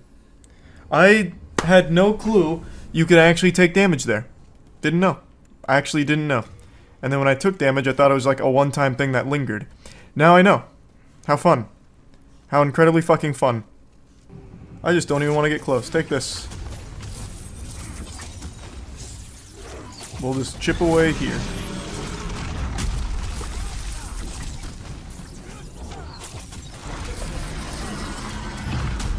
Yep. We're doing it this way.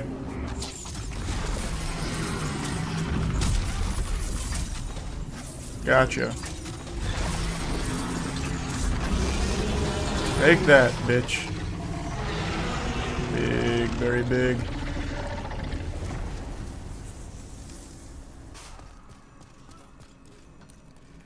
I hate these, like, Cthulhu guys wandering around with their little bell and shit. Like Ebenezer Scrooge. Their moveset is just straight fucking baloney.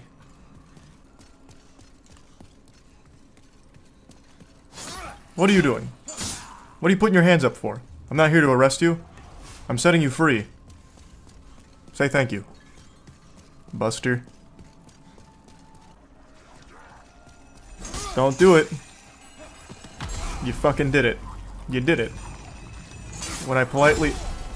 You're still doing it, and I asked you not to. Have some shame.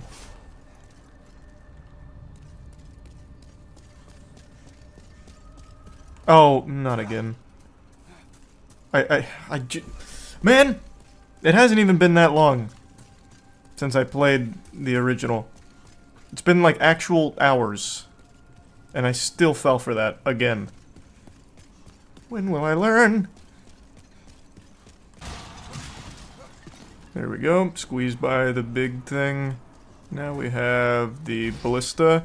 I'm about to eat a huge soul arrow there, I believe. So, prepping dodge. Vanished. Cutscene destroyed it. Nice.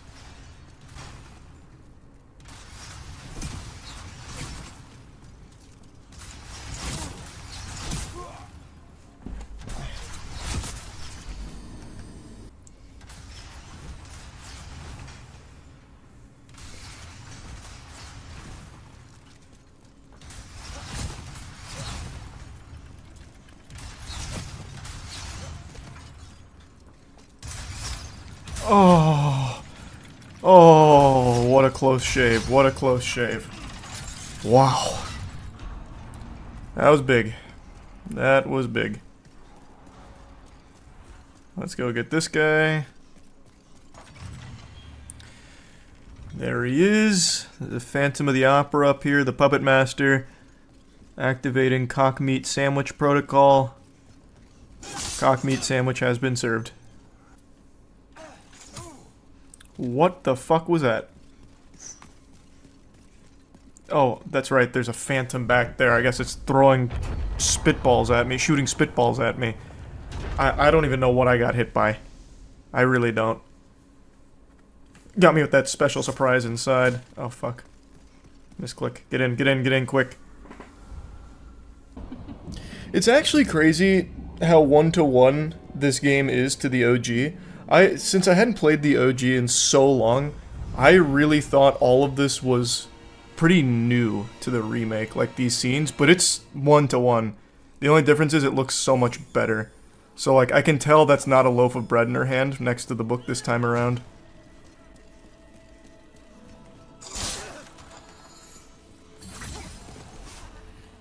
Why did you do that? Why did you do that?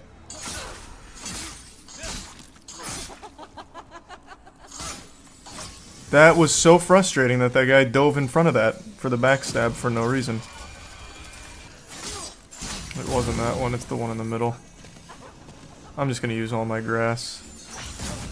I was not behind the pillar like I thought I was. Why are you doing this?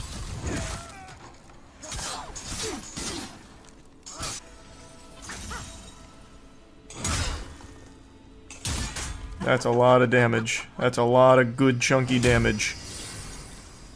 But man, oh man, it is slow. No. Why? Why? It's the one right in front of me. I didn't see. What? Oh, I didn't know there was one over there.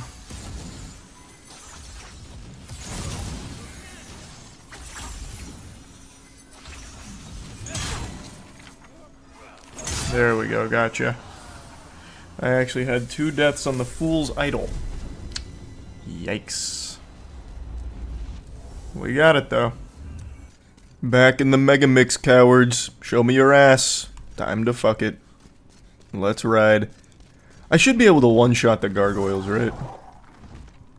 Let's see. Can you come down here? Oh, he heard me. Now he's afraid. Now he's just gonna stay up there. Okay, whatever, big guy. Come on. I need to test my grit. Will you come down here? There we go, that'll work. Nope, I don't one-shot them. That's a shame. Oh, I remember this. And those colors look even prettier this time around. All my neurons are activating. No!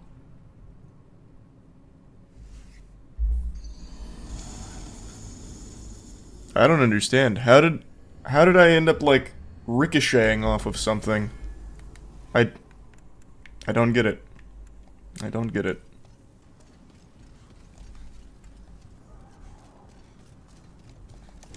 Alright, I'm not going to roll this time, since I can't trust it. There we go. Mission accomplished. Hey, friend.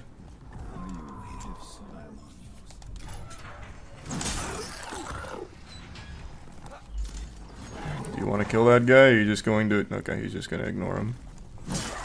The whole sticks and stones thing. Brother, what are you doing? Are you gonna attack him or what?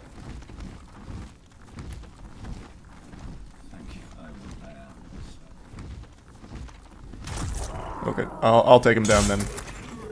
This guy's just walking circles around this fire pot. He's so confused, it's crazy. There we are. Grass. Well, I'll never know. I need grass.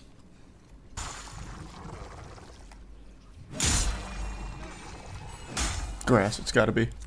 Oh my god, it's all spice. What the fuck does spice do? Maybe it works like grass. Nope, all MP. No, not the backstab. Oh my god, the double backstab. Making this take so much longer. But whatever, we got it. Oh, so stupid. Oh my god, I didn't take damage. Give me some grass. Finally, grass. Sweet, sweet grass. I remember when they first invented grass. I always hated it. I actually genuinely hate farming grass. This is tragic. Alright, let's kill Tower Knight.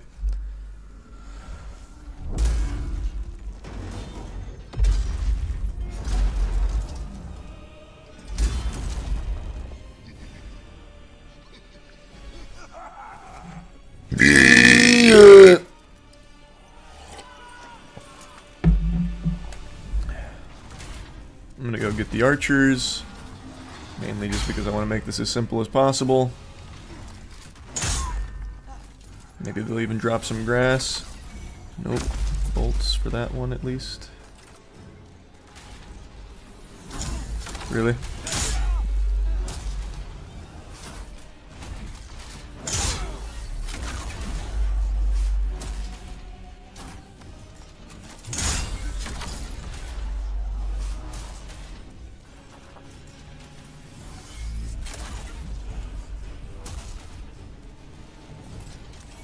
Oh, grass.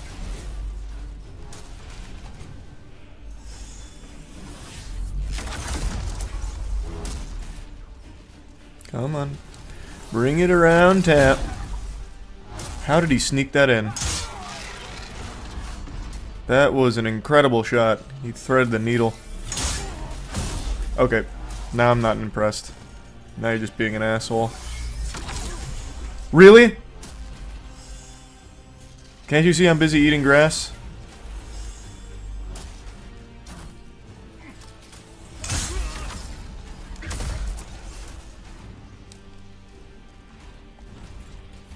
Really? Okay. This is an excellent fight we've got cooked up here. High level stuff. Now let's just blow my last crescent moon. And now it's half moon time. Never mind, I have more crescent moon. Whatever, I'll stick with half moon. Here I come! I forgot about that. Really? You got some fucking nerve, now I have to blow a half moon.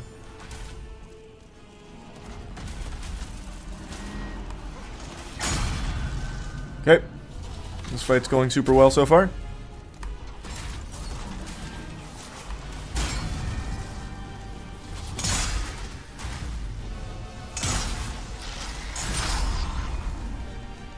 Luckily, I'm eating every single one of these, showing him that I'm not afraid. I keep missing his other Tootsie.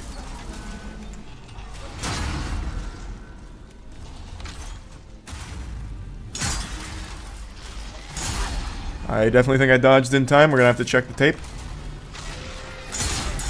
Okay, looking good. All that half moon grass I got is, well, it's really dwindling now, huh? Can we please, get you to fall? I didn't mean to do that. I can't see now.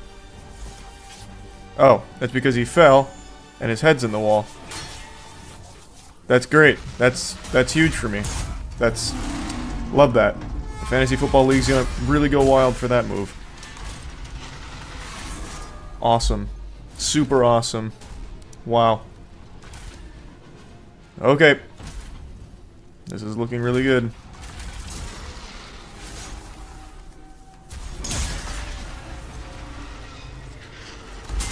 Really?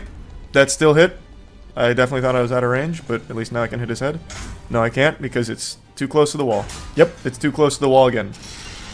That's amazing. This is a really good fight we're having.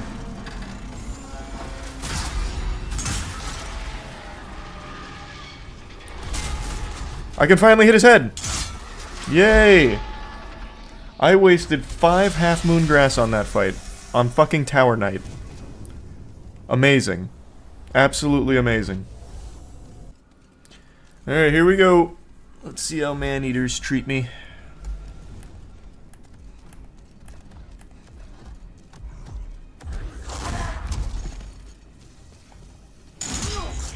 That's not that much damage.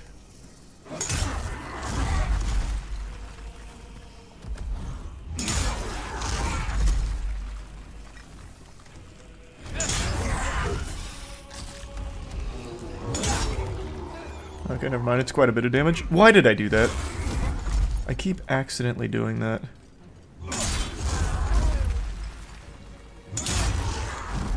I was out of stamina that time. Almost rolled right off. Come back! Come back! I don't want to fight over there. You're just gonna make me fall off, and it's gonna make me very upset. That was scary. Can you come down here? Can you stop shitting out the little green orbs?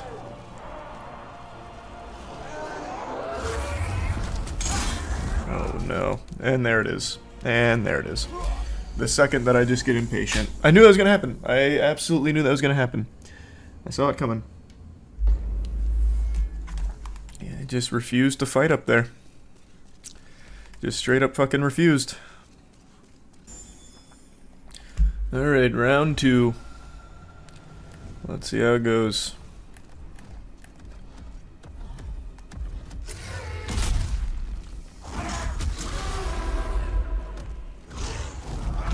Well, didn't dodge that in time, huh?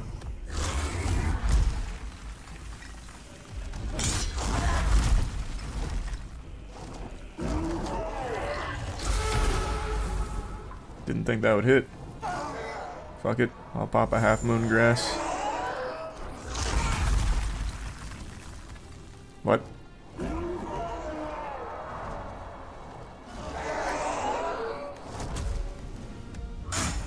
Amazing.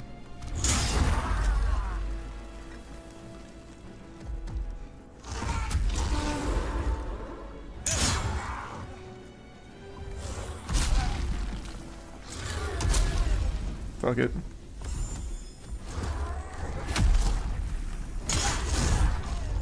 I'm just gonna try no lock on here. That way I can position myself a little bit better on the ledge. That hit.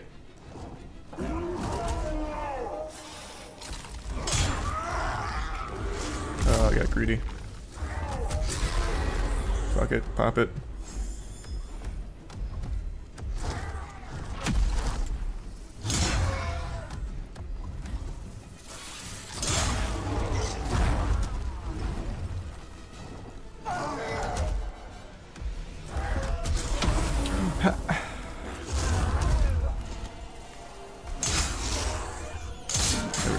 I had to risk it. Wait, Half Moon, why didn't it pop? Oh god.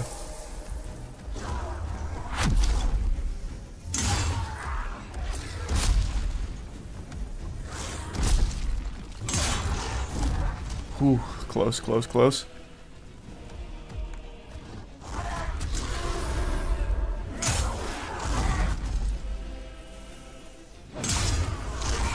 Oh, scary.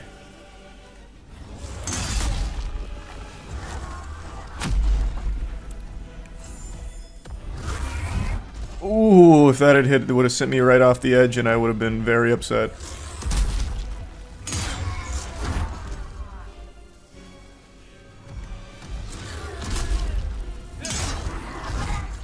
Almost there.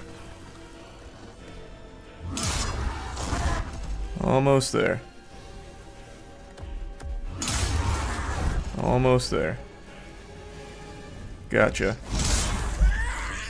Clean. Super clean. I was dialed in on that one. You bitch. I got grass out the fucking wazoo now. 35 grass and a bad attitude. Alright, let's go take down the old monk. Oh, he's looking much younger in the remake than he was in the original. He was already pruned up like a raisin in the original. Here, he's still got some life behind those eyes. He's still spry. The seal of Orichalcos. And then he brings up his minion. Nice. Alright. Old monk time.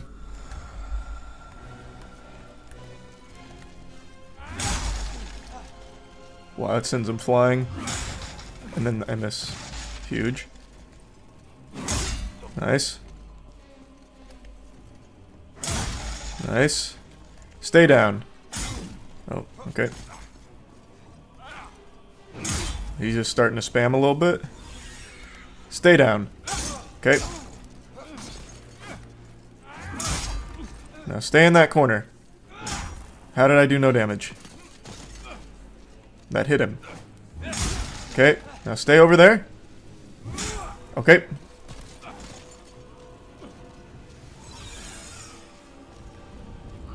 Excellent fight, old monk. That was high-level stuff.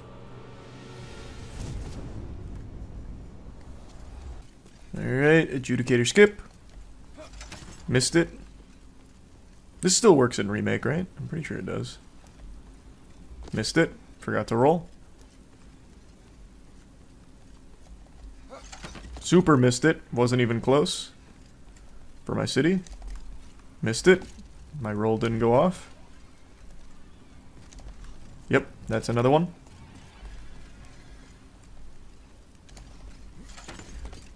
Starting to wonder. Is this here in the remake? Because I'm not even really getting close, huh? That was my closest one yet, and that was without a roll. You're supposed to roll. Oh, there we go, got it. It was a skill issue.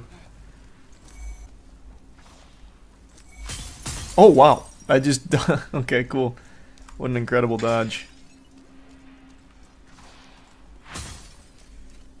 That went right over my head. Grabbing it. Half moon grass, let's go. I've got so much half moon grass now, it's beautiful. Alright, adjudicator time.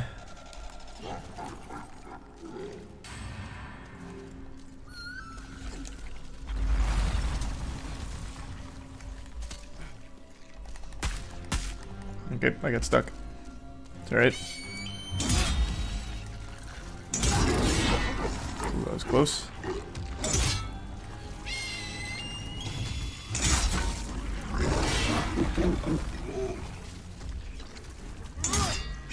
Having a hard time hitting this. Really struggling to hit the, there we go.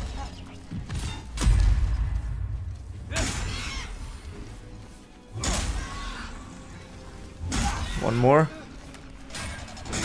Nope. Unlucky.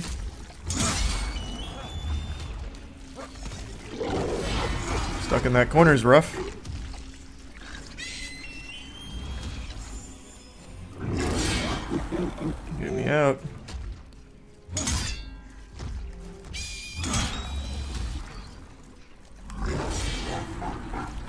Please, come here.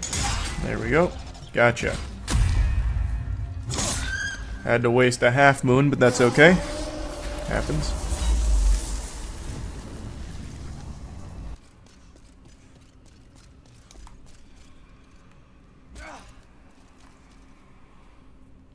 Speedrun strat.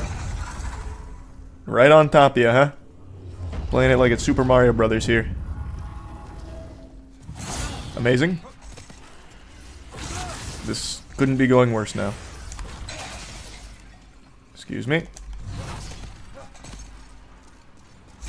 Well, that was a complete fucking disaster. Old warrior time. Oh, legendary warrior soul. That's cute. Alright, here he is. Okay. Let's get it. Let's fucking get it. Oh, he's got hair in this? Got that Tommy Pickles do going on.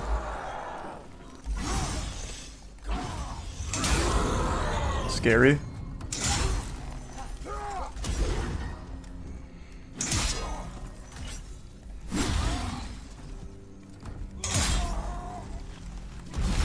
I still keep getting caught in his taint. That one shot me. I didn't expect that. Wow. I really didn't expect that. What? Alright, let's go for it.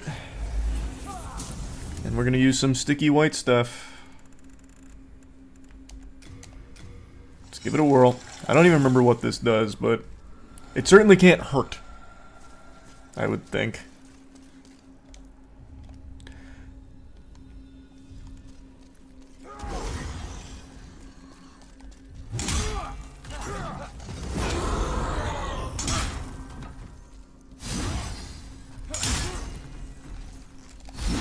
Oh, that was very scary.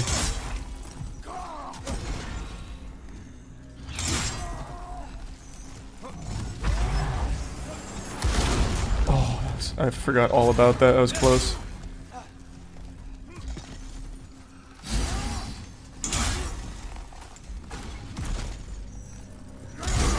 Oh no. I'm stuck in his gooch.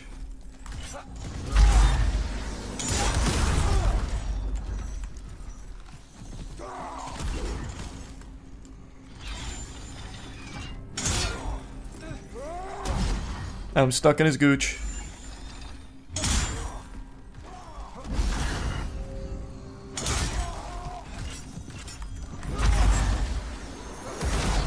I definitely thought I timed that correctly.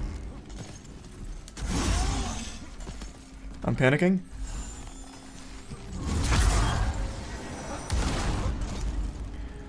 Holy.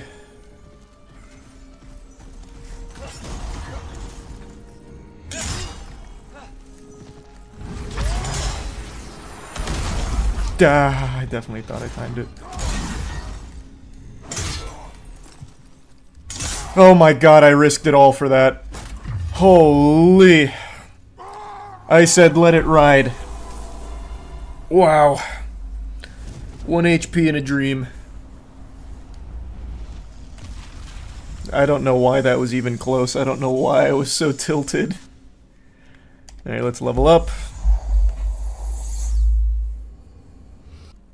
Oh, that's a lot of good strength levels, baby. Perfect. Yes.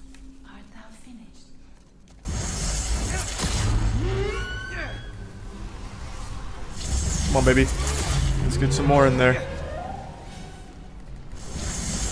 Yep, just keep hammering him. Too far. Too far. Is that right? That was good. That was good DPS.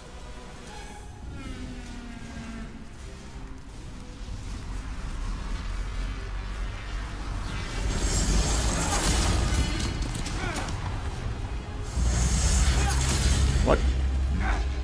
That time it didn't go through the thing. Is that right?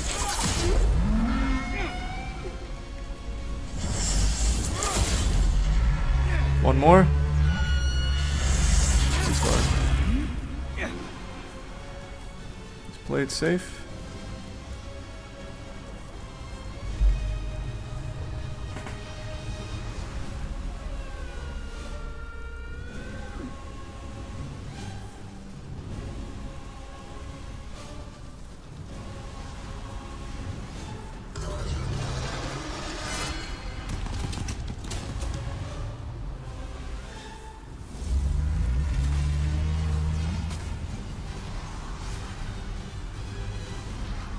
That should be it.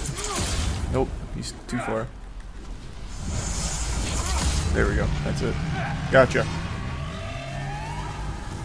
Whoa, first try on the Storm King. Whoa. Holy shit. Blighttown time. Yippee. Hooray. Alright, I remember there's a huge drop coming in here. So I don't want to just immediately plummet and die. That would make me really upset.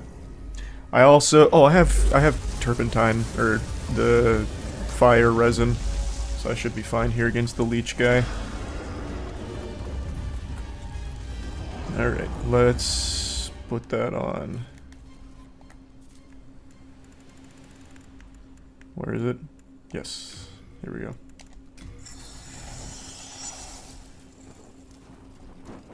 Avoided the falling and dying.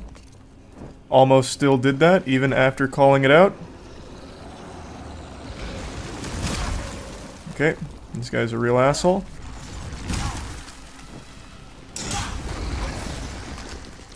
Fuck, I'm using the wrong grass. Fuck, I'm using the wrong grass.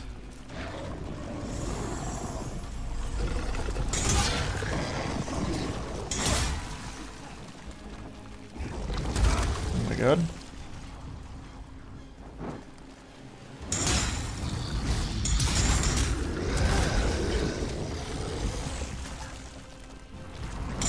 Kill him.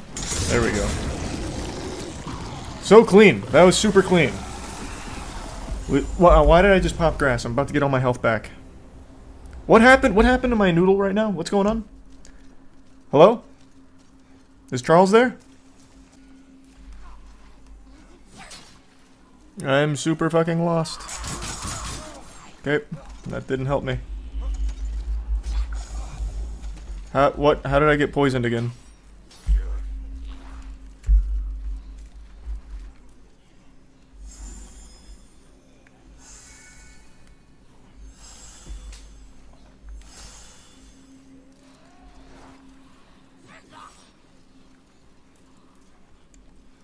Oh, I found it.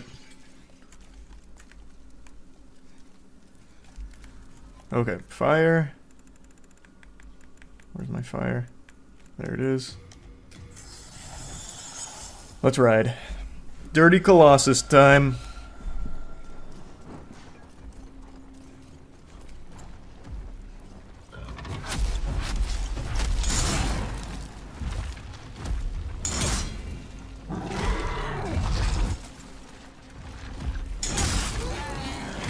Oh boy.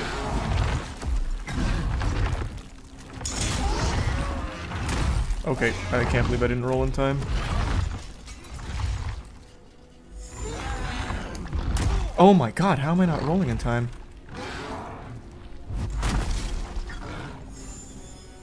Oh boy, not like this.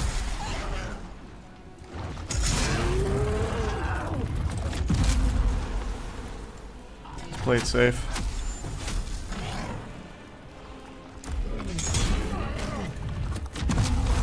No, no, no, no, no, I didn't even see it charge up.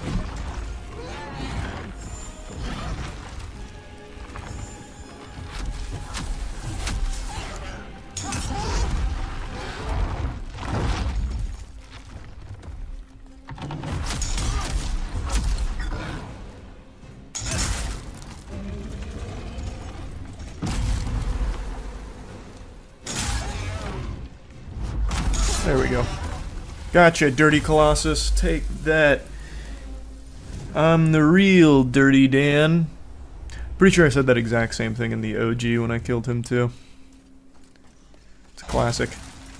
Can't beat the classics. Alright, last up is the Sewer Maiden and her bodyguard. Here I come, I'm busting in. I forgot, what was the bodyguard's name? Something with a V, right? Velvet? Voldemort? Something like that. It's good to see you again.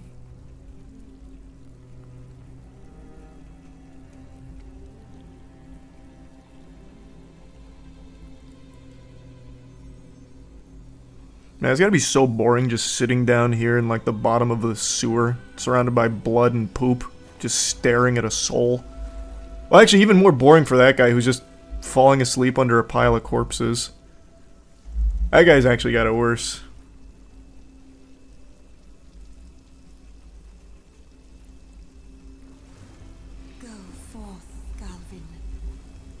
Vinland! His name is Vinland, I should have known. I love Vinland Saga. Should have immediately connected in my brain there. The fuck are you weirdos doing? Stop it. Alright. I bet he's still guarding over here, just like in the OG. Yes, he is. There he is. You will not turn back. May you rot in the deepest. I am not turning back. Okay. Probably gonna have to backstab here. Oh, maybe not. Insist on intruding upon our haven. You abandoned us long ago. He's gonna have the same problem I am with the tight corridor here. Lives. Leave us be. We're having quite a fight. Mind if I heal? Thanks, bud.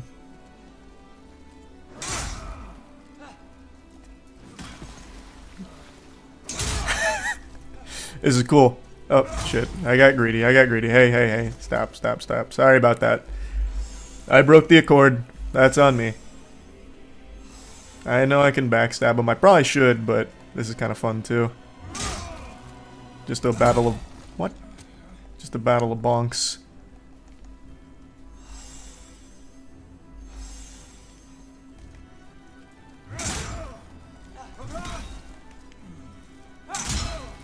No, he was begging me to backstab him. Oh! What? Where are you going? Stop running! Gotcha. An excellent fight. I will always remember you. I'm just gonna leave it behind. I don't feel like struggling to make space. Oh, whoops, sorry. Forgot you'll kill yourself. There you go. There we are. Excellent. Good fight. Alright. Time to finish the adventure. So, Penetrator, and then Allant. I think that's his name, right? Allant? Fucking old King Alan Wake. Pretty sure there's a dude on the left there.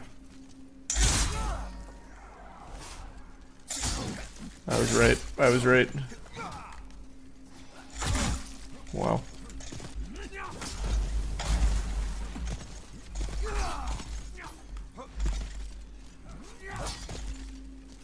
Holy. Those panic rolls were massive. Nobody panic rolls better than me.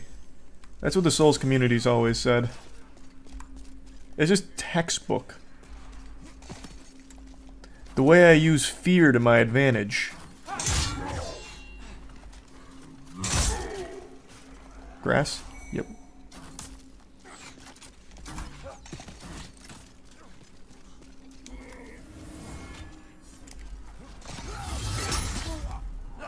Wow. Did not remember that.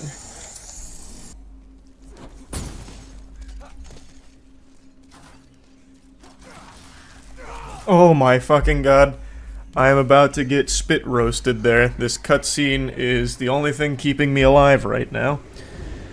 I hope both attacks don't hit. They didn't, thank god. Luckily everything else did. Holy shit.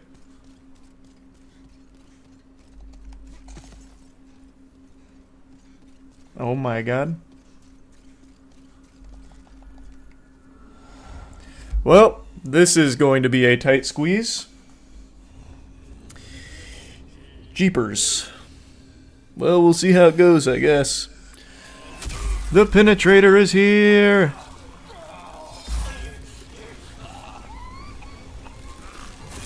Oh, actually, you know what I'm gonna do? I'm gonna pop an ephemeral eye. I'm gonna get my humanity back. God, he looks so cool.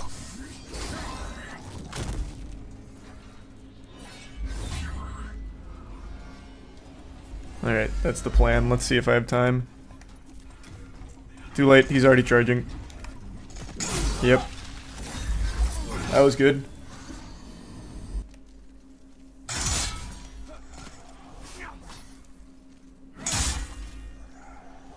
Just gonna keep chopping him up right here. My only option. Oh, there we go. He's running away. He's like, Jesus Christ, I don't want to get chopped. It's too damn bad. Stun locked. And bang. Good fight. Got them all. Alright, there we go. Now we have the shortcut open, so it won't be a long trip around. Do I just go for it? Do I pop the ephemeral? I can't decide. I have to pee so fucking bad, but I think that's going to fuel me. Alright, let's fight a little bit. If I take damage, I pop, so I can get the most value out of it.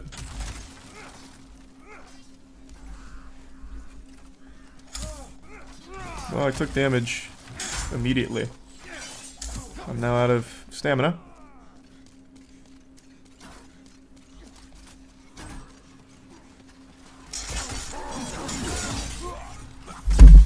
Well, alright, I got some food. I think that's what was going wrong.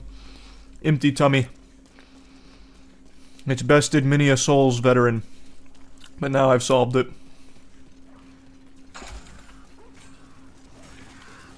Bang. Okay, good start. Love that. Feels good. Let's see how this run back to boss goes. Nice. What's this item? Oh. That's like an apology, like, hey, I know you wasted your last one. Here's a new one for you. Kinda wanna pop it.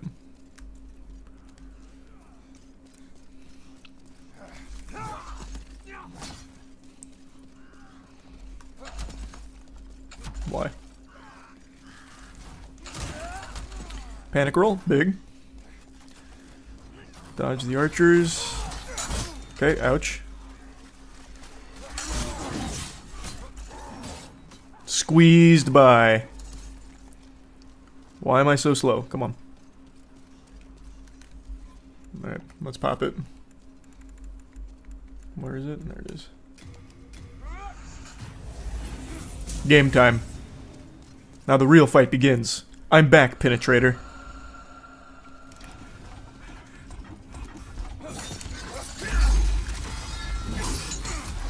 I keep doing that by accident.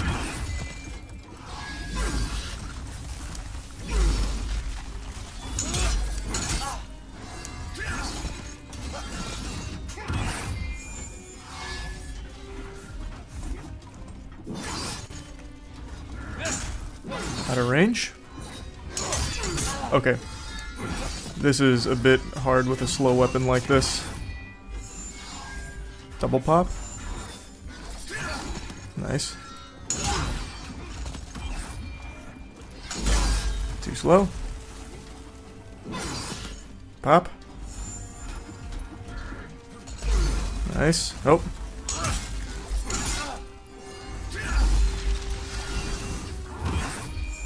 Alright.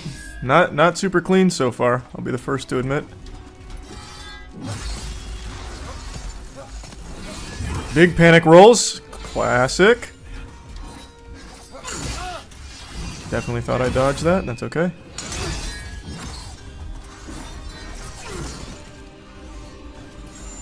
I'll just use all of my grass.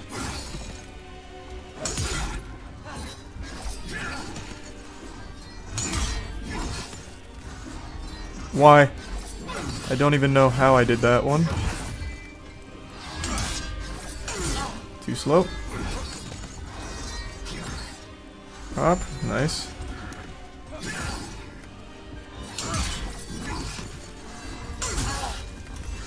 Gotcha. Take that, Penetrator. Easy. That's goof juice for ya. The infallible goof juice. Can never go wrong.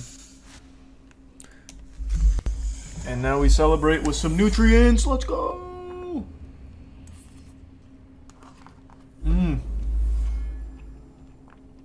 See, I told you. It was just because of my empty stomach. You're not you when you're hungry.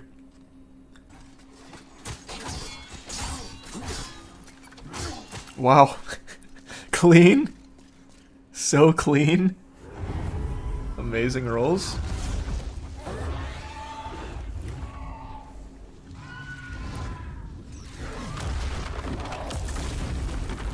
Alright, let's bait out the fire and then just zip through.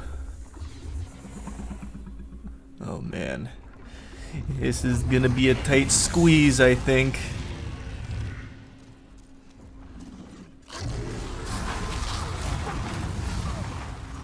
Perfect positioning. Well, that's such a shame. Wow. Didn't roll in time.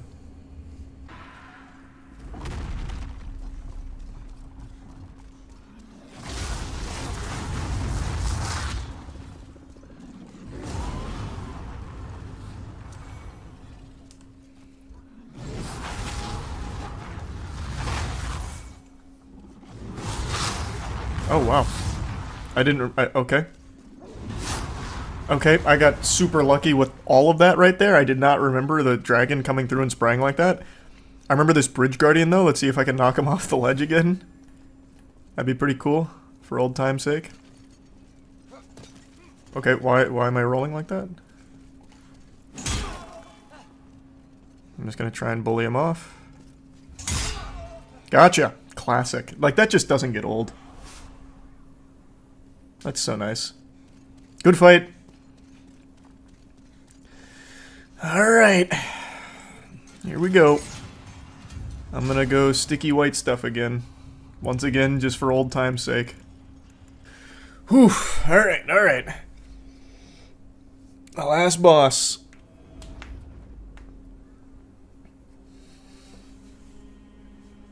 Time to hydrate. Goof Juice is here again.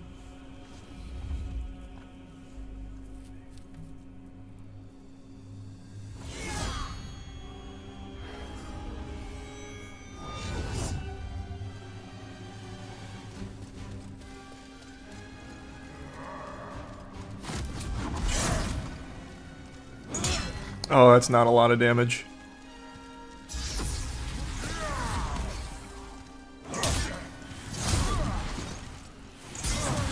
Why am I rolling into him?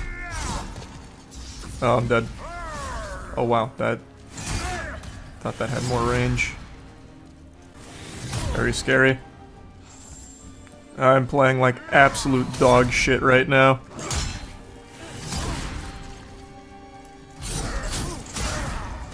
That's not the combo I thought he was doing. I just realized I forgot to put on my stamina ring.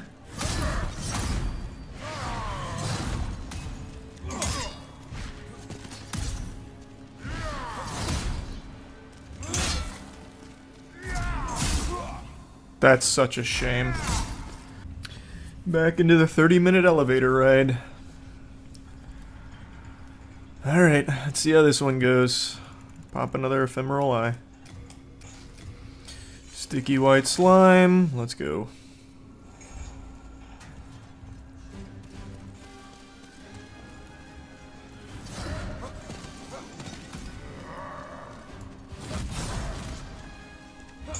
I'm gonna try not locking on.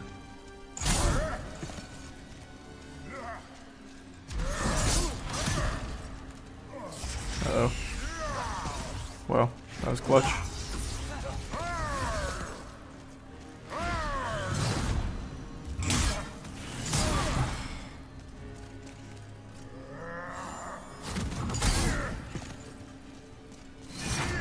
That was scary.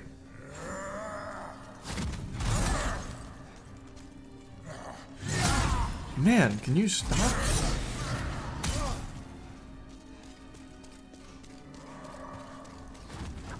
Uh-oh.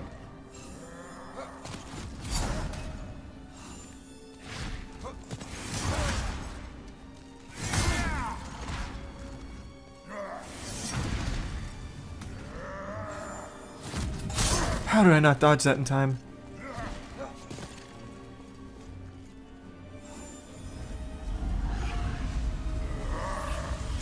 Oh, close. Okay, I didn't realize you could turn like that. I'm dead.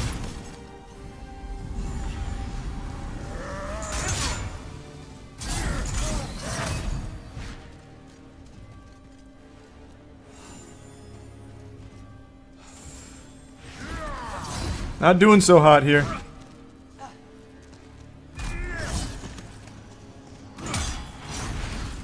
Oof.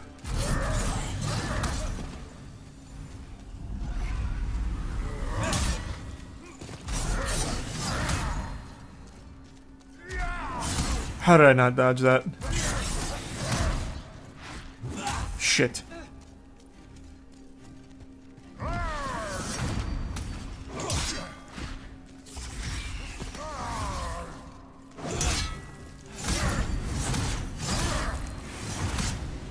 Scary. Oh god.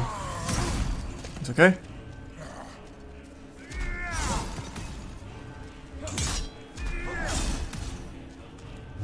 Shit.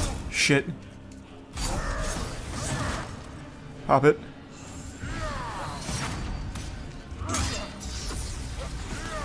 Scary.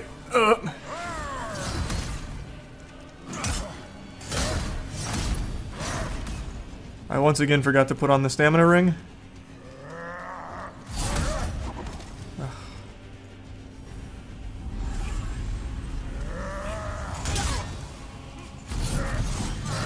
Oh, I thought I dodged in time.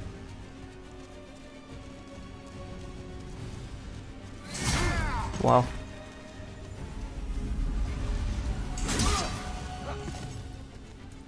Shit. Holy. Not the way I wanted to dodge, it's okay.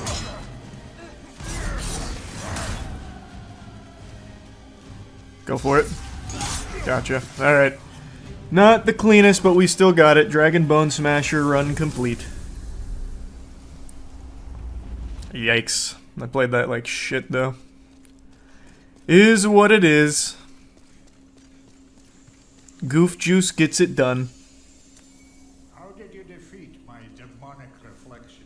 Through tenacity and good flavor, I was able to prevail.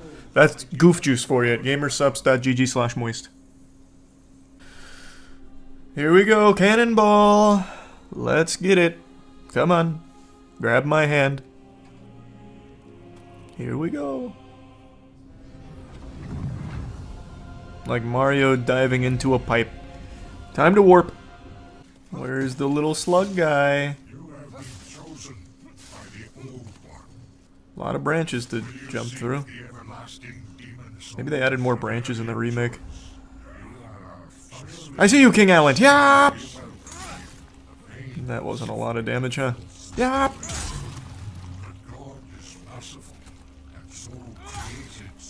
I'm really giving him the what for. Here's the vegetables. This one's for your mother. This one's for my city. This one's also for my city. Tampa needs it. I'm gonna go hitless. This might be the first hitless of all time. Is this world first King Allen hitless? Oh my god.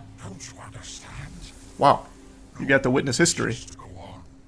Alright, let's do the other ending now. So last time I did the good ending by just letting her go up there and fiddle with the portal. This time I'm just gonna hit her with the Dragon Bone Smasher. Not on my watch, you won't. About to sound an air horn here to wake it the fuck back up. Take this! Help!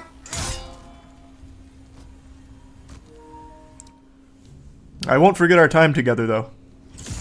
Oh, wow. That's awfully disrespectful. Didn't even have to do that. I could have just walked around. Actually would have been a lot easier to do that, as opposed to stand on her skull. And before long, the world will be engulfed by the deep fog. Such a banger. So good. It's super short though. That's the one thing about Demon's Souls, is it's a really short game.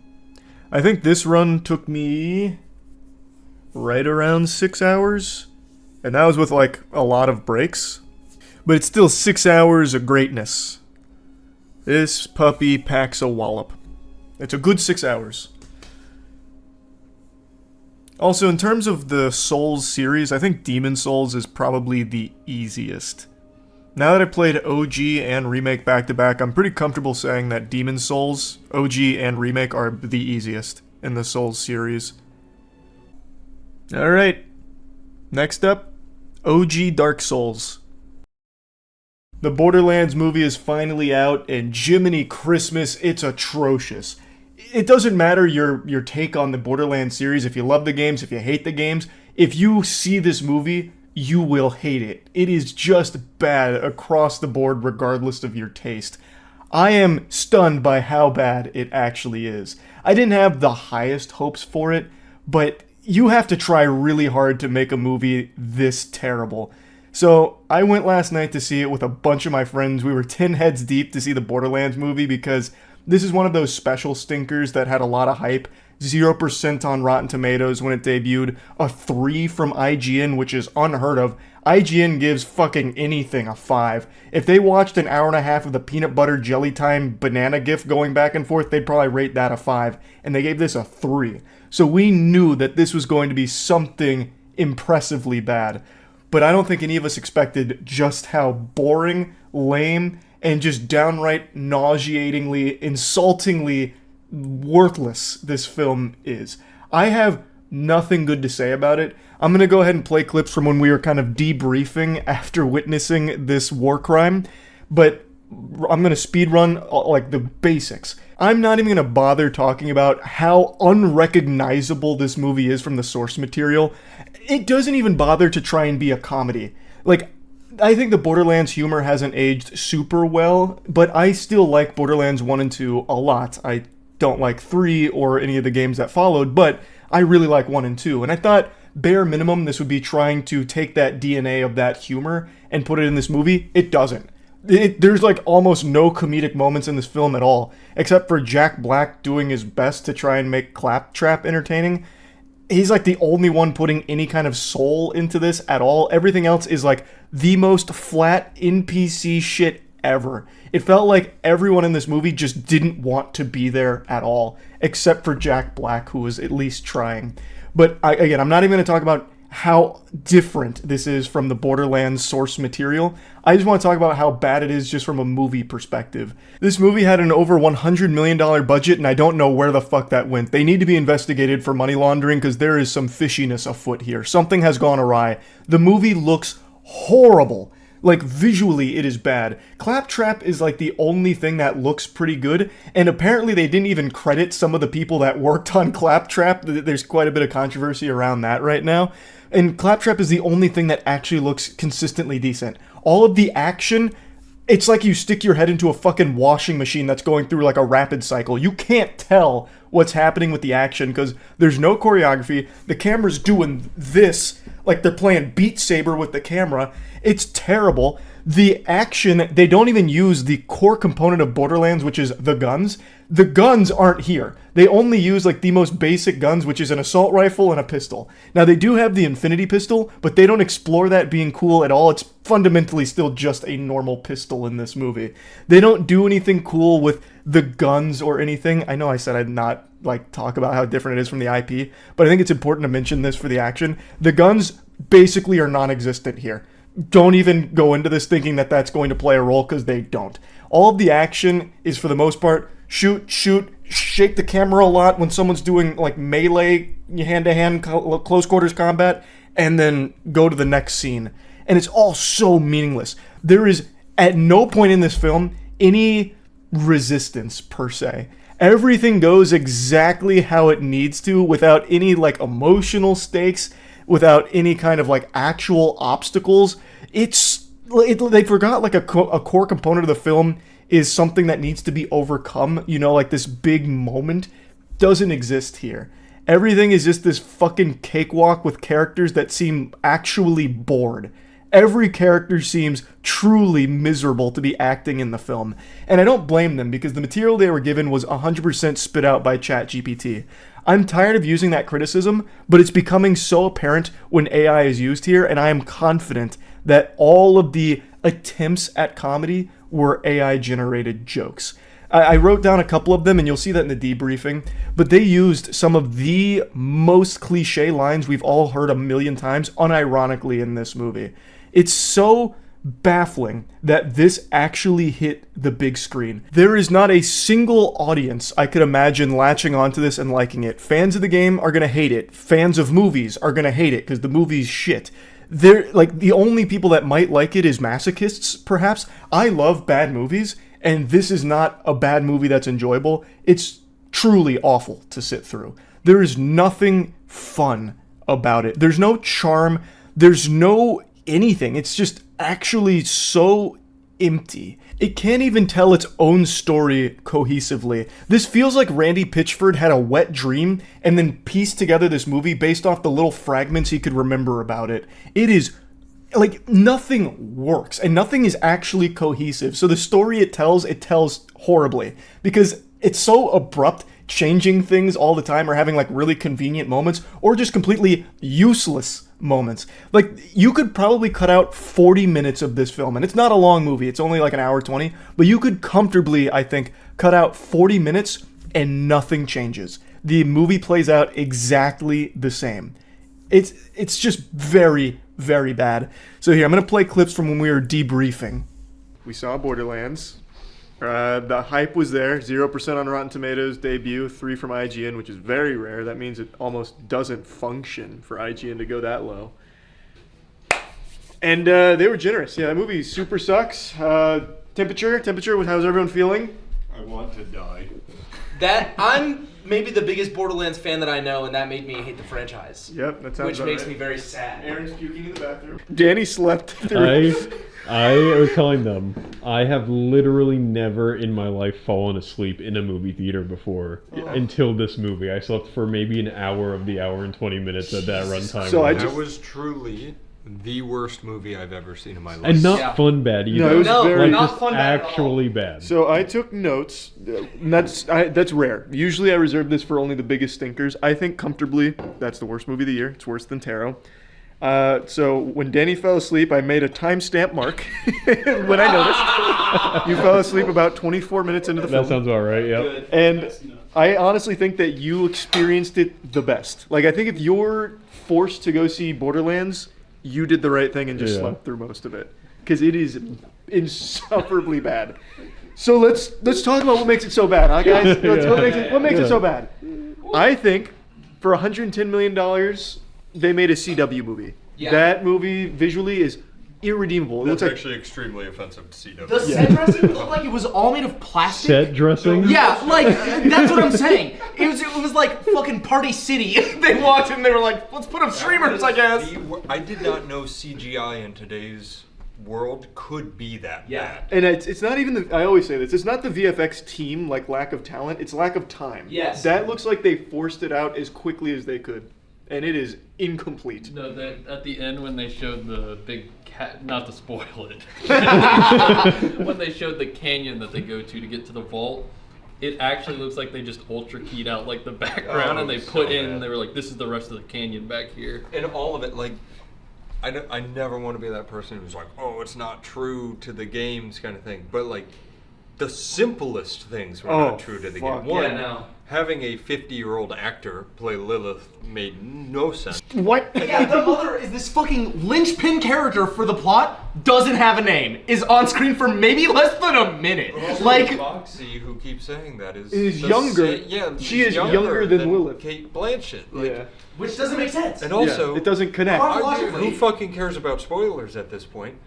Lilith, towards the end, it's like, oh my god, I'm chosen. I'm a siren. And she learns it, which in the time frame of who's in the movie makes no sense at all. Like, it doesn't add up. It's fucking insane. But it led to some really cool moments where when she realizes she's the chosen one, she sprouts wings and she just does this a lot. Yeah. Floating in air like and giving this. people force fields. She gives them like Destiny 2 buffs for a second. Yeah, that was She's like an ultimate. We haven't even gotten into the dialogue. Yeah, so that movie, we were in the Uber back talking about how it was like they ADR'd the entire movie. Yeah. I think the ADR, they just recorded a table read from when they were first reading the script. Right? Yeah. No, the guy playing Krieg, they didn't even tell the actor in the costume to go like shake your head up and down so maybe. No, we're he was talking. stone cold, It was- like solid the whole time. Even when his voice lines were going. I wrote down a couple of my favorites because it does feel like I hate to use this because it's overused now as a criticism, but it really does feel like it was all AI generated. So it feels derivative of everything that's ever come before it. Unironically, these were some of the lines used. I'm too old for this shit. You in what army? The one right behind The me. one right behind me. Oh! Wait, where'd my other ones go? Oh yeah. It's a shame your mother's not here to see this. Reminding her that her mother's They dead. probably said that 18 times Yeah. in the whole movie. At least- Wait, the absolute best one is where she goes. Oh, yeah. So your dad is so and so, right? And she goes, yes and no. And then she goes, it wasn't a yes or no question. And it's like, bitch, yes it was. That's literally a yes or no Is question. this your dad? Yes or no? That wasn't a yes or no question. I got mad. I told them in the Danny and Matt on the Uber back, I was like, I think they weren't allowed to make new words for this movie, so they had a bunch of scripts around and they were kind of mad-libbing lines from It's them. like a Zodiac killer. Like, yeah, yes. like they were these lines. Yeah. Also, I think that scene, the only thing I could possibly explain it is they had a bunch of different drafts of the script and they were taking bits and pieces, but they never went back and double checked to see if anything contradicted. So they were just like, okay, here's the movie. I think we have an hour and a half.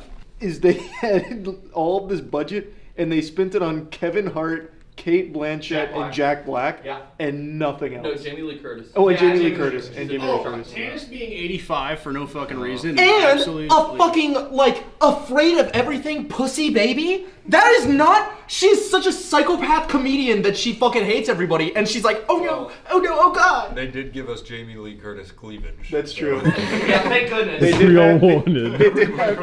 they did have like a shot of her yams for some reason. Nothing against I was awake for that part. Oh, I know you were. I woke him right the Danny fuck up. fucking went from closed eyes to awooga. Conkers. It was my favorite every time anything new happened and they were like, oh wow, look at this place. And Claptrap would go, this is your house, right? And she's like, yes, this is my house. Thank you for noticing. Like, they announced every single thing that was happening. Yeah, it feels like they thought the audience would actually be lobotomites. So anything that happens gets like this in-depth explanation for what it means. It just kind of hit me. I think this movie was made to be watched on a second monitor. It's made so that if you're sitting there and you never even a single time for an hour and a half go, huh? Yeah, I feel like this criticism is often used for like video game movies of who is this movie for? Yeah. Legitimately nobody. It legit felt like it was made for no one because it doesn't respect the source material whatsoever. And also, like, there's references that you would only get if you played the video game. Yeah, and normal people wouldn't like this movie either. I was gonna say it's made for one person and it's Randy Pitchford. Yeah. And the craziest part is they don't even do the thing where they do the rule of thirds because Marcus shows up, he's like, I'm the bus driver, and then he's like, I'm the guy selling guns. And that's it. And then he's like, I'm not in the movie ever. Maybe that's the best joke, because they're like, there is no third time Marcus shows up. Yeah. It's just the two. So it legitimately doesn't work on its own two legs. The movie, it doesn't know what to do. So, big spoiler, at the end of the film, General Knox is not the Knox from the games. Nothing is like it is in the games. Nope. But Knox, in the context of the film, is hunting the entire film. You know what's crazy?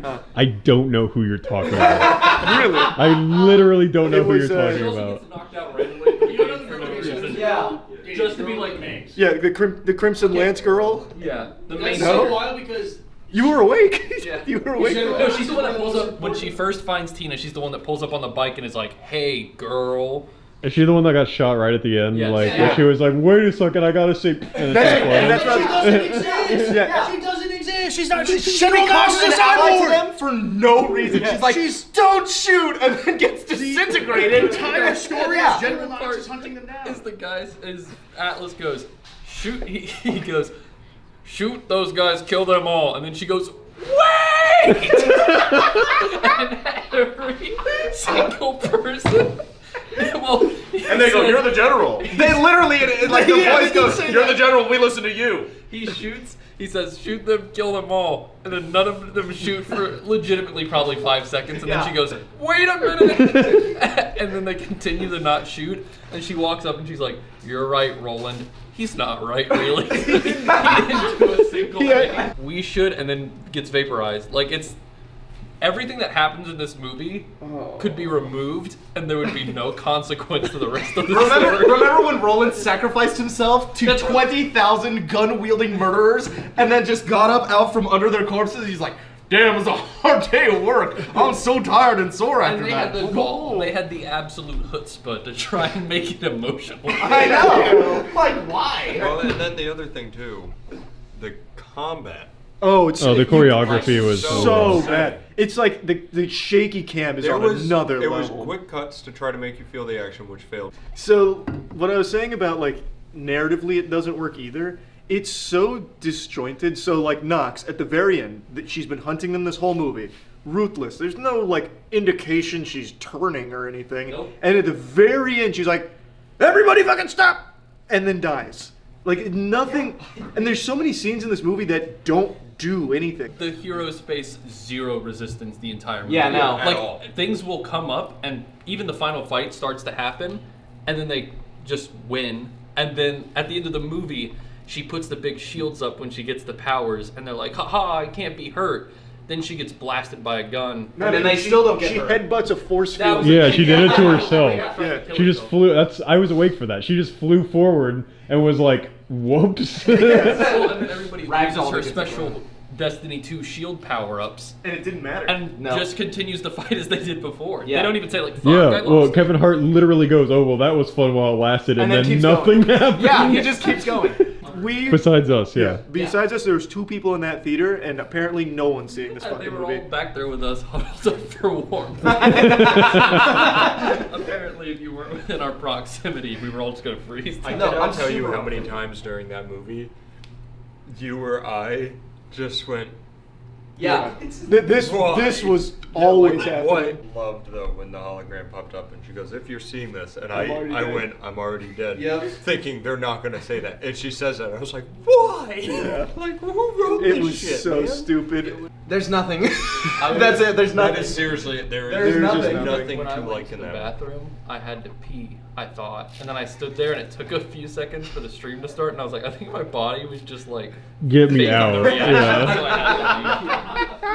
so I had to leave. We can go around the room. I'd probably give it like a 12%-ish, somewhere in that ballpark out of 100%. I'm truly gonna go 0. You're wasting money if you see that movie. I need you guys to understand how many shitty movies I go see with Charlie. This is the worst movie I've ever seen. It is a 0. It is worse than Moonfall. Yeah, it had the gun, the infinity, so 1.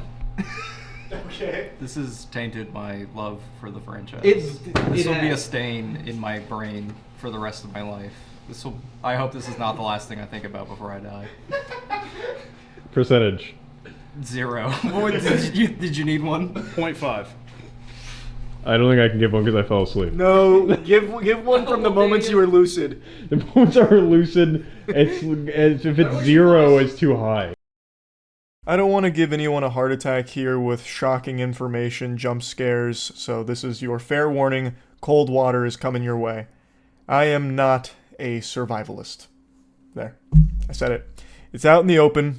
Let that stew marinate in it a little bit. I could not survive in the wild no matter what. If I was born 400 years ago, I wouldn't have lived to see my 10th birthday. I would have probably died in the jungle from being mauled by an animal or starving to death. And the most embarrassing part of starving to death for me would have been I probably would have collapsed, keeled over, died right in front of a ton of edible berries that were completely safe for consumption, but I'm too much of a hypochondriac to have even tried. But even knowing all of my shortcomings here, and also knowing I'm short, I'm not a pussy. So when MrBeast issued a challenge to me to survive in his wilderness for 24 hours, with a smile on my face, I said, you bet your sweet bippy I'm gonna be able to do that. That should be pretty easy. That's child's play. 24 hours, I won't even die of starvation, and I brought a bunch of water. So, bare minimum, I'll at least be alive. Maybe not in the best condition, but I would have survived, I would think.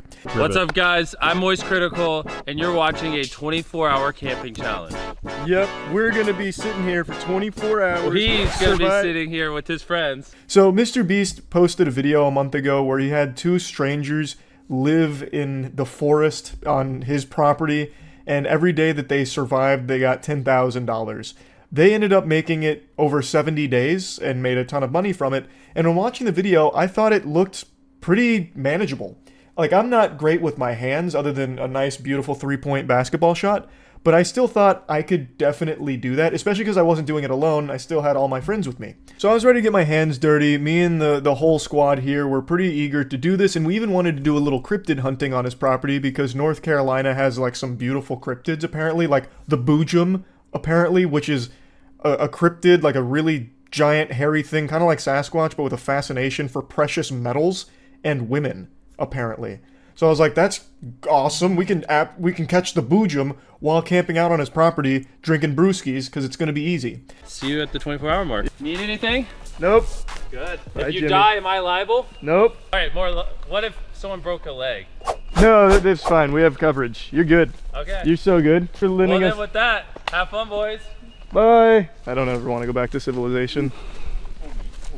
So good. They This have is like healthcare we're here? playing Minecraft. Yeah, no, it's this, easy. This is like Rust. I played Rust. All right, We're camping. Yeah, so we're camping. We got a checklist to go through. Turns out it's not easy at all. So the whole video of this experience is on the other channel. I'll put a link to that in the description if you want to see the whole thing. I'm just going to show you some of the highlights, if that's the word you can use for it. It's really kind of lowlights, because from the very beginning, we couldn't do a single fucking thing correctly. So it's not just me being incompetent in survivalism. It was everyone. We take life for granted. If we didn't have houses, I feel like at least 60% of the population would die off within a month, because surviving in the wilderness is not easy, especially on MrBeast's property. When I watched that video, I also expected that the forest that they were in, the wilderness, was like heavily catered to be safe, you know, like no bears, nothing dangerous or anything. I thought it was like really bougie and, you know, it wasn't that difficult. Well, it turns out it's just fucking God's country out there. It is actually just untouched jungle. So we were surrounded by coyotes, an unbelievable amount of other wildlife and insect, all kinds of dangerous shit all over the place. It was so fucking hard. How's he doing? That's some big wood. That is some big wood. That's some big wood, and he's making smaller wood exactly like we need. Charlie, do you think you're the best camper? Yep. All right. Don't let my appearance deceive you. I know I may look like a vampire lumberjack, especially in that beautiful attire, but I didn't know what the fuck I was doing. I know how to chop wood. In fact, fun fact, I actually practice wood chopping motions by using a sledgehammer on a tire just for cardio. I actually really like hitting a tire with a sledgehammer because I think it's great cardio. But unfortunately, we didn't have the classic meaty axe. Instead, we just had this little one-handed hatchet here that's just like a little fucking toy. When Roanoke settlers disappeared, following their trajectory, they would have landed right here in these woods. Huh. They could still be out here. So look out for little eyes peeping back at you when you're looking one of in those the stories. woods. This is what it's all about. This is what it's all about. In big city living, sometimes you forget where we came from. It's good to go back. And sometimes, you know, it gets so bright out there you can't see the stars. Yep. You can see them today, though. Yep, look at them up there. Yeah, chemtrails. You get them all? Mm-hmm. Show them one more time.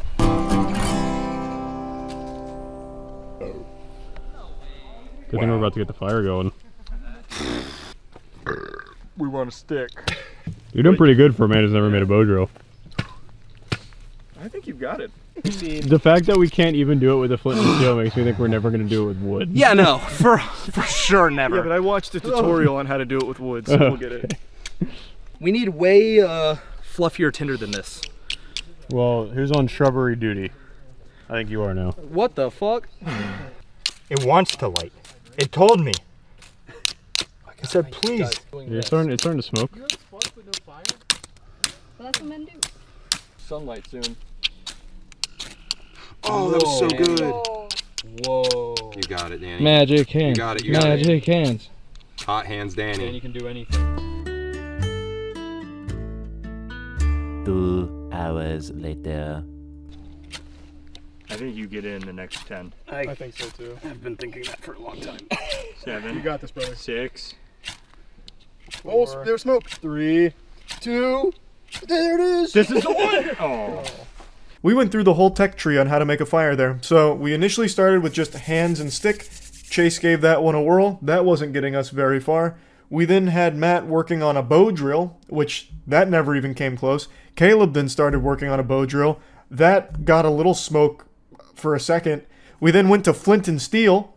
Still couldn't get the flint and steel to work, which is probably the most shameful thing imaginable. But the problem was all of the sticks, all of the things we were using to try and catch fire were kind of damp, because it must have rained a little before we got there or something, because everything was still kind of damp, so it wasn't lighting.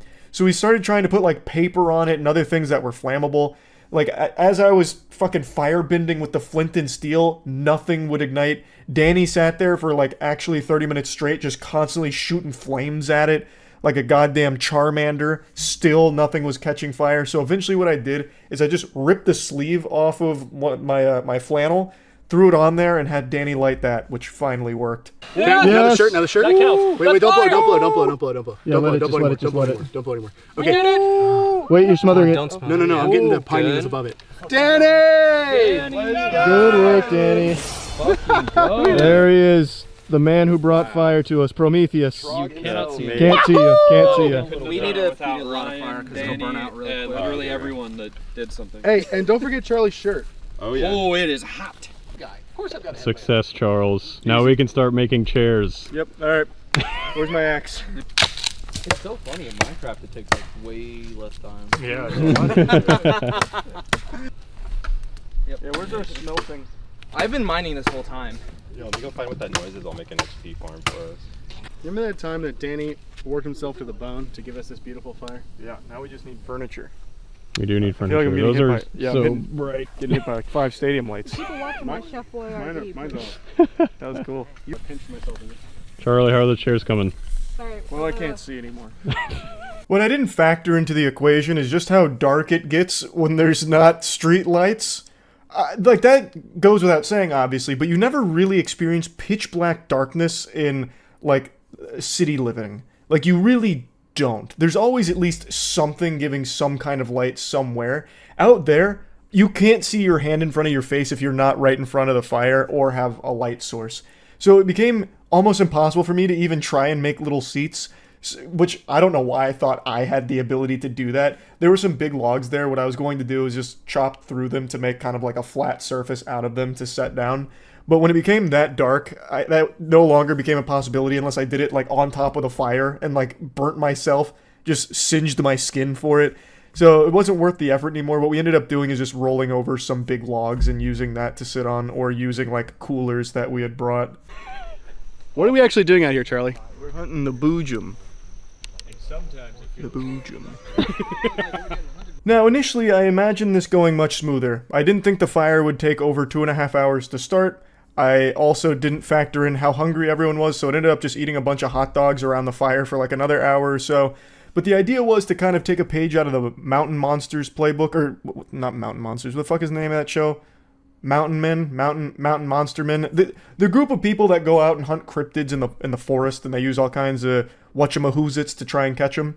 So we brought a bunch of like cryptid hunting gear, as well as even like paranormal ghost hunting gear, like EMF readers and fucking spirit boxes, if the boojum wanted to communicate through the radio, I suppose. But what ended up happening is we took so long with everything else, we didn't get a lot of quality time cryptid hunting.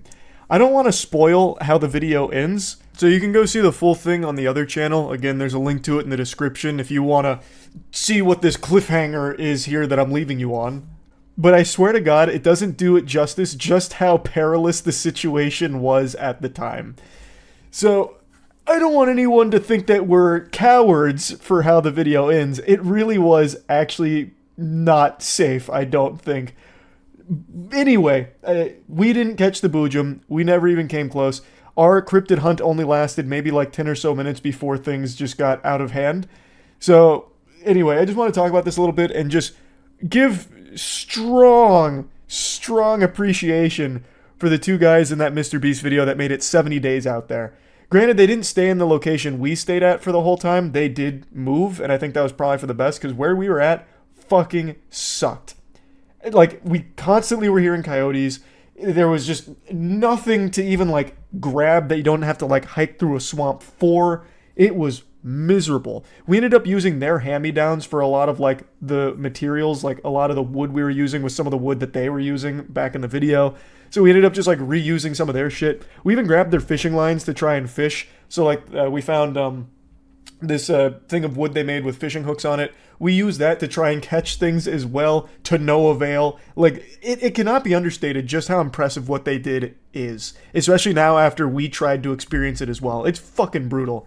Anyway, though, just want to talk about this a little bit. MrBeast almost got us killed. Also, when I ripped that sleeve off of my shirt, my left arm ended up getting eaten, just absolutely fucking feasted upon by every bug in North Carolina. I hated that. That was awful. That's about it. So, yeah.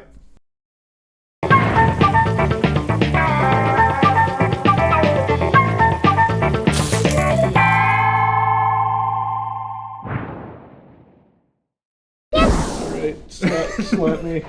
How hard you want? Out of 10. On the dynameter, give me a medium. Okay. Oh, that wasn't actually a medium. That was like a lightly used. Yeah, what do you want? Give me a medium. You know what? I want to get yours again. You said medium. It's not my fault you blew it. Hey, we're combining two of our least favorite things. Burger King and sitting next to each other. Yeah, we're here because Burger King thought, let's try our hand at spicy again. They fucked it up every other time we've tried it, like everything else they do, except for the Impossible Whopper. That Impossible Whopper's good. Yeah, we're gonna try it. It's their fiery menu, so everything's supposed to be like so they go very hot in an order. Yeah, there's a 1 to 5. This is the one because I don't even believe it's spicy at all. It's fucking strawberry Sprite. It's called Spicy Sprite, right? Spicy Spicy Sprite, fiery Sprite. I don't know. That sounds awful. Just fucking sip it. Cheers, brother. Cheers.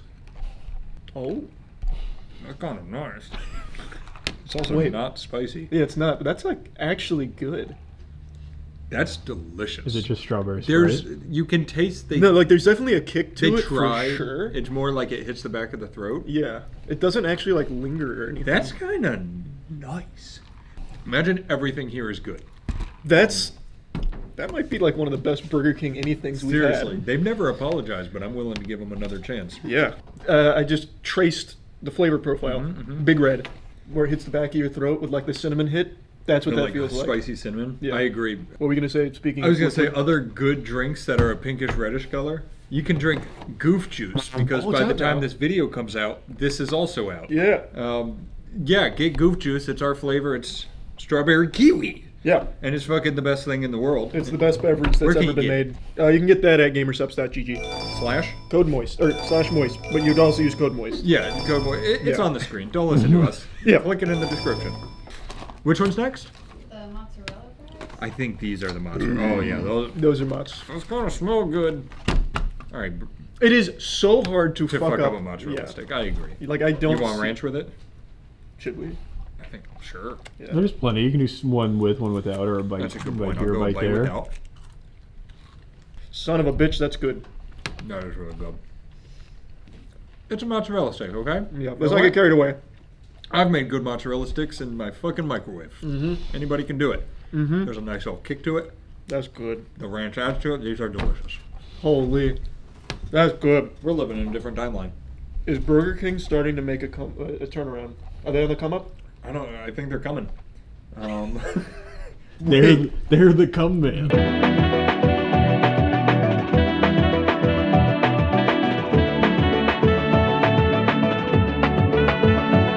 Oh wow! that's even smarter than I thought. And you take your little ranchy. Whoa! You put it there. And you're like, boy, I don't want to put my sauce on the table. Well, this is if you're No, driving. that's for a cup holder. Yeah. For when you put in your cup holder. They're onto something. They're onto That's something. science. Where did this come from? Did Yeah. Burger King just go under new management, you think? They had to have. Maybe. Who do you think took over? Who's You know what? Yeah, who's a good It's CEO? because Biden stepped down. Oh my God. Wow. Biden steps down, food skyrockets. Goof juice for everyone. I remember that. Sorry, that was really good. He stepped down.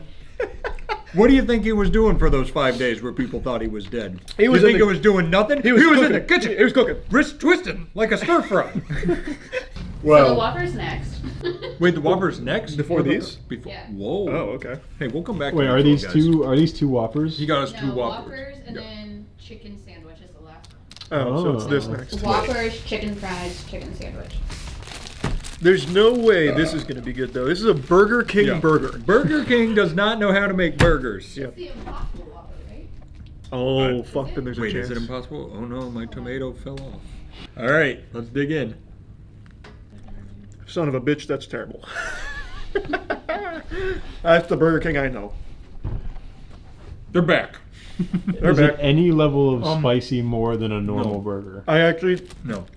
I think what happened is you got the non-spicy version. That's the only explanation. No, because it's on the bacon. It's very clearly they tried putting it on the bacon. So they just made regular Whopper and then threw spicy bacon on it. I'm also Wait, going did to you say say something. Oh, here it is. This is better than the normal burgers we've had from Burger King. You got some of the bacon? Terrible. I normally get a burger from them and I go straight to F. We're not ranking it, but I'll give it a D. I'm not going to give it an F, yeah. It's just, I'm being really harsh. I wouldn't even say horrible, to be honest. It's just so mediocre, but like, I don't know, offensively mediocre. There's no spice. Like, No, you at a can level- tell, like, see, they definitely tried adding it to the bacon. That's the That's bacon. the bacon. That's called BK bacon right there. It's also what carried you to a victory on our Make Your Perfect burger, so I wouldn't shit on it too much. They're the ones that did the ghost pepper nuggets, right? Yeah. That was them. And those were not spicy in the slightest. No. Also, Chase has specifically requested this food, so I'll give him mine. Oh, yeah. I didn't know that. I really don't think we got the spicy version. Yeah, this is good though. Well, no, it says fiery bacon Whopper. That's fiery. They must have just put the wrong Whopper in there. Let's get into the chicken fries. So far out of everything we had, the spiciest thing is this. You're not wrong. This Yeah. is one that like You can feel it. hit. All right, chicken fries. These kind of look good. This is just marketing mumbo jumbo. That's not spicy. It's the same. It's just a chicken fry. It's good. Did I grab like a dud? Yeah, grab another. It's like it's trying. Yeah. Give me I a just have to second. wait 5 minutes. That may also just be a little bit of extra Sprite was running down my throat. Maybe. No, mine has not picked up yet. All right, I take it back. It was a false alarm. If you're going to it for spice, you're going to be really disappointed. But if you're going to it because you somehow found yourself at a Burger King, I mean... Get the mozzarella sticks. Yeah, you get the mozzarella sticks, you get the Sprite, you get that, you're having a good meal. If you just avoid the burgers at Burger King, You're actually sitting pretty right now. that's, yes, seriously, let me get a little more of this Sprite. This is good stuff. That Sprite is really good. All right, the level 5 spice. All right, everyone. I remained calm. Buckle your seatbelts. This is a big one. Oh, wow, wait, chicken sandwich? Wait, that's a weird bun. Yeah, did you see all the fucking flames coming out of it? Fiery bacon royal crispy chicken sandwich. You want to pull those tomatoes off? Is I it got just the one, I got one. same spicy bacon that they tried to put on the Whopper? Probably. Yeah, my nose is still That's the running. classic Burger King approach. Apparently the chicken is coated with a fiery glaze. Wait, did I get chicken? Do you see? Oh, there it is. That's all. All right. Yeah, it's just tucked You know in. what? I'm not gonna. Yeah, I see like an orange sauce in there. Yep. Let's dig in. This is a level 5 spice? That's what it says. All right, Burger King needs to be shut down. It's not spicy, but it's actually pretty decent. It is, but why? Like, just make it spicy. You know how easy it is to make things spicy in today's world? I do it by accident Yes. sometimes. I know. A little too You much just put some ketchup on it. We both went for the ketchup shot. And, like, it is good. Yeah, what they should have done is it seems like what they did is they put a little more flavor in their food. They make their food good. They should have just done what Domino's did, where it's like, we're sorry, our shit sucks. We refined our formula. It's better now. Instead of just pretending that it's spicy, because it's not. Yeah, a level 5 spice should have me like screaming. Yeah, and like even if you're like, oh, kids eat our food, don't let them fucking order it. Like it's that simple. Yeah, it's not meant for you. It's meant for adults. Yeah, this is adult food. Tastes good. Mm-hmm. Which, like you said, I think Burger King realized flavor is a thing. I am just so disappointed. Not a single person has given us hot meals when they promote it. All right. Well, I want to go back over here for a second. I will say, yeah, if Burger King just keeps this as their new baseline for flavor, they're going to be in a much better position. But yeah, don't pretend that it's spicy. Those mouse sticks are good. Yeah. Oh, what? That's not. Take a bite of that one. Do me a huge fucking favor and take a bite of that. It's hard. I can't get through the cheese. They overcook it. Yeah, that one's just dreadfully overcooked. I thought you were gonna find another like avocado pit or something. There's like a half-life to these. They thought they could fucking pull one over on us. They were sitting there in their fucking ivory towers going, they're about to turn off the camera. Look at that. Look at, oh yeah, you got the same. The ivory DK towers. This is actually That's gross. crazy though, because this one I'm eating is good. What the hell? Yeah, I don't know. I like that one. The last two in here are terrible. Uh-oh. I'll go back into the chicken. Look at that. What They the thought I fuck? wouldn't reach the bottom of the box. That's a shame. I really wanted to have that. It hurts my feelings. Alright, so here's what you do. You go to Burger King. You get a strawberry cayenne Sprite. Chicken fries. Mozzarella sticks. Eat 2. Immediately. Throw the rest away. Throw the rest away. And then enjoy your chicken fries. If you want, you can get this. Just don't expect any spice from it. It's really not a bad chicken sandwich. It's not the best by any means, but it's really not bad. Yeah. We had their chicken sandwich for the tier list, and I don't remember it looking like that. Didn't they do it on the hoagie? This feels different. Yeah, they did it on the that hoagie, shitty didn't hoagie one. That one was Because that's the one you bad as it. butterflied. Yep. Yeah. This is definitely better. This is great. If they could make that their new standard of chicken sandwich, you're killing it. Yeah. I mean, not killing it. You've just reached the other level of fast food restaurants. You're now competitive. Yeah. Congratulations. We'll try you again. Yeah, you're like an option again. Well, I'll have one more chicken fry. All right. Well, that wasn't spicy. Bye. See ya. Bye.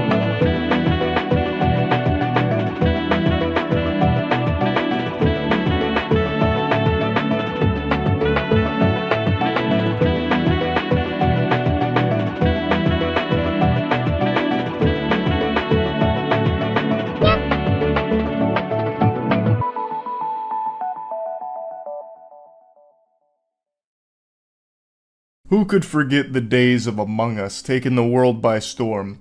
Well, there's a new game that came out that's pretty similar. It's called Lockdown Protocol. So I assembled a squad of the best gamers the world has to offer, and we gave it a whirl. Is there any better see names, but that's probably not right. No, but if you look at the top right, there's colors, and you can see who's who. I'm really good with colors. That'll help me a lot. Oh yeah, Danny's certified colorblind, like legitimately. I'm not seeing a colorblind mode. Does Just anyone... play it on default settings, it'll be ultra nightmare for you. Yeah, I'm good. You can stamina yourself to death. Oh, that's so adorable. That's big time TikTok energy.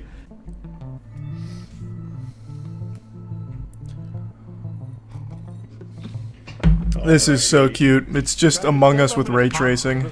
Yep, you are absolutely right. Who wants to come scanner with me? You know I'm a crewmate because nobody knows these tasks unless they're looking at them.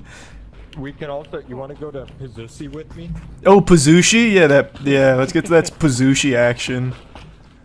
Wait, no, this is computers. How do I get in the restaurant? It says it's like right here. That's a battery? It says rice. Wait, do you have rice, Chase? I do. How do I give you rice? Oh. Oh yeah, I need somebody to insert rice over here. Guys, there's a restaurant here. Oh, rice. We're all here. Right. Oh wait, hold on. It's like cooking simulator. Wait, we need a bowl. Who's got a bowl? How do How about like a beaker? Oh, nope.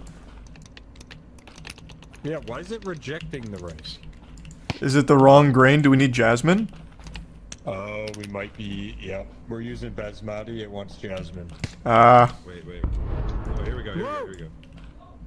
Someone's dead? What's that sound? I think. Wait, Aaron's upstairs. Aaron. I think that's what Chick's like. Well, yeah, I see green and red out there. Green's looking suspicious.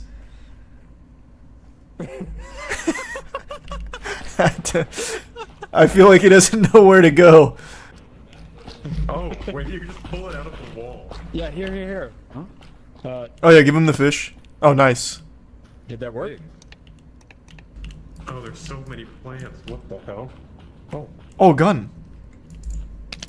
I got it. Okay. What is this? Cassette? Wait, can I play this somewhere? Yeah, I threw that down. I don't know what you do with it though. Look, I see glowing plants. Like, I need to do something with these. Yeah. Hang on, we're gonna... Oh, wait, I put a plant in the jar. Do you get... I have a gun. We can just shoot someone. Who do you think it is? Who's the bad guy? It's, Ryan. Okay. I think Ryan as well. Alright. Let's go kill Ryan. I think he's, oh, I can see. He's like blue or purple. I don't know what color that is. There's the development in pizza. What's the development? To the Pazushi! Pazushi. We need toppings. I have them! Oh, wait. Zach's been really fucking cooking in here. Look, I brought the toppings. Oh. I did it. Wait, do you guys know where Ryan is? I think he's the bad guy. And Charlie has a gun. we're just not gonna talk about Charlie has a fucking revolver. I got the pizza! It will deliver it to Ryan and then shoot him. They have specific orders. Wait, are we playing Overcooked? Oh. No, who got the damn gun? I have it. Where's Ryan? Wait, we have a minute. Where is Ryan?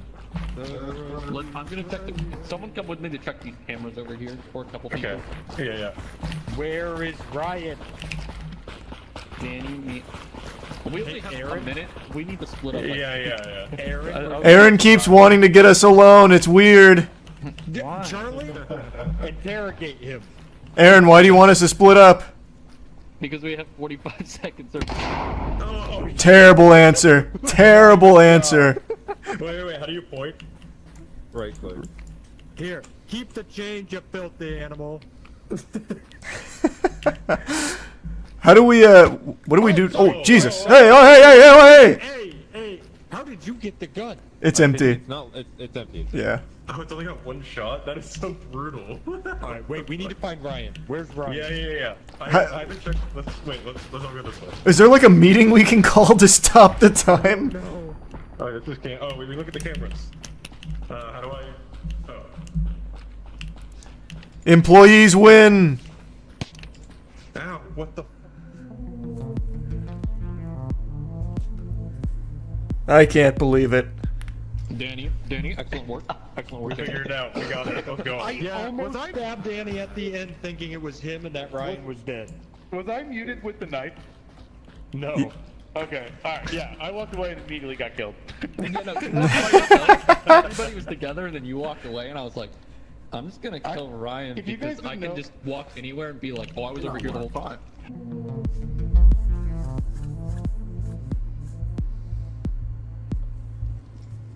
What are you describing as a job? I'm a crewmate. I'm an employee. I'm gonna run off with myself back. Hey, pizza crew. Does anyone else have scanner? I got scanner. I'm going back to Pazushi. We all learned so much there. Oh wait, sushi? Is that pizza? Yeah. You need two people for scanner. Oh. I wonder once you do it. Oh. Okay. I hear it. Okay, go left a little bit. A little bit more, and down. This is such a tedious task. Holy shit. This will take 8 minutes. Keep going, stop. Okay, now go for directly up. It's in a different building, but we need brown. Wait, one of these takes white rice. White rice, Cod. B04. Order up. Say yes, chef. Yes, chef. I'll grab the cod.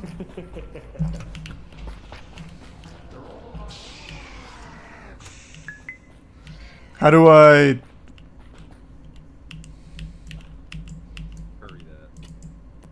Oh my god, I did it.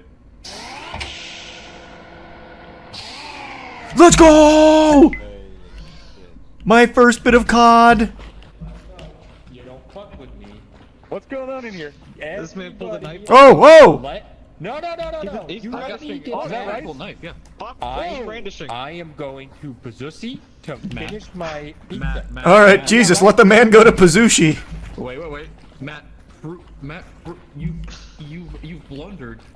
Regular employees can't carry that knife. Nice try. Okay, last game. Okay. Fuck, I really wanted them. I was hoping that would break down.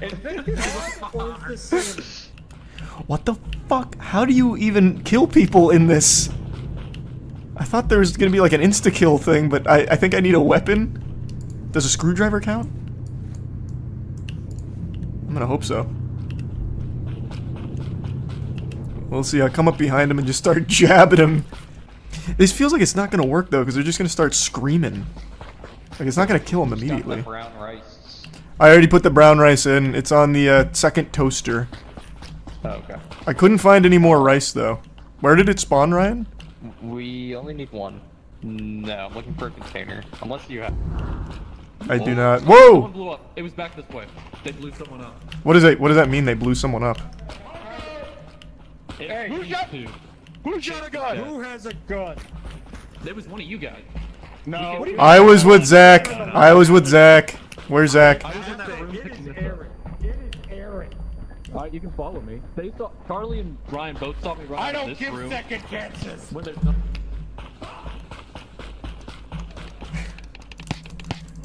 I don't know how. Diana. Not Aaron and Charlie. No, I'm kind of. What are you doing with that? Though. He was doing a task though. I was on it. Oh my god, he's got a fucking salmon. Chase. We've been together a lot. The last guy is Charlie. Whoa, no. Aaron and Ryan were with me. We both walked up that way. No, I was fucking mad. Oh, you mean just now? Do you just mean a second ago? Somebody got shot. He's reloading. Oh my god, he's throwing fish. Hit E. What does that do? Hit it. What does it do? Hit it and find out. Oh, okay. All right. What happened? I don't know what happened. What? It's gotta be Zach, right? Where's Zach? I don't know. Wait, Charlie, are you actually an employee? Yes, I am an employee. I've been working on rice the whole time. Okay, listen. I don't know if we can win by doing all our tasks or just killing the bad guy. At this point, we have 2 minutes. We're not making a damn pizza. You know, If we Zerg rush the gun guy, he can't shoot us all. I'm an employee. Chase, Yeah, can you hit E for me? E? Yeah. Oh! Get him! Get him! Holy shit! Oh! Everyone stand back! Everyone stand back! It's gotta be Zach. It has to be We Zach. need cameras or something. There's cameras, right? Aren't there? Yeah. Wait, where though? This way.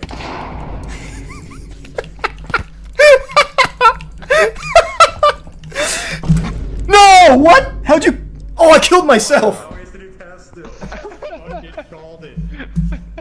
No! You have to do task to finish it. You guys remember when I said Charlie hurt me at the very beginning of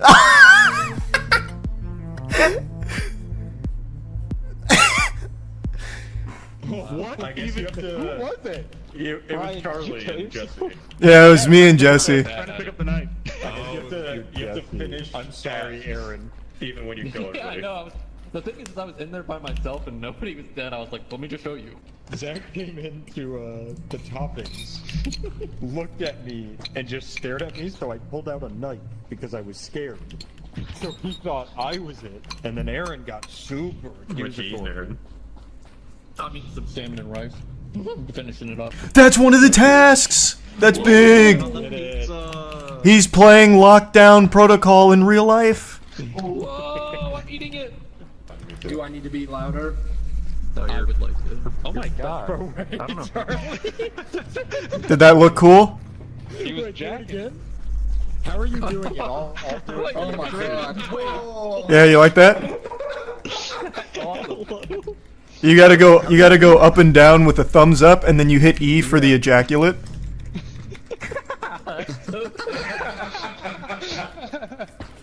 Yeah, I found the new meta. How did you fucking find that out? We're all just gonna crank I it. still don't know how to do the tasks, but let's. That's okay. We don't either. We don't really know either. Okay, okay, perfect, yes. Alright, everybody ready? Ready? Oh yeah, let me ready up. I forgot about this. Yeah.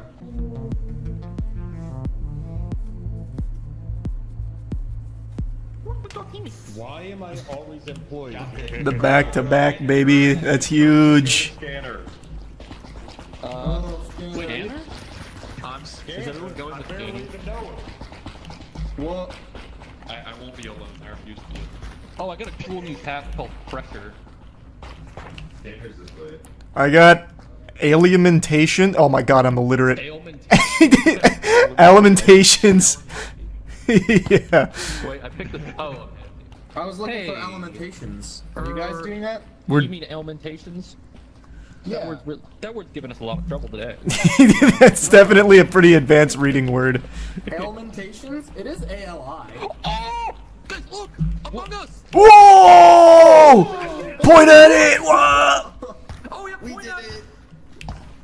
Good find. What is this? Oh, there's glass. Oh my god. This is their WeWork office, yeah. Oh yeah. No, that glass is so clear. I just bonked into it like a dog. Yeah, I've done it every single time. Now we're getting into the danger zone. Oh, I can't believe you did that. Charge me, tell you. It's not what it looks like. I'm pretty sure Aaron was the imposter because he kept venturing off by himself, and I had a weapon he didn't. Here, you can take the knife or the screwdriver. Okay. It's this what? Whoa! What the fuck was that? What's going on in here? Turn it off! What's happening in here? What happened? It's off. If you do it wrong, it explodes. Ah. They almost killed me. I'm switching. Alright. Wait, what? How does it explode? What happens? I got it. Wait, no, don't throw the I'm doing the fucking stuff. Wait, no, it's wrong! Jesus! I had up to red Did Matt die? Holy shit. Yeah, Matt just died from that. No, Matt. Oh, he had a knife though. Wait, you might have killed. Wait. No, he was good. Me and him were chilling the whole time. We did a scanner. Oh, okay. Well, that's just unlucky. Then you just killed an innocent man. No, he killed himself. It was a workplace accident. Yeah, call it. Wait, Charlie. Yeah. Let's press E. What the fuck? I think it was Charlie. I might have been. What just happened? I think it was Charlie. Danny put you down. So you have to charge it up, and you have to tell me which one is red when I set it to go up. So if I It's Chase. How do I? Oh no! I knew it all along. The stamina gun. Yeah, stamina gets you every time. It's brutal. All of these lights are fine. You have to pick it up to the deck of yourself. Did you take it up twice? Middle one.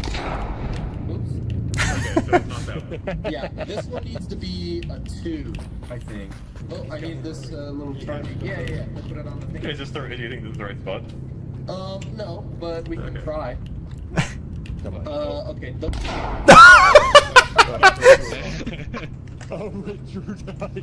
Yeah. I got exploded. I didn't know how big the explosion was. Oh, this is gonna be a buzzer beater. Okay. No, he's got to push it again. Oh, he blew it. He needs to replace.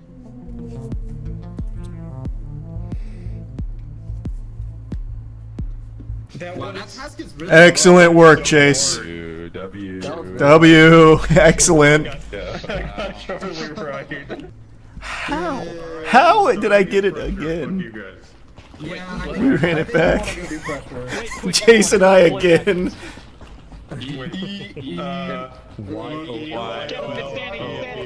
I literally just spelled it backwards. I'm gonna start. Nobody come in front of this. I'm starting it, and then I'm gonna stop it just so we can. I'll come where I want in the right spot. The orange room has the canisters, right? Yeah, I think all the canisters spawn in here. I think yeah, they do. They super do. Oh, I'm gonna go do delivery. Machine. Alright, Charlie, I'm gonna try it. Alright, wait. How do you check it? How do you check it? I can press up, and then if it. Oh, what the fuck? He was giving me a tutorial and killed himself. I don't want to. It just okay. Fuck it. All right, fine. I'm gonna hit it and run away.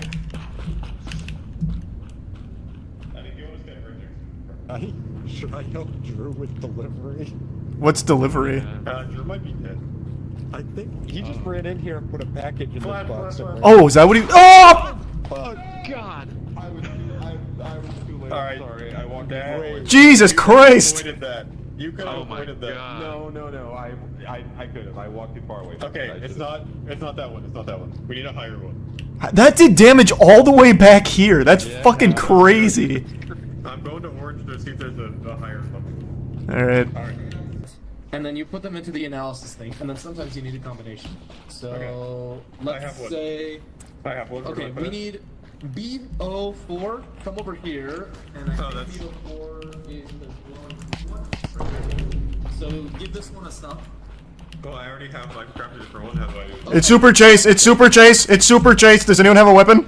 Yeah. Where is he? Where is he? He just ran out. He just ran out after killing him. Alright. Yep, Jesse is dead. I'll keep an eye on him. Where do my body is covered. Where do I empty this, Drew? Oh, hey, Chase is the evil man. It's one of them's Chase. I don't know about the other yet. He just ran away after killing him. I have a hunch. Charlie. I don't think it was Charlie. Oh my God. Oh, I think it might be you now. Maybe my wait, it's actually not me. No, I think it's.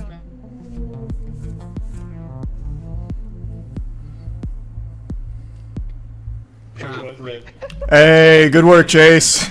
We got him. Good call. Right.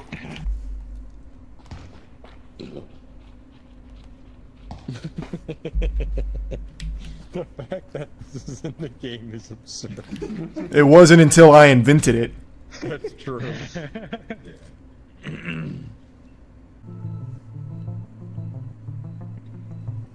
Zach? What did you just put in the Discord, my friend?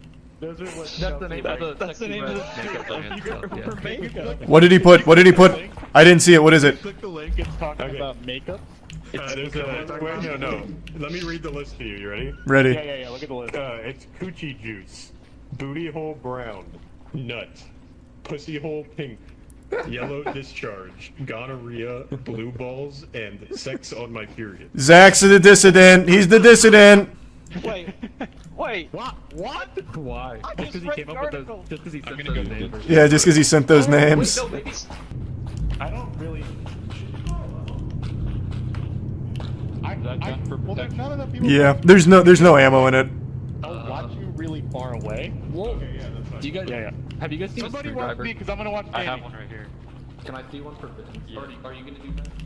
Yeah. Well, I don't. The way you said that, Zach, I don't trust you. Somebody. Whoa. Okay. Let me go back. Let's see. Do we have to do all these bitches or just any? Probably all of them. But they're only the ones that are red, right? Yeah, I think so. Where's Matt? I just heard Matt talking to Zach. Well, I don't know who you're thinking now, but what is that? What the fuck is happening? What the fuck is the music? Oh my god, it's King Ramsay's curse! What is it? Is it this? Oh, it is. Hey, whoa. Wait, that's it! Hey, put the tunes back on. Wait, no, DMCA! Fuck! No! Alright, we just need the last vent. I don't think shit. Yeah, I'm working on it. Is it this one? Oh, yeah. No, it's not that one. Okay. Fuck, where was it? Are the vents always in the same spot? There's think they have like the same hotspots. I took this. Yeah. Wait, found what? it. Okay, I'm coming. Oh, it was in here. Oh, yeah, this is the one you cleaned. There's one more cleaning right now, so close that in. Got it. Where's the vent? I'm going back to blue. There's one more I have to replace. I haven't seen Aaron in a while. Last scene with Matt. Oh!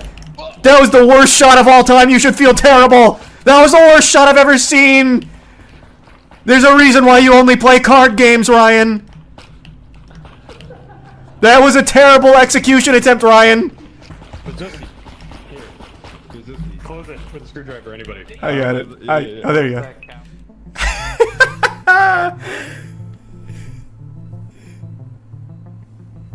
Let's go. I had to shoot there and run away and hope you guys chased us. You were doing too well. It was me. I couldn't find a single thing to kill anybody with. Nice. I picked up the weapon so no one could have it but me. I thought you could aim the gun. It turns out you can't. So the first time I tried to shoot, I held it out and threw it. Oh no. Are one of you good? I am actually a crewmate. It's called employee. You use the correct nomenclature, asshole. You know what? I'm throwing this on the ground. It's got 2 shots. Yeah, give it to Ryan. He can't hit anything anyway. Whenever we're feeling suspicious. Hey, wait, guys, group up. Whenever we're feeling suspicious, look what I got that damn thing on me now. I got that damn thing on Oh shit. Whenever we're starting to feel suspicious. If anyone sees a red vent, you flag me down. I'm on vent patrol. Who wants to follow? I'm going to Danny, I just carry the gun and I follow you. That's what I'm doing. Okay, you can't have the gun and look at your map, which I just learned. Well, only if you have two. Only if you have 2 items. If you have 2 items, so here, I have air and the gun. Oh! Matt just shot Aaron. Matt shot Aaron. Ryan. What the hell? Ryan. Where's Ryan? He has a gun. Ryan. Okay. Matt just shot Aaron. He ran. I don't know what. Yeah, he literally. Aaron was just talking about how you can't bring up your map and the gun at the same time, and then he shot him. That's correct. Alright, I'm gonna shoot Matt if I see him. Alright, I'm gonna. If you miss, I swear to God. He's on cameras. I think he's on cameras. Awesome. Wait, how do you know? Oh, because it was red? Guys, I took care of Matt. Show me the body. Wait, I hear Matt. Oh, wait, holy shit. That a boy! Now, hold on. This That's- might be a big brain imposter play. Okay, this one doesn't kill in one shot. It's a 2-shotter. And I have 1 bullet left. Okay, I think we can all agree we should get back to the task. How we feel with this? I agree. Who killed Matt? Zach. Zach put him down. Zach is taking credit. But Matt was 100. I literally watched him put down Aaron like a sick dog. So it's either Zach or Charlie. It's either Zach or Charlie. Charlie and I watched No, we- Matt If there's it- another, gun if there's down another. Aaron in the street. Yeah, he actually just popped him in the fucking streets cold-blooded. Where's Danny? Danny. He said, I think he was going to cameras. I did see cameras blinking, but I don't see him. Oh, wait, I think I see him. No, it's me. Nope, not cameras. Where's the Vince then? This vent is the one that needs to be fixed. The one in cameras. I dropped my fucking screwdriver for the knife. Chase, do you have a screwdriver? I do. Here. Where the fuck is Danny? I don't know. Ryan said there's a vented. Oh, right here. This one needs to be fixed.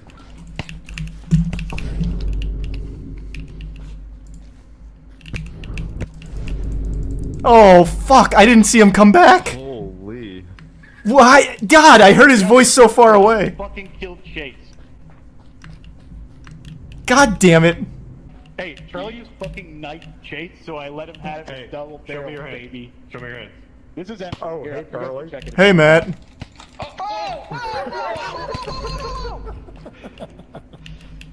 I heard gunshots. I heard I gunshots was and he had a explaining- gun. Gunshots happened. Oh, I'm sorry, Zach. Charlie knifed Chase after I left him alone, so I fucking let him have it. I saw you and Aaron standing there. Aaron dropped the gun on the floor, and I was like, well, I have to. Yeah, I understand. I get it. You left me in a tough pickle, though. I had to throw you under the bus. I'm gonna be honest, I didn't realize Zach was right there. Zach chases me into Botanical, tries to shoot me, throws his gun.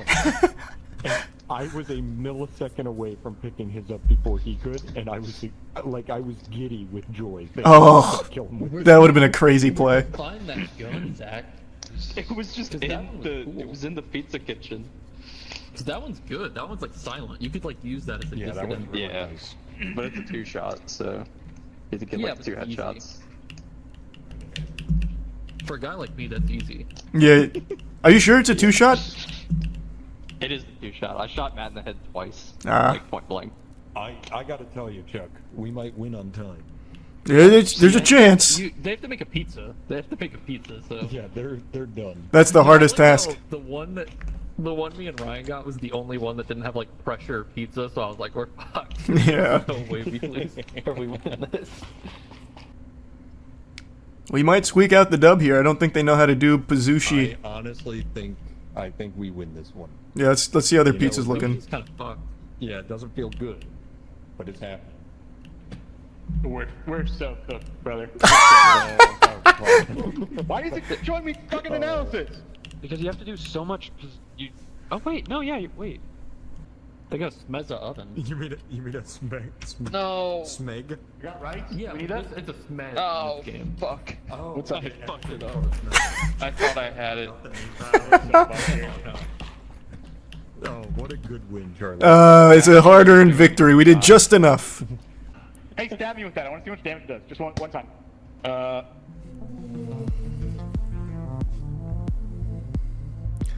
It feels good. Another hard-earned dissident victory. No, that was so crazy. Every time.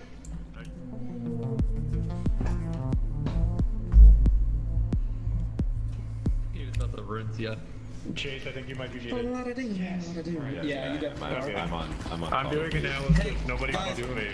Wait, this one's new. Your tablet up, you can hold right click and it puts it down so that you can like walk while holding it. Have we had computers before? Danny, I found a container. Oh, here. There you are. Thank you. Mm-hmm. Wrong way. Where are the computers?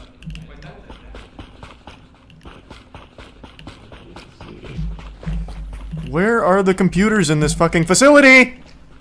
Hello. Hey. Botanic.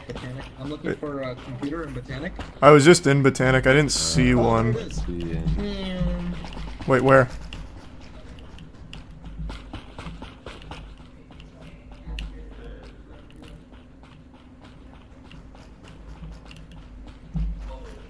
Wait, where? Hello? Where is the fucking computers in Botanic?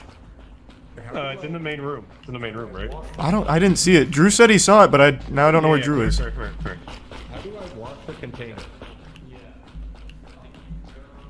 Isn't this it right here? With the dead body on it? I guess so. Did Drew kill him? I have no idea. Drew said that he was looking for the computer in Botanic, but I had no idea where that was. That is true. Okay. Hey, who was with him? I thought it was Charlie, but I actually don't think it's him. So No, I've been running around looking for computers because Drew said he was doing computers. I'm very weary of Chase. Oh. How the fuck do I wash this container? Well, you need containers for this? You do. Don't even. Whoa, Jesus Christ! Holy shit! Not what I wanted. We fucking pack heat and Pazuzi over here. No, I see that. Pazuzi don't play around. Charlie, come in here. Everyone Yep. come in here. We need. Danny's been doing that for a while, since the beginning, right? Yep. And it's not done. Do we want me to go in there and show him this damn pole? Everyone's fucking packing. Yeah, show him the fucking pole. Let's see how he responds to that heat. No, you guys stay. Okay. I'm gonna go test him. I'm gonna talk to Danny. Because I went in there with Danny earlier and I was like, I've got the knife and I took the shotgun, and he was like, you can just kill me, I'll be honest. And I was like, that sounds like someone who's trying not to. That's true. That sounds like overly. Yeah. It could be Charlie too. You've had that screwdriver out. Oh, I just have this just in case. Wrong? Oh, yeah, I was gonna say, it's not pod. I don't know how to get the damn pod. You have to, here, Aaron. Here, like this. I would got caught. You have to up here. You change it to COD. Oh, it's. Yeah. There's no arrows, so my small brain didn't know. Here. All right. Well, Put the COD on. I'll go rinse it. I'm gonna go. What the? No! No! Chase! No! Ah!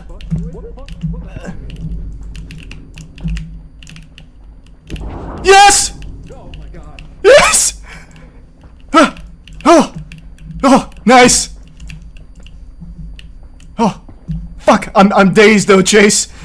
I'm weak. There's just one left. There's just one left. Here he is! Yeah! Yes, he killed himself! Wait, is there another? That's empty, that's empty. I got Danny earlier. Oh, nice. Analysis. Wait, who's left? I think they. Oh, here he is! It's Matt! It's Matt! Oh, fuck!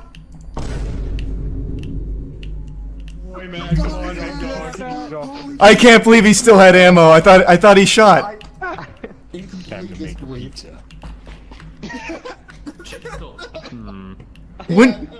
When did he shoot? Or when did he get that? Free to do tasks. I don't know, he's had it for a while.